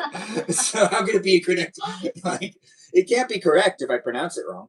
But it is a fun place in space, ain't it? You're not from the future, but you are from Pasadena. Well, welcome to the live stream. I'm also from Pasadena. It is nice to have people here in the places and spaces across the web. It's not for one specific person, and I'm not here to troll anyone in my live stream. If you think that it's about you, well, that's interesting. Was I in your live stream, or how did it become about you? I'm asking you, Jessica Cat, how did it become about you? That's up to you, not me. It's the southern accent. I'll answer it Yeah, for you you. tell me. It's the southern accent. The reason why it became about her is because we have a southern accent in here now. Have you ever met anyone in real life with a southern accent? Yeah, quite a bit of people. Really? Yeah, I work within the entertainment industry. So I have definitely, yeah. In college, I did a speaking competition, and in the speaking competition, there were people from like Kentucky and everything, like from all over, and I like when I was partaking in the speaking competition, these people were they were doing their speeches in the southern accents, and I was like, this is so freaking fun. Oh, that does sound fun. Like there like a speaking competition is where people have like prepared like speeches that are like rehearsed in advance, and there's like there really was this one from West Virginia, and his accent was so fun to listen to. I wanted to listen to his speech for hours. Sadly, it only was a 10-minute speech. Do you know what's so weird? What? I do not sound like this in my head at all. Like, I'm aware of what I sound like because I've heard myself on video. Do you sound like a Hollywood movie or something in your head? Do you sound like Marilyn Monroe or what? Do you sound like me? Do you sound like me in your head? Yeah, just like no accent, just normal. Huh. Interesting. Well, in my head, I talk really slowly. So. That ain't true. No, yeah, it's not true. But in my head, I'm talking incredibly slowly, and I think to speed it up. In my head, I'm trying to talk like kind of nice and calm, but I like when I listen to my voice, I'm like, nope, I sound very aggressive. Oh yeah. No, you're calm. You're calm. You're not like super aggressive. Yeah, but when I was like talking about fluff earlier, I think I might have had an aggressive tone. I mean, my sisters would say you did, but I would disagree with them too. But then again, they told me the other day that I had an aggressive tone. They're like, "Why do you always talk with so much like why are you talking with authority?" And I'd be like, I'm just telling you not to turn the oven on because I have to use it, and if it's on, it'll be harder for me to plug in the probe. So, like, if it's on and it's already hot, you can't plug in the probe. So it's kind of more of an urgency thing. This is why you and I would get along, Benjamin. We're on the same exact side when it comes to like that. Probably, I think we would get along, but we'd also be told, "Why are you guys yelling at each other?" We're not yelling at each other. Like, we're passionately explaining shit to each other. Stop it. yeah, you're yelling. We're not yelling. You're the one that's yelling. Like, and then all of a sudden it becomes everyone's pointing at each other. We have Catherine here saying things. It's nice to have you here, Catherine. Thanks for joining in. Yes. By the way, the guy that's in the comments, his name is that's Intraday Sun. His name is Jeff in real life, and he's the coolest person. He's like he's been in a lot of the lives that I've been in before, so he's like one of my. Oh, the guy that said they're from Pasadena. Yeah, he's one of the guys that pops around when I'm in lives. Well, it's nice to have you here, man. It's nice to see you in the live stream. Be a follower if you want to be. It's very cool. Do you hear people say that they're really funny in their head? I have one friend who has told me numerous times how funny they are, and they've been like, "I'm like one of the funniest people." And if you really are really funny, I mean, you can tell people about it, or you could just make people laugh. You could do two. You could do two of the same things too. You could do both of them. But I find it funny when people do that. Funny stuff. I think of funny stuff in my head, but I do not know how to formulate it into a joke that will land properly. So I'm like, I'm very funny to myself, but Hey, I'm Aaron. not funny to everybody else. I hear you, Leah. Like, hell, that makes sense. We have Aaron in the room now, guys. I do realize it's 1 a.m. We'll go on for a little longer. We got Aaron here now. Aaron, you want to say hi to everybody? Hello. You doing good? Hi. How's Canada? Is Canada still treating you well? Yes. Superstore has a deal on right now. $1.50 for Dr. Pepper. No way. Now that is a steal. My mom bought a whole bunch of Dr. Pepper for the house. She got, I think, 24 cans. So I think we're good for a while. So 24 cans. Like a couple days? Not even. Yeah. I mean, I had 2 today, and I really want to have a third, but I shouldn't. I would say you should. Yeah, I would say I should too, but I shouldn't. But I should. But I shouldn't. But maybe I could. Who knows? So You should. Yeah, I probably should. You know what? I really want ice cream, but I don't want to get up. Does someone want to get it for me? Jessica Cat, you're running out of excuses to bring me food. Ooh. If I was there, I would get the ice cream for you because I want to get ice cream too. I want to be your assistant and like And I bring the ice cream before it gets to you. well, I did say if I had an assistant, their only job would be to get me ice cream when I needed ice cream and to make me milkshakes. I'd be so shady. I'd be like, give me $1,000 and you can go on a date with him, and then I'll take the money. Oh, when it comes down to the things I was talking about this week, there was something I wanted to bring back up in the live stream. I think it was the date thing. Well, who would go on a date with me where I give you $100 to spend money on me so then I could call you my sugar mama in public for our first date and you buy me like clothes? Like, I would do it, but they'd be like, why do you have a 4-foot tall sugar mama? yeah, well, I'd be like, you know, those that make money are of all sizes. So I'm younger than you. I would do it, but I would be tall, so it wouldn't be that bad. I'm 5'10", so yeah, it probably would make more sense. You know what's crazy? I'm actually you guys probably won't believe me, but I would say I'm a sugar baby, or I was. Or I am. What's a sugar baby? Like where you're Oh, you God. are the receiver of the sugar mama and sugar daddy stuff. So like if if you're Don't like corrupt this man. yeah. I'm sorry. I mean, I'm 30 now, but I met when I was 19. Like, I got with someone who was very old, much older, like way older than me, and I never had to work or anything. And up until now, these last 2 years, I've been on my own. But I mean, I got alimony, and I'm still good. I get an allowance. Oh my God. That does sound fun. You would think, but honestly, like, I feel like it's lonely. Like when you're a sugar baby, you get lonely because, you know, You do from what I hear because you're not able to like go and hang out with a lot of people your age. There was one of my friends that called me their sugar daddy when we were out in public one time, and I got super mad. And I still ended up paying for them. So, like, it's because they were always broke and they needed to eat. It was not like it was like I'm not buying you like substances.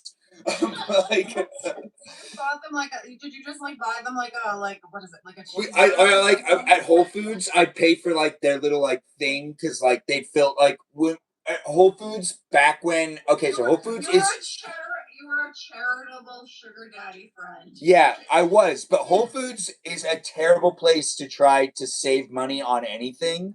But if you do go to Whole Foods and you do their like salad section, just don't put the salad dressing in the salad when it's getting weighed. Like, don't do that. You're supposed to do that on the side. You're supposed to put it on the side. Yeah, and then it saves money, and you can get something for under $10.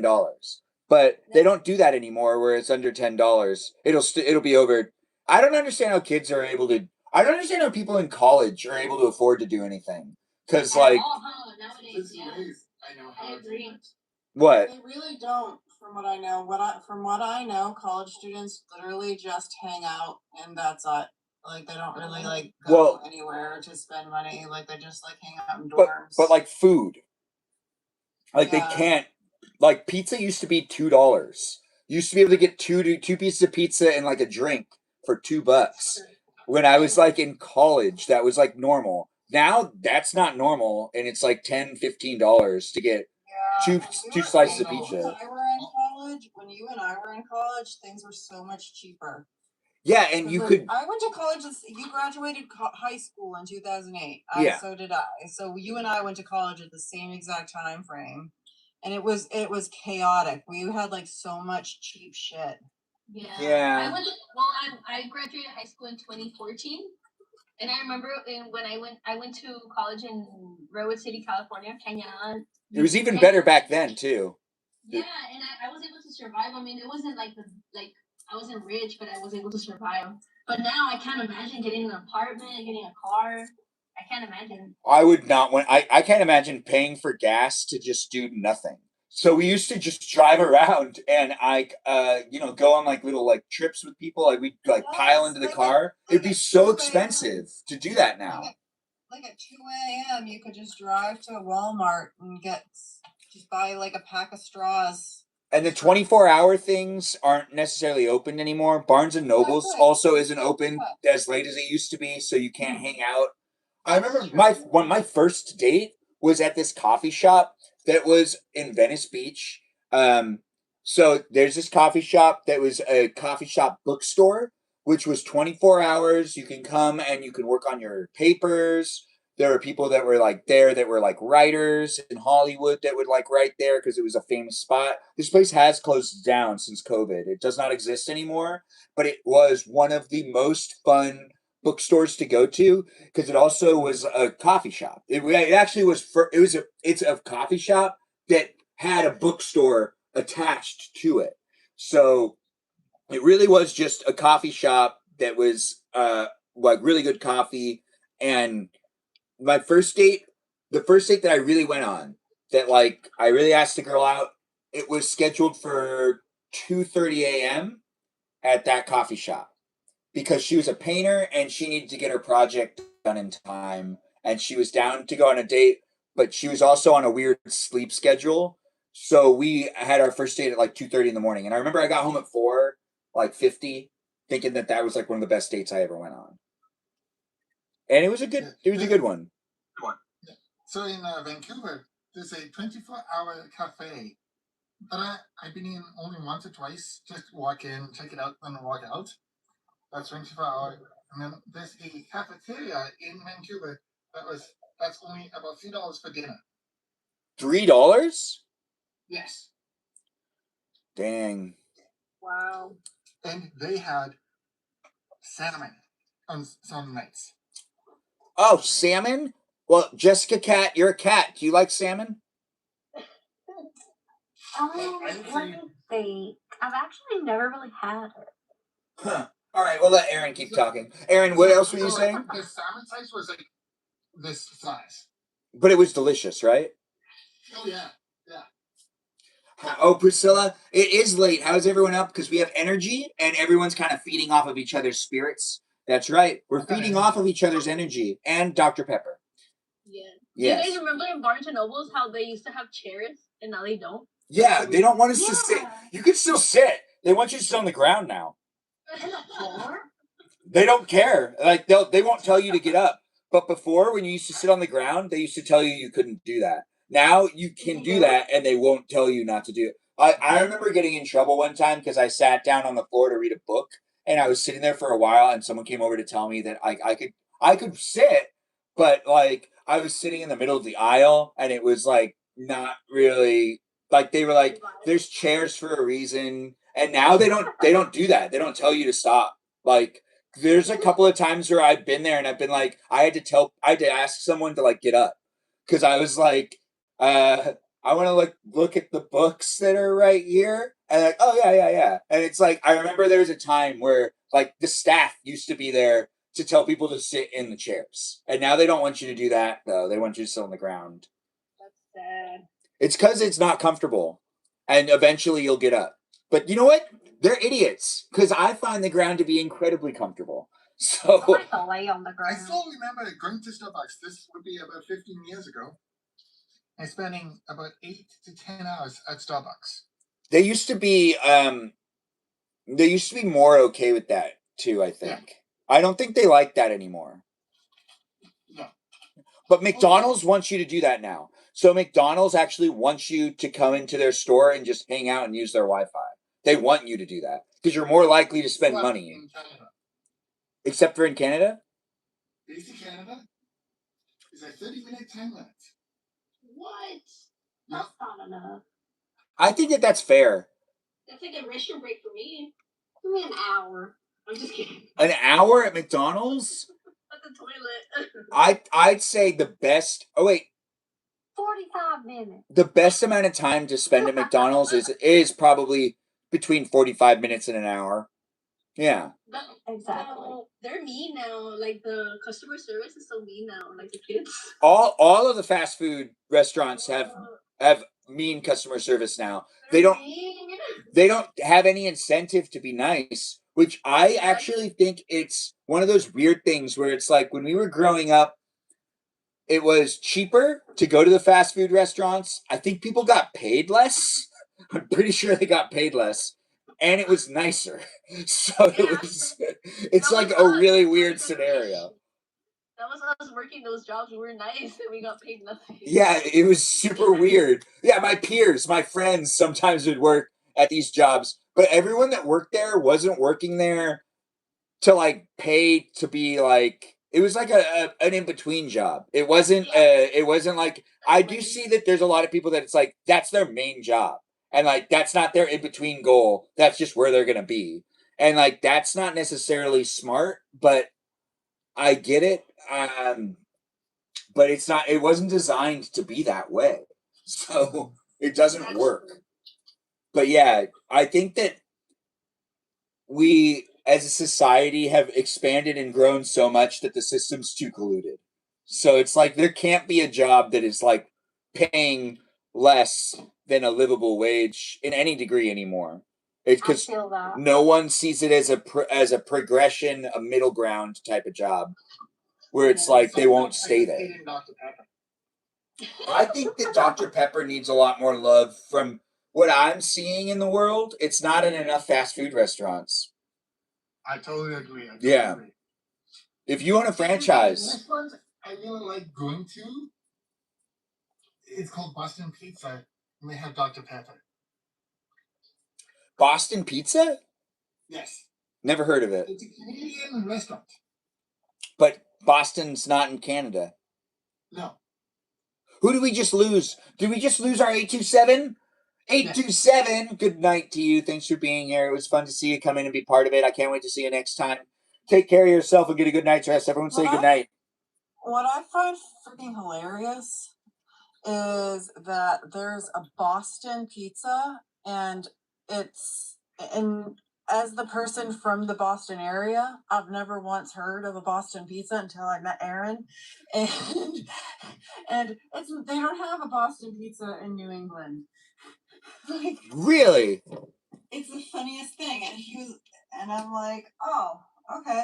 And I researched it after the fact. Apparently, the people who created Boston Pizza are from Canada, and they're huge fans of Boston Pizza. Yeah. So they decided to go back to Canada after visiting New England and created a Boston Pizza in Canada called Boston Pizza after the way that we make like our pizza here in the New England area.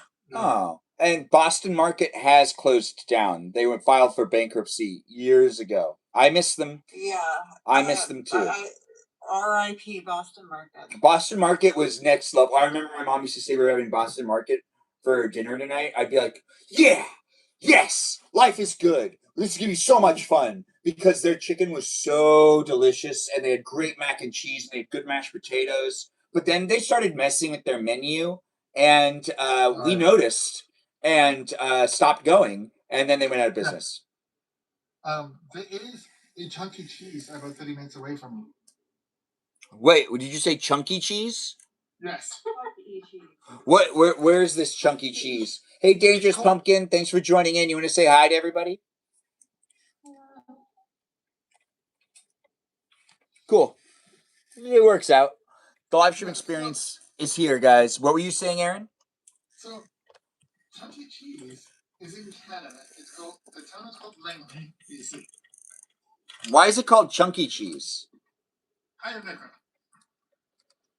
Are you sure you're not thinking of Chuck E. Cheese? Oh, Chunky Cheese, yeah. It's the arcade pizza place. Oh. Yeah. Yeah. You know, I wasn't reading that, Jessica Cat. I was saying it. So, like, the mispronunciation could happen in any way. Thanks for being here. And you lost 150 pounds? Well, that's good to hear. All from slap eating? I don't know what that means. Oh, it means you only eat pasta bread? That's interesting. It's called slap eating? I didn't know that. Did you guys know that? No. That sounds good. I like pasta though. But right now, I'm eating a ginger right now. I hate ginger. One. For you, Alexa, turn off all of Someone got kicked out of a McDonald's because they took too long in a bathroom? Interesting. I wouldn't be surprised. I mean, the YouTube live stream has people saying things in the chat that are quite interesting. It's here in these places. chaotic. I need to go there. I mean, honestly, if you're not anywhere, well, you're here. And you should stay here. But you could go over there too. But you could stay here. Or you could go over there. It's very confusing. But also very straightforward.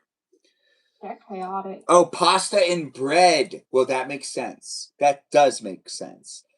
Losing weight is a challenge. I should know. Well, I mean, I did have a moment after COVID where I weighed over 200 pounds. And I was like, whoa, I can't fit in my vests. I got fat during COVID. I think everyone did. I have weighed 262 pounds, and now I weigh 148 pounds. 262 pounds is a lot. Are you sure? Damn, yes, I did. I weighed 262 pounds, and now I weigh 148 pounds. I have lost 114 pounds. That's really good. I don't know how that would be for me, but I think it would be exhausting. I think I'd be tired. Is anyone watching both of the streams? Peaceful Kevin looks like he's on both of them. Kevin likes to do everything. I love Kevin. Yeah, he's a good guy. So do I. It's nice to me. Kevin Yeah. is the person I've been texting for the last for the last year and a half, I think. He does that. Jenny's cat. Benjamin didn't hesitate with the comment. Yeah, Catherine, I didn't hesitate. But what are you talking about? When we thought we were gonna lose TikTok, like permanently lose TikTok, Kevin and I made sure we swapped real life. We phone did numbers, though. so We just don't know. We lost what we had. I realized. Yes, we did lose what we had, but we still have a form of TikTok. Yeah, but wait, what did y'all have? The TikTok that existed you didn't prior. have TikTok before TikTok was shut down for that 12-hour period? Very different. I did, but I use TikTok real weird. Like, I don't scroll. I just type in what I want to look at. Oh, well, even in that way, it was kind of like the way it navigated before was a little bit more like it's for you, and it was less addy. And then all of a sudden, there's ads everywhere, and then it was trying to sell to us more. It was like pretty obvious. It was like different in the sense of it felt money hungry because it's they keep trying to sell me stuff. Yeah, it's Americanized now. TikTok Shop was like being pushed a lot more once it got shut down and then brought back. But TikTok Shop was there to begin with, but it was not necessarily. I still don't throwing us have into it. TikTok Shop. Oh, you still haven't gone on and gone to the TikTok. Well, you have it. You just haven't used it. In Canada, they don't have it. Really? That is correct. So what In other happens? countries, they do not have TikTok Shop. If you were to use a VPN to get onto TikTok, it will give you the old TikTok that we had before TikTok was shut down. Yeah, where TikTok Shop was not really a thing. There was TikTok Shop, but it wasn't as vamped as it is now. It is next level. There was a point where we straight up did not have TikTok Shop at all. Yeah, I missed that. And Aaron has that version of TikTok. That TikTok still had products though, but it was different. It's you could have a sponsor or something. It just worked. It worked different. It doesn't work the same. But you can always have your TikTok associated with something, but it's not necessarily peddling something with such an easy access to buy it. It was links to get to places. So what is for sale on TikTok from your perspective? When you're on TikTok, Aaron, how does it get people to buy things? Is it just through the battles? Basically, yeah. Battles is the way to make money, give money. And then there's no store items. Okay. Basically, it says you can't purchase this item. Oh, so you can still kind of see it? I can watch the streams, but I cannot purchase the item. That's funny. I should do more selling streams where I make sure to say, if you're from a country that you can't buy this, try to click on the link. Try it. Just try to buy it. Just try. You have nothing to lose.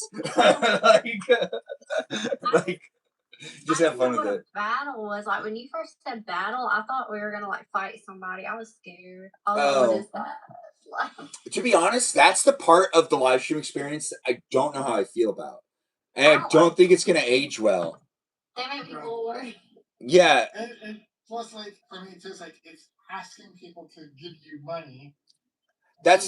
I've talked to some creators, and I know people in Los Angeles that also work within the entertainment industry that really bank off of the battles. But the thing is, the battles are weird game shows with no payout for the audience. So it kind of feels like it's a bubble that eventually society, I think, won't accept it for. I don't think it's going to be something that if you put a lot of time into it, it's going to pay off in 10 years. In 10 years, people might look back at it and go, remember the people that used to battle? And then someone's going to be like, battle? What are you talking about? You were talking about VHS tapes before, too. And it's going to be the kids of tomorrow aren't going to understand what was happening, except for here on YouTube, where you can look back at some of the battles, because I film myself on TikTok all the time. Yes. But it is something that will probably stay to a certain degree, because there's the how do I say this without getting in trouble? But there's the audience that just wants to feel involved and watch people. I don't know how to say this. Like, do you know what I'm? Do you guys get what I'm trying to say? Oh yeah. Okay. Yeah, that's like this thing with my YouTube channel. It's like yes, I can say click subscribe, blah blah blah. It's like why? Or like there's some people that I have not battled with, but I've seen their battles. I've also kind of like I have friends that have done battles too that like I just feel like, oh, I have to be in a bikini and I have to be in the pool. And it's like, why? Why do you have to be in a bikini in the pool? And it's like, because that's just how I'll always win. And it's like, well, I guess like that's like one step in one direction where it's like, if you could rewatch all of these, are they going to hold in time? That's why also I don't necessarily like doing the battles in my live stream that's rewatchable. It's because I don't think it's going to age well. I think it's going to like people are going to look back at it and go, that's kind of weird. Or like the way that I don't know if you guys saw, but Selena Gomez, I believe, did a live stream. Selena Gomez. Thank you. Selena. Anyways, Selena Gomez did a live stream on TikTok. And when she realized that she was getting gifts and what the gifts actually, that was just money, and she wasn't like doing anything other than answering fan questions, she stopped her live stream because she didn't like that was happening. I saw that. Yeah, and I thought that was admirable. Immediately stopped the stream, and then she said she took the money she got from that live stream, and she donated it because she felt like icky having it herself. I understand where she's coming. It's a weird type of money to receive. I understand some people are using it to like get the audience that they want to get, and they're posting other videos and they're trying to build an online audience, and they kind of have like a future goal, and that makes sense. But then the people that are like, I just want to battle, I'm a battler, that's what I'm doing here on TikTok. It's like, it really feels like TikTok's starting to lose its footing and people are starting to get oversaturated and they're not scrolling as much anymore. So the market is smaller than it used to be. So it's also falling apart. So and then when it looks like YouTube, just to be talking from a media standard or from a media perspective, it looks like YouTube is pulling ahead in a way that I can't see where it's going to go, but I do see that YouTube's even more people on it than were on it before. Like even my dad, who like now just spends all of his time on YouTube. He's 70. He's in his 70s. He's spending all his time on YouTube now. What does that say? Every demographic is showing up more on YouTube than any other platform. Yeah.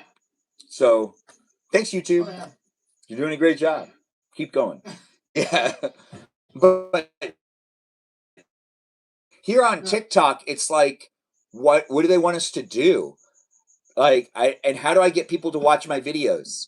I have over 5,000 followers. I don't get them watching my videos. Most of them don't know I still post. Some of them think I don't even live stream anymore. So it's like, why do I even have a follower count? It doesn't matter. Whereas the subscribers on YouTube actually get notified when I'm live streaming. My relatives that aren't logged into their YouTube accounts on their TVs get notified on those accounts that they're not even really logged in on. So like that, I mean, like that doesn't make sense, but it also does. Like, I just don't get it. Yeah. You are famous, Jessica Cat. I actually was talking to someone about that the other day, and they didn't think that I was going to be able to get you in my live stream. You got to go to sleep? Well. Wait, who? No, what? I was lying. Bye, everybody. Oh. Why sleep when you could eat food? Bye. Take care of yourself, Hillary. Everyone give Hillary a shout out. Hillary, what are you going to do in Dreamland tonight?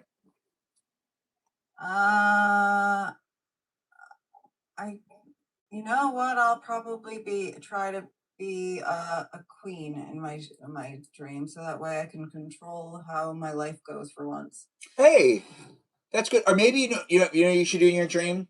You should settle down, get married, have some kids, and let at least 3 or 4 years go by, and then wake up and be like, "Wait a minute, That wasn't real? That felt so real.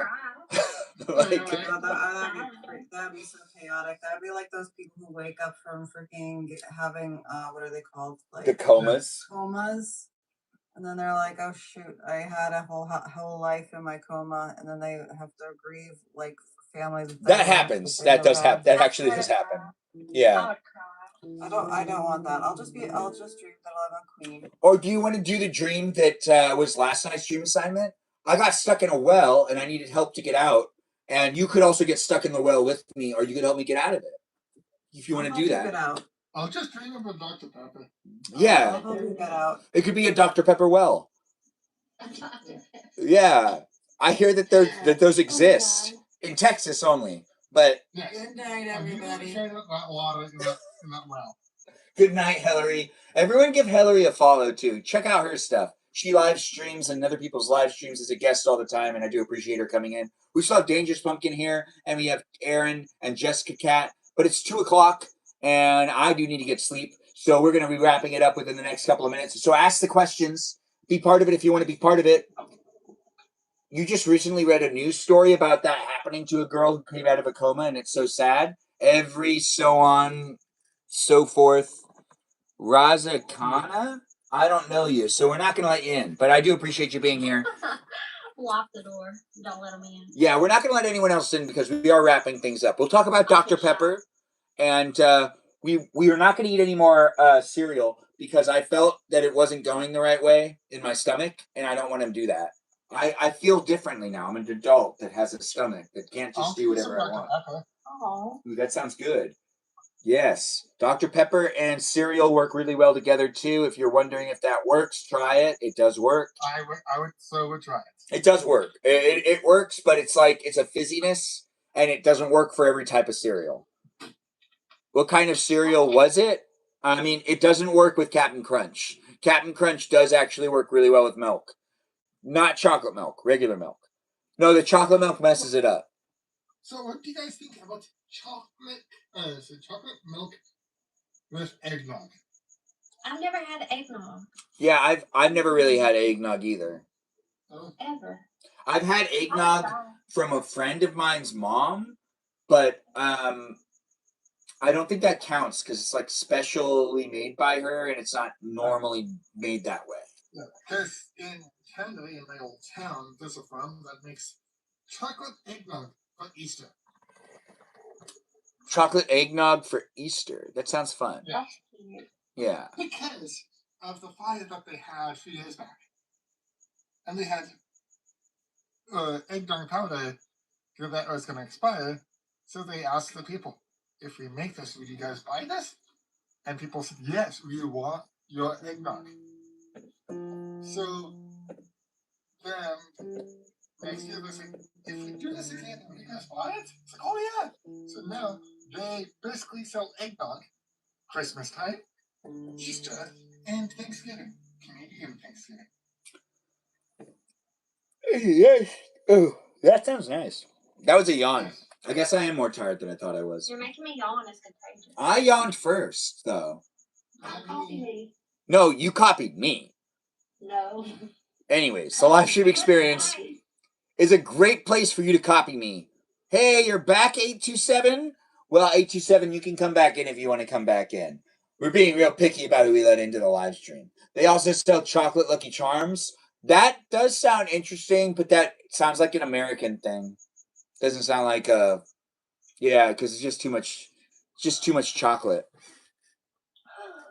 Can you ever have too much chocolate? I don't know. No. You guys, I have more tea. Ooh, tell. Yeah, so I was on there, and then we were all singing and dancing, and then she's like, there's a song that came up that said, call, like a call song, and then he's like, I never, like, he kept pretending to hang up the phone, and then the girl's like, call, whatever, she's like complimenting him, and then he's like, I'll never call you back, and you know what, I'll never call you back, even on live, and then he ended the live. What the heck? And before he ended it, she was all butthurt. She's like, what, who? And he's like, I'll never call you back. Even when you call me, I click decline, just like my live, and then she ended it. She's got to stop tolerating that because I'm telling you, with me, it would have been blocked day one, hour one. That's so embarrassing. I was like, yo. That's crazy. That's the tea, you guys. I just let in a whole bunch more people, even though I said we're gonna be wrapping it up. We're getting some tea. We're talking it up. I like Kevin being here. Hey y'all, I just jumped in, but it's about a parasocial relationship. It's like a woman who's in love with a creator, but he's younger, so you know. And then he obviously has other women kind of like wanting him as well. I think that's the catch when it comes to it being like a place and space of the internet for people to come into it. It's that everyone now gets a level of kind of fame in a way that used to exist before, where you're showing up online and people can attach to you even without knowing you. We're calling it parasocial, but before it was, you're just on TV or you're on camera to some degree, and people could like obsess over you. Smarty is getting married from TikTok. Yeah. He met a British lady. Yeah, he told us about that. Who is that? Yeah. Yeah. Wait, how did that play into what I was just talking about? He had success on TikTok. Oh. With meeting someone. You could find a wife. A wife. Do you like British ladies? On Benjamin? TikTok? Where are we gonna find you a wife? You like bitch about it all the time. Do I like British ladies? I mean, I think everyone talks about finding a partner to some degree. Well, some people talk about being alone and being content with that. But I'd have to say, even between everybody that I've talked to, everyone's always talking about how the dating world sucks. I don't know anybody who's talking about how it rocks. But, well, Peaceful Kevin, is it good for you? Well, you have Ronaldo. We need a plan for you. I mean, I've had a plan, and that is go with the flow. You need a new plan. I always need new plans. That's a really good point. Yeah. Well, I got a plan for you. What's the plan? Does it involve Dr. Pepper? It does, doesn't it? No way. I didn't see that coming. But I did. Back in my day, it was just a kid in school. Why, Emmett? Just come in here like you come in here meeting and like, oh yeah, my name's Freddy. I was like, you love being the center of attention. He's back. I like him. Yeah, I would say. I was gonna say, Jess, you came in here and you're like, oh, Kev's here. I like Kevin. I'm sitting here like a chopped liver. Oh, I like you too. I think it's interesting though that we have someone in the room that has found love through TikTok. I've met a couple of people who've also met people on TikTok and on Instagram, and it's not necessarily like bad to meet people online. It's actually kind of good, but then also it's like really rare to find people that actually like got together in a healthy way. Some people get together in like the weirdest of ways, but it feels like a strange. You need two people who are very screwed up. Sometimes. That's the key. I knew a guy who knew someone who basically said, like, very younger when I pointed to the screen, like, I'm gonna marry her. Points to a random lady on the TV. 5 years later, he was dating her without realizing that he actually pointed to her on the TV. True. Wait, are you talking about? There's a movie star that does tell a story like that. Who is it? I'm not too sure it's the movie star, but could be. This was in Florida. I think Michael Caine has a story like that. Okay. Like, I think he saw a girl in a commercial and said, I'm going to marry that girl. And then he married her. Not like that. Like, he didn't even know that he pointed to, like, he knew that he pointed to someone. Then 5 years later, may have sort of without actually knowing it was actually her. But he pointed to it. Oh, that's kind of cute, though. And when it comes to TikTok creating a loving environment, same with Jamie Lee Curtis. I didn't know that, but thanks for sharing it, Catherine. When it comes to TikTok making like a loving environment, really it's to each their own, and there's going to be some good stories, some bad stories. There's also some scary stories when it comes to the internet in every and all places. There's also people that have met through AIM, and there's some weird people that have conversations about, or not conversations, they've had like weddings and, like anniversaries where they're like, we met on AIM. And that's strange to me. But if you don't know what AIM is, well, good for you. I miss AIM. Yeah, I really miss it too. I miss my away message. I used to feel so cool when I put my away message up, and I'd be like, I have stuff to do.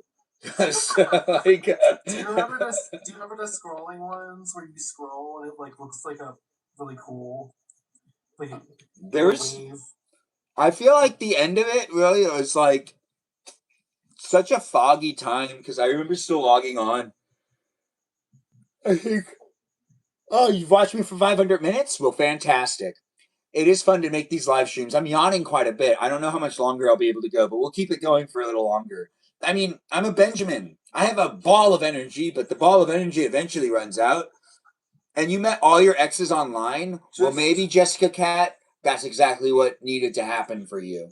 Everything happens for a reason. Some were, it's a little different. Like some were local and some weren't. So the ones that were local, I count that as a little different. Did they also speak in a Southern accent, or do you only date people who don't speak in a Southern accent? Actually, I don't think any of them did. So you only date people who don't speak in a Southern accent? I'm thinking. I don't know if I would date somebody with my accent. I'm being so honest. Okay, good. So that means we all have a shot. Those of us that aren't speaking with a Southern accent. If you have a Southern accent, Benjamin, please don't do it. If you have a Southern accent, though, you don't have a chance with her. I know. Just put it at the door. I'm gonna be dead honest. Like I think I have this problem. I am picky, and I think it's my downfall. I think it's your alcohol? What is it? What did you say? I think it's my downfall. Like being picky, I really think it's my downfall. I don't know. I feel like too picky. Too picky's bad, but picky's good. A queen. I like you, Kevin. You're nice to me. Yeah. There was a lady who I really wanted to date. I was about to ask her out, and she died. Oh, that sucks. That made me cry. He simply truck hit and run. That's a buzzkill. He's squeezed. That's a buzzkill. I told myself next week I'm gonna let it ask out, her. Jessica. Let it out. Okay, we all feeling emotional. And then we never come because she died. Stop. That's brutal, Aaron. Yeah. It was. So, One of my biggest fears is to date someone. Since she passed away. Aaron always has a bombshell. Well, I do have a whole nice Dr. Pepper right. I think the stat though is like I saw somewhere that it's like 70%, 70 something of relationships nowadays do start online. Well, I mean that's because we're all online, but there is also this thing where it's like, is that mental health is. is. Is that OnlyFans? Is the Wait, do people meet through OnlyFans? I thought that was just I don't think people meet through OnlyFans though. I think that statistic might be a bit weird. No, but it's parasocial. It's parasocial. It is, but I've talked to people that, I mean, I know some people who have those types of accounts and are, selling themselves in that way, and they honestly have, like, a hard time navigating dealing with their own audience. And that is, like, a whole nother thing. Because their audience, they feel that their audience stalks them sometimes and shows up, and when they show up in their real life, they think the thing that I have heard from them all talk about, because also some of them have talked to me, confiding in me, thinking that I also am doing the same thing, but I'm not. But but I get it. Like, honestly, it was, I'm not selling that type of content, but it is interesting that, like, you feel close, it. It's pretty close. Look out your front window, man. It's pretty close, but it's not the same. I keep having to block comments on YouTube because like the dudes are like really horny. It's because of where my live stream is shared. There is I know what's happening here on YouTube, and I know where my live stream's being shared, and I know those websites, and I know what those websites are actually bringing in here. And I'm not saying that, like, they shouldn't be there, but it's weird seeing how many people are coming in from one specific website that I know is a naughty website. And I'm not making that type of content, so I don't know why I'm getting people from that website. I'm scared. You just It's just on YouTube. Don't be scared here on TikTok. It's your your furry bear body. It's my audience. There has to be someone in my audience that keeps posting me over there for people to come in to the live stream. But that's the incentive. That's great. And honestly, I think I'm labeled under a wholesome person, which is great, but also weird. You're like Amish bear. Yeah. Alone? Oh, someone said something about, well, you're not going to be alone forever. Who? I'm looking high expectations, high standards. No one else can understand that. Alone forever. You're being envied in French right now. Who is? On YouTube. That's French? It said Trebo sexy. Oh. Do you speak French? Question mark. Yeah, I'm 36, by the way. Thanks for being here. The live stream experience has 36 likes on YouTube. Can I get to 40? Let's see if it can happen. Here on TikTok, tap on that screen. We've gotten past 10,000. likes on YouTube. Can I get to 40? I hear that. You see the delay? Isn't that crazy? Like there's. What is that? That's the delay of YouTube. Right? Oh. There is a delay on YouTube, so I could believe that was YouTube's. Yeah, kind of hilarious indeed. But when it comes down to it, guys, it is a place and space that we make it what it is. But I do see and look at my own stats, and I see people coming in. And I do know that 60% of my audience on YouTube is male. 60% of my audience on TikTok is female. How is that so? I have no idea. But it is how it is. Yeah, but my male audience is on YouTube. My female audience is here on the Tickety Talk. And now we have Gwen. Gwen, how you doing? You taking care of yourself? Hi, I'm good. I definitely just got taken care of. Wink, wink. I'm on my way home, but Okay. Yeah, I had a show tonight, and then there's this guy that I'm seeing who he was supposed to make it, and then he wasn't able to make it, but he made it up to me because I just went over to his place after, so it was good. Oh my god. Oh, okay, that's nice. That is good. I knew it. I had a feeling. So he got the full Bunny Doll experience because I showed up to his house in full drag, so it was great. I'm sure that's what he wanted. That's the place. Yeah, it was lovely. It was great. But other than that, I'm wonderful. I low key think because I was hoping that maybe because this was our fourth time getting together, and I'm like, okay, it's the fourth time, so I kind of asked him tonight. I was like, would you ever be open to hanging out besides this? And he was all like, maybe, and I'm like, in my head, I'm like, I don't like maybe. So now I'm over here I've done it 4 times. So, and did they agree to doing something else? They said maybe, and I was like, well, it could be fun. And he's like, well, yeah, it could be fun. But then he was just like, I kind of like this though, and I'm like, oh no. And I was all like, well, I do too, but in my head, I told him I would like to spend time with you outside of your bedroom, Yeah. I don't know what to tell you, but it doesn't sound good. Yeah, that's what I'm feeling too. Because I'm kind of he's a good guy. It's not like he's a bad guy. Because he's not a bad guy for not wanting to do that. I'm not crazy, but at the same time, I'm just frick, because I'm over here why did I let him do that for a 4th time then? If that's not where his head is. You're crazy, just in a different way. Oh yeah. Well, yeah. But so, but again, we can I'm just gonna wrap it up in a little bow. Yeah, it probably doesn't look good, and am I gonna let him do it a 5th time? Probably, but maybe not for a little bit, because this is my 2nd time this week seeing him. So not gonna do that again. Yeah, I wish I had some good advice. I feel like this is a Peaceful Kevin thing that he should weigh in on this one. Peaceful Kevin, what do you think? I think you should think about this. No, give her more than that. Just think. Well, you have 2 options. You can either keep fucking him or dump him. So it's pretty simple, really. Well, Well, yes. I think he's right. Yeah, he probably is. He probably is. But yeah, but other than that, though, my show went great. My freaking pinky nail broke, so I have to go get my nail fixed tomorrow, which I was not planning to. Like, I didn't want to have to do that, but my nail broke, so love that. But no, other than that, I'm all good. I still have about an hour until I get home, so love that for me. But am I going to be late to work tomorrow? Probably. Oh, you have to drive from. Did you do a show in? You said you used to do. Did you pass it in Palm Springs? Well, Palm Springs was last night. Tonight was Riverside.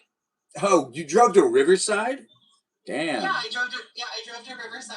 I perform in Riverside. I perform in Palm Springs. Sometimes I perform in Ontario. Where's this guy? Yeah, there's a city down here called Ontario. But anyway, he lives 5 minutes away from the bar I was at tonight. I just drew that connection. There is a city called Ontario here, and I never thought about how there is a Canada's over there with an Ontario. I didn't even think about that. It's because I've grown up with it here that I don't think twice about that state. Like, look at this. That is a security question.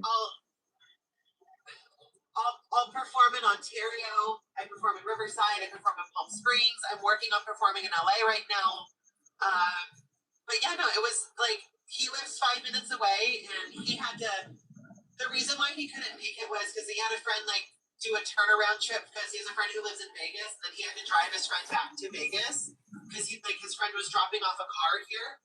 And so they had to go to Vegas, and he just got back a little bit ago, and then he got back after the show ended. And so when I texted him, like, hey, I saw you couldn't make it, he's like, I'm so sorry. But he was all like, I just got home. You're welcome to come, stop by if you want to stop by before you leave. And so I went over to his house after the show. And you were able to show up in full drag, which is also fashionable. Was it fashionable? It was, wasn't it? It was fashionable before, he took my clothes off, but, it was great. All right. PG live stream experience, but we do have moments where it becomes PG-13. It is a place in space, guys, where we try our best, but it is us being human. That's right. If you're a robot and you can't understand, well, that's because you're a robot. But maybe one day. Oh my God. It's fine. You can do anything. And Jessica, I'm sorry, Benjamin, I didn't mean that. Jessica Cat? Yeah, but Jessica said she said she's so lame compared to me. You are not lame at all. Wait, have you heard Jessica Cat's accent? Jessica Cat, can you say something to her? Yeah, thank you. That was so sweet. You're welcome. She's Southern. Isn't that nice? So cute. Oh my gosh. Yeah. Oh, honey. Bless your heart, honey. Thank you so much. Yes, bless my heart, baby. Bless your heart, honey. Look at them hearts coming into the live stream with people being nice to each other. But no, you're not, baby, you're not lame at all. I'm a trans woman who is a drag queen girl. Believe me, outside of that, I am a regular person as well. I love We're that. fine. Yeah, I'm just just this, freaking baller that does this sweet stuff. But outside of that, Outside of that, yeah. Oh my God. We got the peeps, guys. Ask the questions. We've got 827 coming back in. We have Gwen, Peaceful Kevin, Aaron, Schmurdy, and Dangerous Pumpkin, along with the Jessica Cat, which, if you're thinking it's pronounced Jessica Cat, well, it's debatable. We've still been trying to figure that out. Pronunciation's pronunciation. No, but you've been trying to figure that out. Oh, no. I just like making it questionable. Ma? Ma? The way you said you've been trying to figure that out. I love that. Yeah, now you know why we have her here. We need the Southern accent in the room. It wouldn't be guest night without it. Oh my Lord, honey. Oh my Lord. I'm obsessed. I'm obsessed. I'm obsessed. I have family from Arkansas, so I feel like whenever I go into a Southern accent, it's warranted because my family's from Arkansas. I'm just really sad I wasn't born with a Southern accent. Oh, it would fit you so well. Wait, are we all born with no accent and we just kind of develop what we want? Right? Yeah, but you see, the thing is, though, it's my natural voice is like this, but I can definitely put one on and start talking like one, but it doesn't stick. Yeah, you have to practice for it to stick.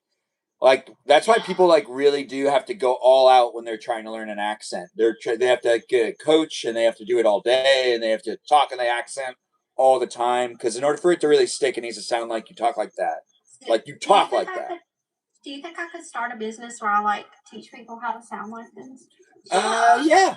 If you want to do a voice, do you want to be a voice coach?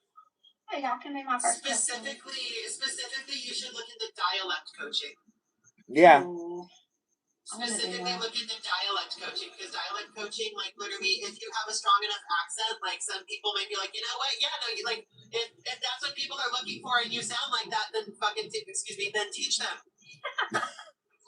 You know, you get a couple brews in me with the boys, or you know, I start to get all heated. I can fucking start bringing out the Canadian accent on you. You can start bringing out the Canadian accent, honey. Oh my god! You having a good time there, bud? You looking for catch some hands, eh? Do you want to go out to the bar and get some poutine, eh? What the heck is that? Head down to the LC, we'll grab a sixer, and we'll have a good time. Bring me some cheese. But I have a question for all of you. What is it? Go away. If you had the chance to change your fate, would you? That's a good question. Wouldn't. I wouldn't. What is that, Highlander? That's from Brave. Yeah. I'm telling y'all now. Brave, the one Pixar animation that no one really ever talks about. I love Brave. Gwen, I like my feet. My feet, I like them. Change your feet. Change your feet. We're letting in another guest, I I'll guess. keep my feet. Okay. Batman. The Honestly, Canadian language is so cute. Honestly, I would change my feet. My feet are too big. I want smaller feet. Okay. We have Little Gamer here. Little Gamer, you want to say your name and whatever? Whatever. My feet is size 11. You're 5'11"? My feet is size 11. Oh. We have the same shoe size. My feet are size 12. Oh my god. Hey, that means Peaceful Kevin and I can share shoes. Yeah, that's pretty awesome. I gave myself web toes so I could swim really fast. Oh, that's good. Wow. Little Gamer, you want to introduce yourself? Say hi to everybody. How little are you? Yeah, are you remember, if you're under 18, you shouldn't be in my live stream. Like moderately or 45. heavily? Little game 45. No, they don't want to talk. So wait, so you want to be a guest in my live stream, but you don't want to say anything. You just want to hold a spot in the guest night? Your voice is kind of rusty. Okay, but then why did you join my guest night? Do you want to be here? That's cute. You were just gonna watch? Okay, well I'm gonna let you watch, and we're just gonna let you be outside of the guest perimeters, because we have a rule that if you want to be a guest in guest night, you have to contribute with either your voice or your camera. You could have your camera be on and not your voice, but that's not necessarily fun. But you could have your voice on and not your camera, and that's completely okay. But if you want to be in it, it does take a spot from someone else who might actually want to talk. So you can be in it still. You gotta participate. Yeah, you could still be in it. Just be a viewer. I never understand why people do that, but I get it. I mean, I don't. I've got a question for you then. Yeah. So what if they were mute and did some Wait. If they're mute, they can still unlock their camera and they can still communicate through charades. Sign language. No, charades. I know what you mean, customize my avatar. Why would I customize this thing? I'm beautiful, baby. What avatar? So just ask the random questions just to bug people, yeah. You told me yours in my head. I don't understand. What am I referring to, Catherine? Or is it Catherine? Is it pronounced Catherine? Because I don't know. Is it? Oh wait, okay. It's either Catherine or Catherine. I love when people say Catherine. I do like that. Cat or even yeah, or Catherine or Catherine. No, Or, Catherine's next level. Catherine. Oh, I see. I see. Oh, so I got it right. It's Catherine. Okay, I get it. She said definitely not pronounce the last two ways. Yeah. Pronounced cat hearing with I was closer. Yeah, I was. But I like Catherine. Hello, nice to have you here, David. Thanks for joining in. And thanks for being part of it. I eventually need to go to the bathroom. Will I stop the live stream? I don't know. We might just keep it going. It's already 2:30. I've seen a live stream where the guy went to pee and he showed us everything. Oh. Did he get flagged for that? Because why do I keep getting flagged? I don't know. I don't know why that happened. To be honest, the amount of stuff I've seen on TikTok, it's such a surprise to me how, like, the app works. Like, it's only 8 years old, but still, it's just like the amount of live streams that have had really suggestive themes are like that one girl I battled against that basically was not wearing like anything, but like she just had a bra on. She wasn't wearing any. It's a common courtesy. You can ask Kevin the live I just came from how buck wild it was and how like I don't know how that get taken down. That's what I'm saying. I came from a live I like think that it's too. turned on by it. There was a live stream I was watching the other day with this girl that keeps having to restart her account, and she was just taking massive bong rips. Massive. Oh my god. And I was Well, like... I mean, it was insane. She's stripped. Like, I've never seen that in my life. Well, I've seen that, but not like that on the live. I was asking my friends the other day if there are...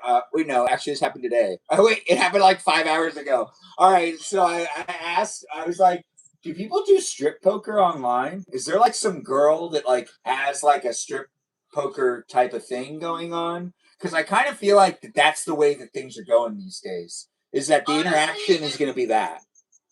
And honestly, if she does, go her. Well, no, I meant like if there's like someone that like organizes that. I mean, yeah, go her. But there has to be someone out there that like has a really big following that organizes like some sort of live stream strip poker game. I'm just saying, it sounds like that would exist, but you know. You know what? I mean, I like the idea, but like, I would literally just like, okay, the way I would set this up is like, I would be like, okay, no, you guys can play poker, but like every hand you win, I will take off an item of clothing. I guess that would make sense. You are such a... I mean... But the thing is, they think they're winning money, but you're actually paying money to come play the game, so the money you're really winning is actually going to me.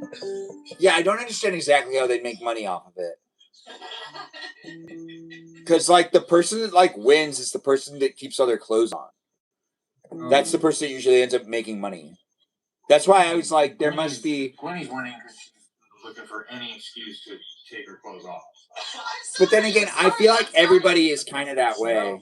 She don't need an excuse. Yeah. I'm a showgirl. I want to be showy. Hey, who did we just lose? Did someone just leave us? Who was here? What? Who was that? What's his name? Teeth? I don't remember. Oh, Dangerous Pumpkin. Dangerous Pumpkin's left us. Dangerous Pumpkin, where are you going? You're going to bed because your anxiety isn't good right now. Well, girl, take care of yourself. Deep breaths. You can watch us still if you want. But you can always try to come back in if you want to come back in, Dangerous Pumpkin. Take care of yourself. Mental health always comes first. If your anxiety is really bad, Pumpkin, I really suggest if you have ice cubes in your freezer, go to your freezer and grab your ice cubes and clutch them in both of your hands because the cold will shock your body and make you not think of the anxiety. It'll make you think of how cold your hands are. It distracts you. Yeah, that is actually a good tip. So I did cognitive behavioral therapy. You can also do 4x4 breathing. So it's 10 seconds inhale, 10-second hold, 10-second exhale, 10-second hold, 10-second inhale.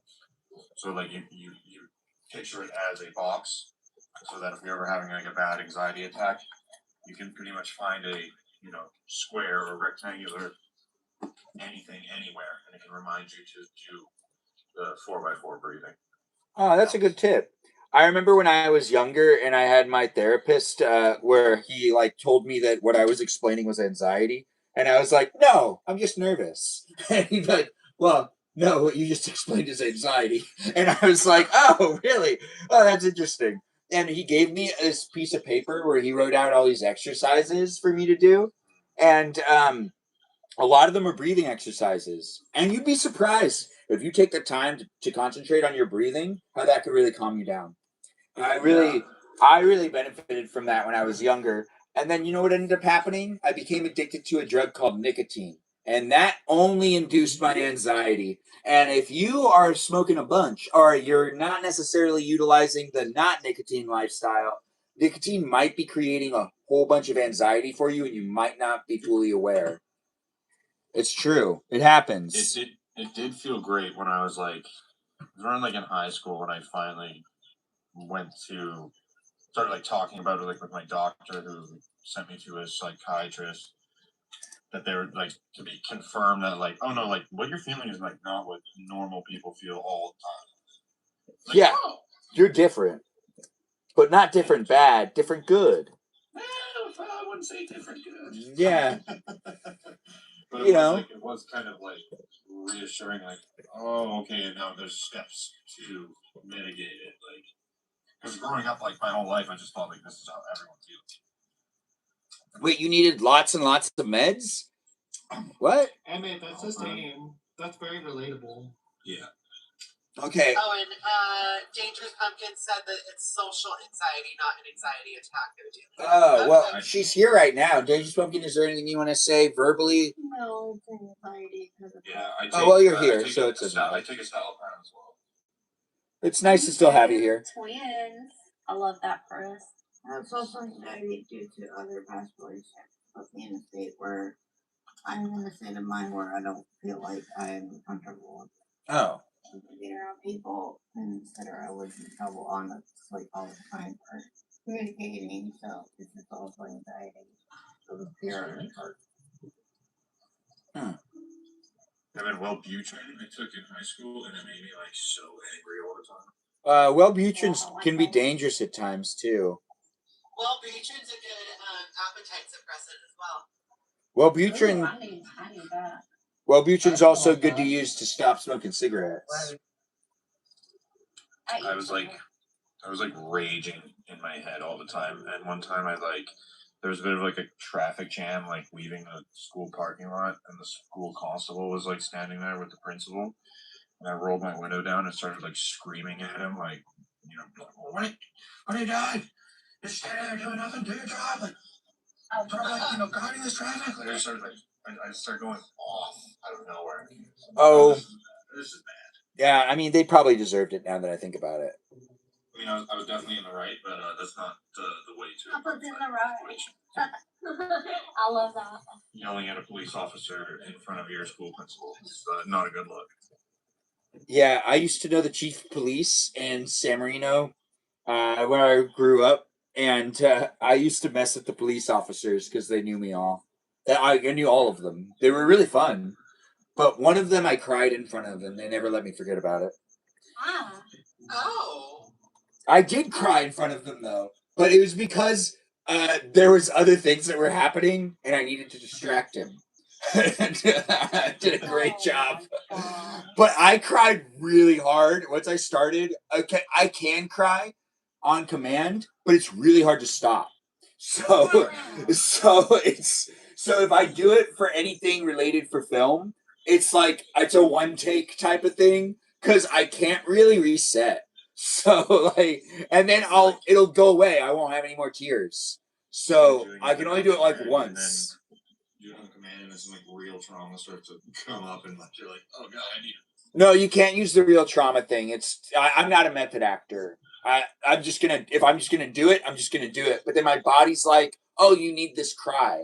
And it's like, I don't need this. That's Yeah.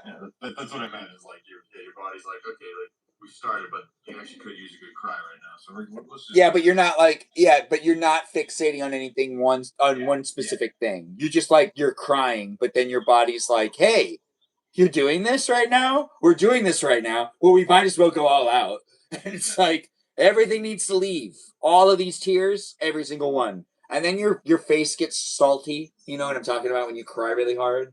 And then afterwards, you feel like your face is just salt. Like you feel like salt. Normalize men crying more. I don't know. I feel like we should just normalize people crying more. Everyone should feel okay about it. Oh my god, hi Yair. Oh my god, hi. Who? Yair. There's somebody. They're a friend of mine. I've done drag shows with them before. Oh, well, it's nice to have you here. You can also join in as a guest if you want. There's an open slot. I think, well, we're already up. It's 2:40, so I guess we'll stay for a little longer. But it is here for you guys to be part of it. If you want to be part of it, it's documented on YouTube for people to be able to rewatch it. So be mindful on how you decide to show up. If you're going to talk smack about a friend, or if you're going to talk poorly about your relatives, well, please do so with the knowledge of knowing that you could be rewatched. If you do so, please do so knowing that they could revisit it, and it might not be good for you, or it might be. Just gonna talk smack about Kevin, and then I'll go clip it on YouTube and just send it to him over and over and over again. You could. Dr. Pepper, 303. Yes. Oh my god, my Dr. Pepper King. Hi, Aaron. Okay. Aaron, I love you. Thanks for not time? What? Oh, you're going to bed. Well, thanks for being here and thanks for being part of it. It does have people coming in and being in the conversation. Say things in the chat. Be part of the overall experience. It's not for any one specific person, but it's here for as many people as they do want to be part of it. If you don't want to be part of it, then that's on you. That's not me. That's you. On you. Sounds like we are witnessing history. Yeah, why are we saying that? What are we witnessing in history right now? Can we do something? These lines are historic. Well, yeah, we are witnessing history because you can go back and look at what happened. Oh, yeah. That's true. In the future, you could look back oh my at god, it.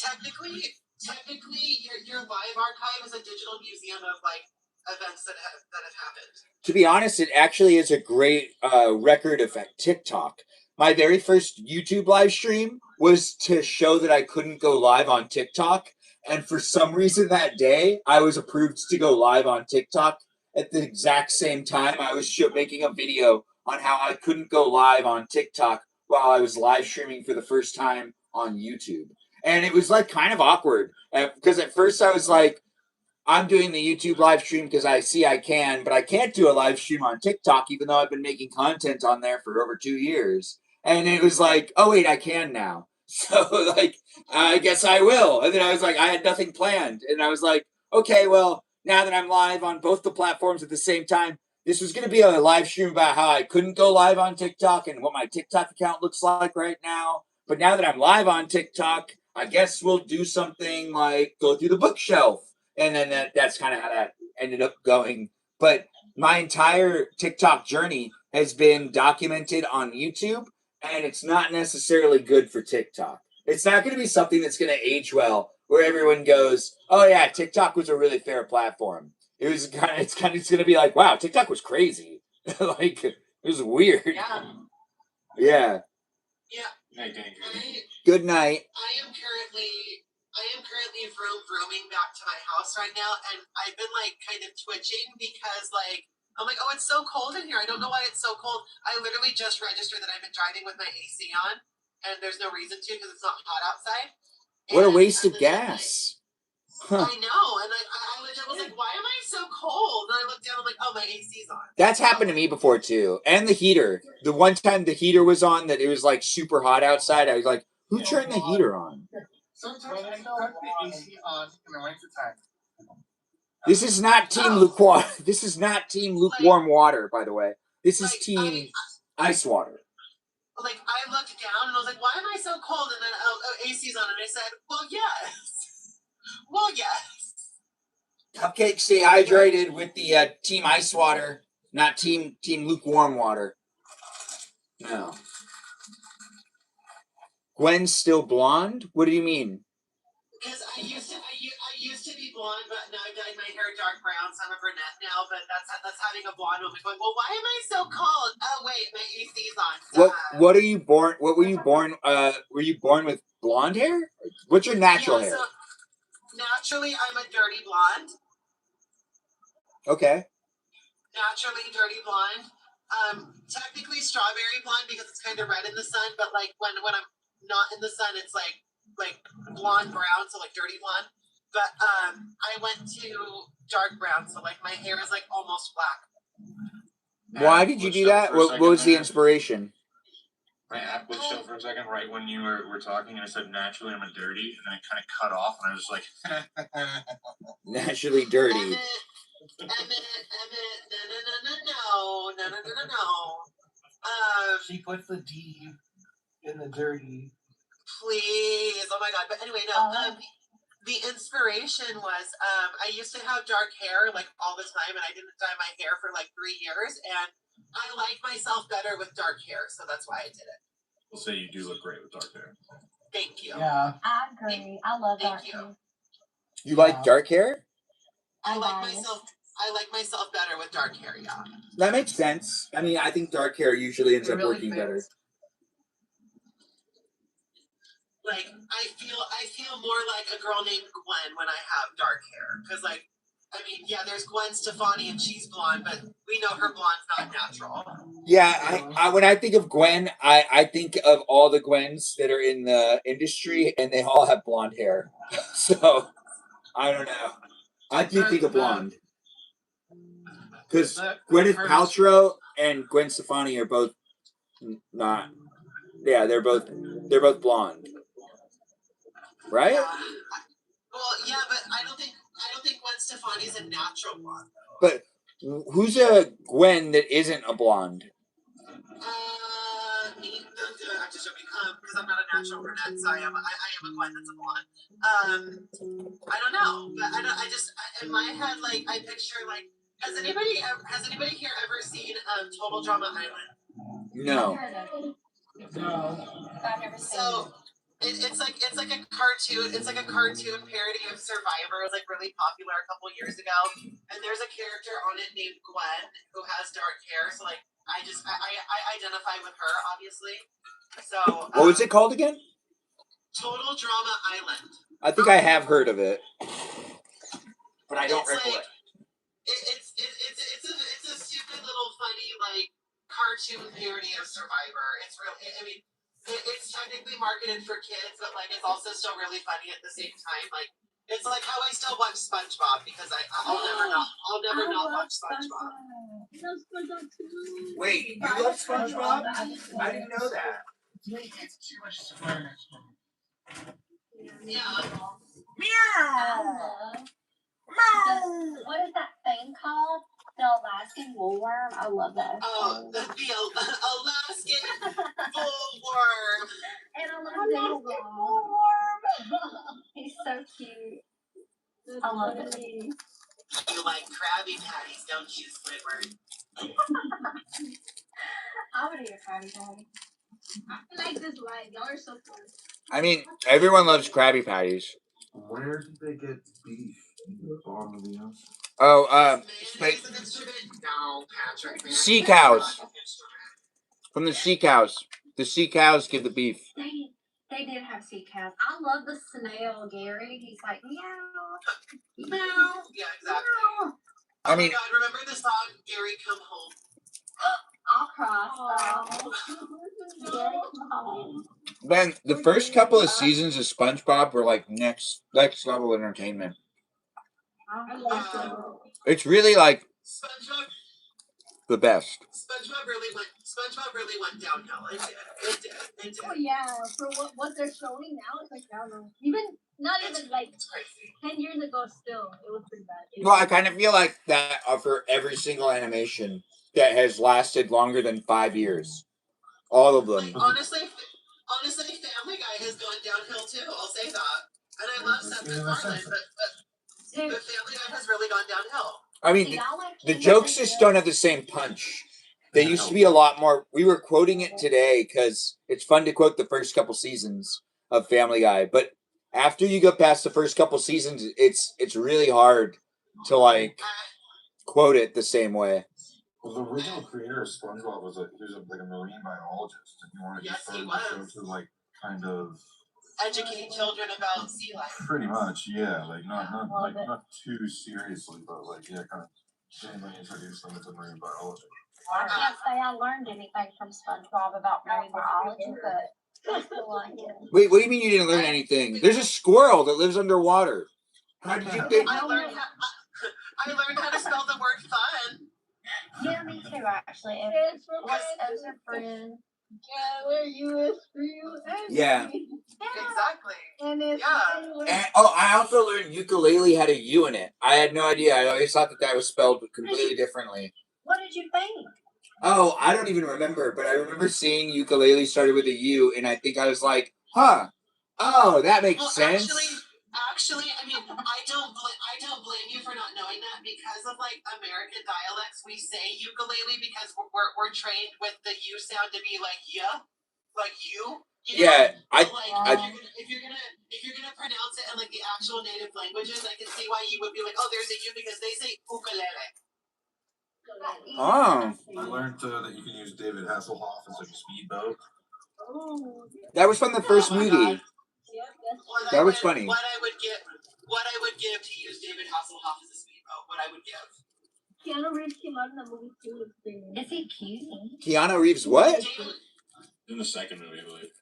Oh, the second movie. Yeah, no, the first movie is David Hasselhoff, and I mean, I think David Hasselhoff's an attractive man, but he was definitely, I would say, in my opinion, he's an attractive man now. Don't get me wrong, but like younger David Hasselhoff, I think any woman in America probably would have like died. Wait, let me Google it and I'll see. Well, that's why he was so good on Baywatch. Baywatch had. He ain't my type. Baywatch had like the best. Wait, what? Muscles from Brussels. I'm not feeling him. Well, to each their own. I just like man. I'm sorry. I just like man. Me too. I love it. I'm sorry. I just like man. Did you see that Volvo commercial with Jean-Claude Van Damme where he does the splits on the like semi trucks? He did that without a safety net. Yeah, because he's the man. Well, honestly, I don't know how the insurance company allowed that to happen, but it probably spin kicked the rep and was like, I'm doing it anyways. I think it was probably one of those situations where they tried to get him not to do it, and he showed up and was like, "Oh, we're gonna do a practice really quick," and they're like, "Oh, okay," and he was like, "Haven't seen that? I'd recommend looking it up. It's like look up Jean-Claude Van Damme, and it's like Volvo like semi trucks. They were showing off their what is like smooth like motion or software they had on their semis. It's oh, thanks for that, Hurt Me. I do appreciate that. Someone's dad to you? David Hasselhoff has always looked like someone's dad to me. You know what's interesting? Kevin Bacon is like the father of someone that's also the same age as me. So I've been in the same situation where Kevin Bacon was, and Kevin Bacon is someone's dad. And you look at him and go, "Oh, you're just someone's dad." I mean, Catherine, what's wrong when a man looks like a dad? I don't think there's anything wrong with that. Yeah, like Kevin Bacon. Kevin Bacon's someone's dad. There's nothing wrong when a man looks like a dad to me. Well, especially if they look like David Hasselhoff or Kevin Bacon. Two beautiful. I don't even know these people. Yeah, to mix together though, right? Like a blender. A blender? Hey, 100 minutes? No way, Cupcake.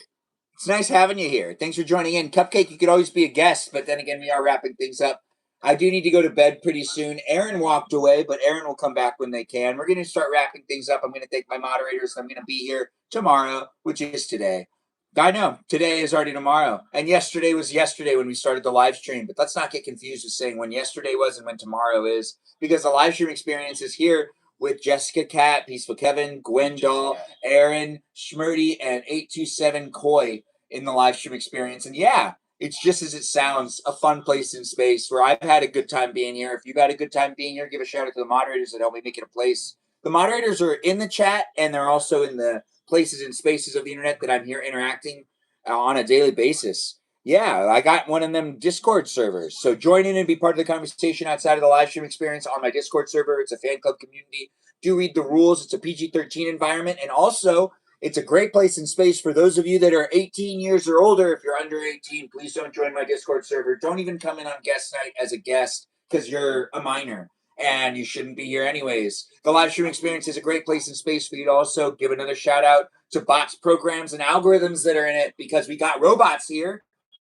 They're helping me make it a place as well. But the moderators that I do want to bring attention to before we, really wrap up and end the live stream, that also have accounts as well that you can also follow and be hanging out with them on a daily basis by DMing them and potentially watching their live streams or just seeing what type of content they end up liking and reposting. Just give them a shout out, maybe a follow. But the moderators are Mikey Milwaukee, also known as Cool, and we have Joe Javier Bubba Gizmo and Space Cheese and Peaceful Kevin and Cake and Juliet, Jamie Lynn, Miranda Rosanna, Mimi Kiki, the mermaid of the live stream, Iris McGrath, also known as Black and Tan, just K here, and we also have ourselves Lauren, Lily, Jam, Noah, and we've got ourselves a Lizzie, Izzy, a Rem, and Abby, Banana Fan, Pope Abby, and we've got ourselves one of them wonderful watermelons, but we actually call her Jennifer.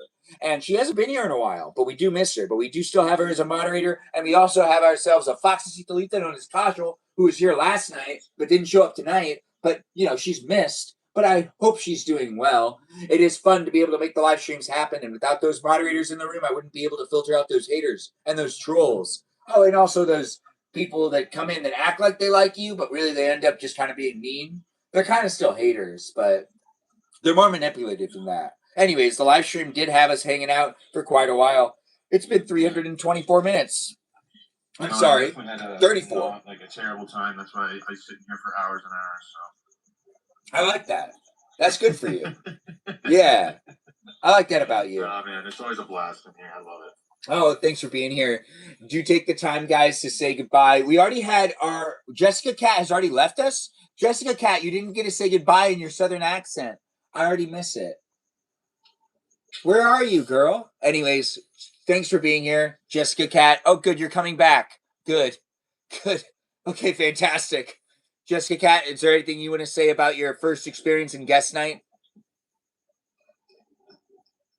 I had fun. I liked it. I still feel kind of shy, but I had fun. Well, you shouldn't feel too shy. I mean, we've got you, girl. We're here for you. Thank you. Like a big parasocial sleepover. I liked it. Okay, good. And then also, I am curious, what type of necklace do you have on in this photo? Is it a pearl necklace? What is this? Is this? We don't show. Oh, it's okay. So there's two. It's like a pearl necklace that my mom gave me, and then I get new jewelry a lot. I love jewelry. And then the other one was like, I think I can't see it big right now, but it's a heart necklace that I got from this girl that I like. She has like a little jewelry business, and I like ordering from her. Okay. Well, we have Cupcakes saying that it's inappropriate to ask someone about their pearl necklace. How do you feel about that? Well, I love jewelry, so I like to talk about it. I have a lot of it. I've thought about making TikToks about my jewelry. Actually. Wait, are y'all being weird? No. Pearl necklace has a different meaning. It's a term. What do you mean it's a term? I don't know. Oh. We cannot talk about that here. So I guess I need to look something up after we're done with this live stream. Okay, be careful. I heard Yeah. Queen laugh about it, and I was like, Queenie, don't. Am I gonna need to use? Wait. So when I look this up, I should probably not use my phone. No, you can use your phone. Just like it might make you feel some type of way. Just so you know. It's nothing like super crazy. It's nothing super crazy. It's just you said you want this to be a PG-13 environment, and that is something that is not PG or PG-13. It's so weird that could just be taken away from us. The pearl necklace thing is now something that could be meaning something different. Well, I mean, it's still means a beautiful necklace. It's just it's just another term. Is it like that? It's because we're degenerates, and so we laugh at it. So we're destroying innocence right now, essentially. Oh, that's okay. I mean, I look at the generation below us, and I say to myself, they just want to make slang words that are just like unique because we did like the best ones, and they can't necessarily. They just have to change the English language in order to be able to compete with all of those that grew up in the '90s and the 2000s. We make the best slang, and you know you can't perfect it. Millennial slang. Yeah. I'm very much a woman where I love a pearl necklace either way I get one. If it's a real necklace or if it's something else. I love it. Yes, honey. I feel it. Now I have to really look this thing up because now I need to know. Crap. That's so, yeah, I'm scared. Actually, Jessica Cat, can you look it up and then you can DM me? Oh, no. Honestly, I think, Benjamin, you should look that up yourself. No, let Jessica Cat do it for me. And then I don't have to do it. I'll do it. But you might be feeling real parasocial. Yeah, you're right. Let's go on this journey together. We both don't know what it's about, so let's figure it out. I do see people are trying to tell me about it on YouTube. Yeah, I mean, I am wrapping up the live stream. I just thank my moderators. I'm giving you guys an opportunity to also say goodnight and goodbye before I stop the live stream. Aaron, what do you want to say? I just. Oh, well, you can't say it in the live stream. But I do appreciate you guys being in it. Does anybody else want to say anything else before we stop the live stream? You guys are all great guests. I appreciate you guys jumping in. I just wanted to say thank you for letting me come up and ramble on about my life. You're amazing, and I really love talking to you. Oh, thanks. We like having you here, Gwen. Thanks for being here. Pleasure as always, my friend. Shmurdy, thanks for saying that. But it's nothing like PG. It's not PG? What? I think it's black and white PG? It's rated X. It's rated X. You treat it as homework that everyone does it on their own time. Google's pretty good at making things PG sometimes. I'm so scared. It's doing that. So honestly, your best bet is to go to Urban Dictionary and look up the definition in Urban Dictionary. I'm typing that in actually like right now. Okay. Well, before the live stream gets into this whole like other category, we're wrapping it up. Saying thank you for joining in. Thank you for being here. Follow me on Instagram. Join the Discord server if you're 18 years or older and do have fun being there on the Discord server, where it is a place and space that you should read through the rules. Jam worked really hard on them, and I really do appreciate her as a moderator. And as someone over there on the Discord server, she shows up when she can, but she wrote some great rules for you guys to follow and for me to follow as well. I try my best to be here online, and I do appreciate people coming in and being nice to me. And also their own vibes to the live stream. Each of us coming in from our backgrounds have the opportunity to hang out with people from all over the world, and we can infect each other's lives. And if you're worried about getting sick or something, don't worry. We're here online together. We're not physically in the same room. If you get sick from my live stream, that doesn't make sense. How did you get that cold? Not from me, because I'm not physically with you. But I understand that sometimes people accuse me of getting them sick, but I don't understand where everyone's coming from here online. So it does make sense, but it doesn't at the same time. The internet, people from all over the world interacting, and it does get weird, but I am reading the DMs people are sending me. I don't always respond, but if you've been telling me that I got you sick, honestly, I don't know how to respond to your messages, but it's great to get the fan mail. Yeah, it happens. Anyways, thanks again for watching, and I can't wait to see you guys in future live streams. Have a great night. I don't know where you can go from here, but the live stream's over, and you can find people in a different place in space, most likely. Goodbye, wonderfuls. Toodaloo. Have a great rest of the evening, and do be safe, y'all.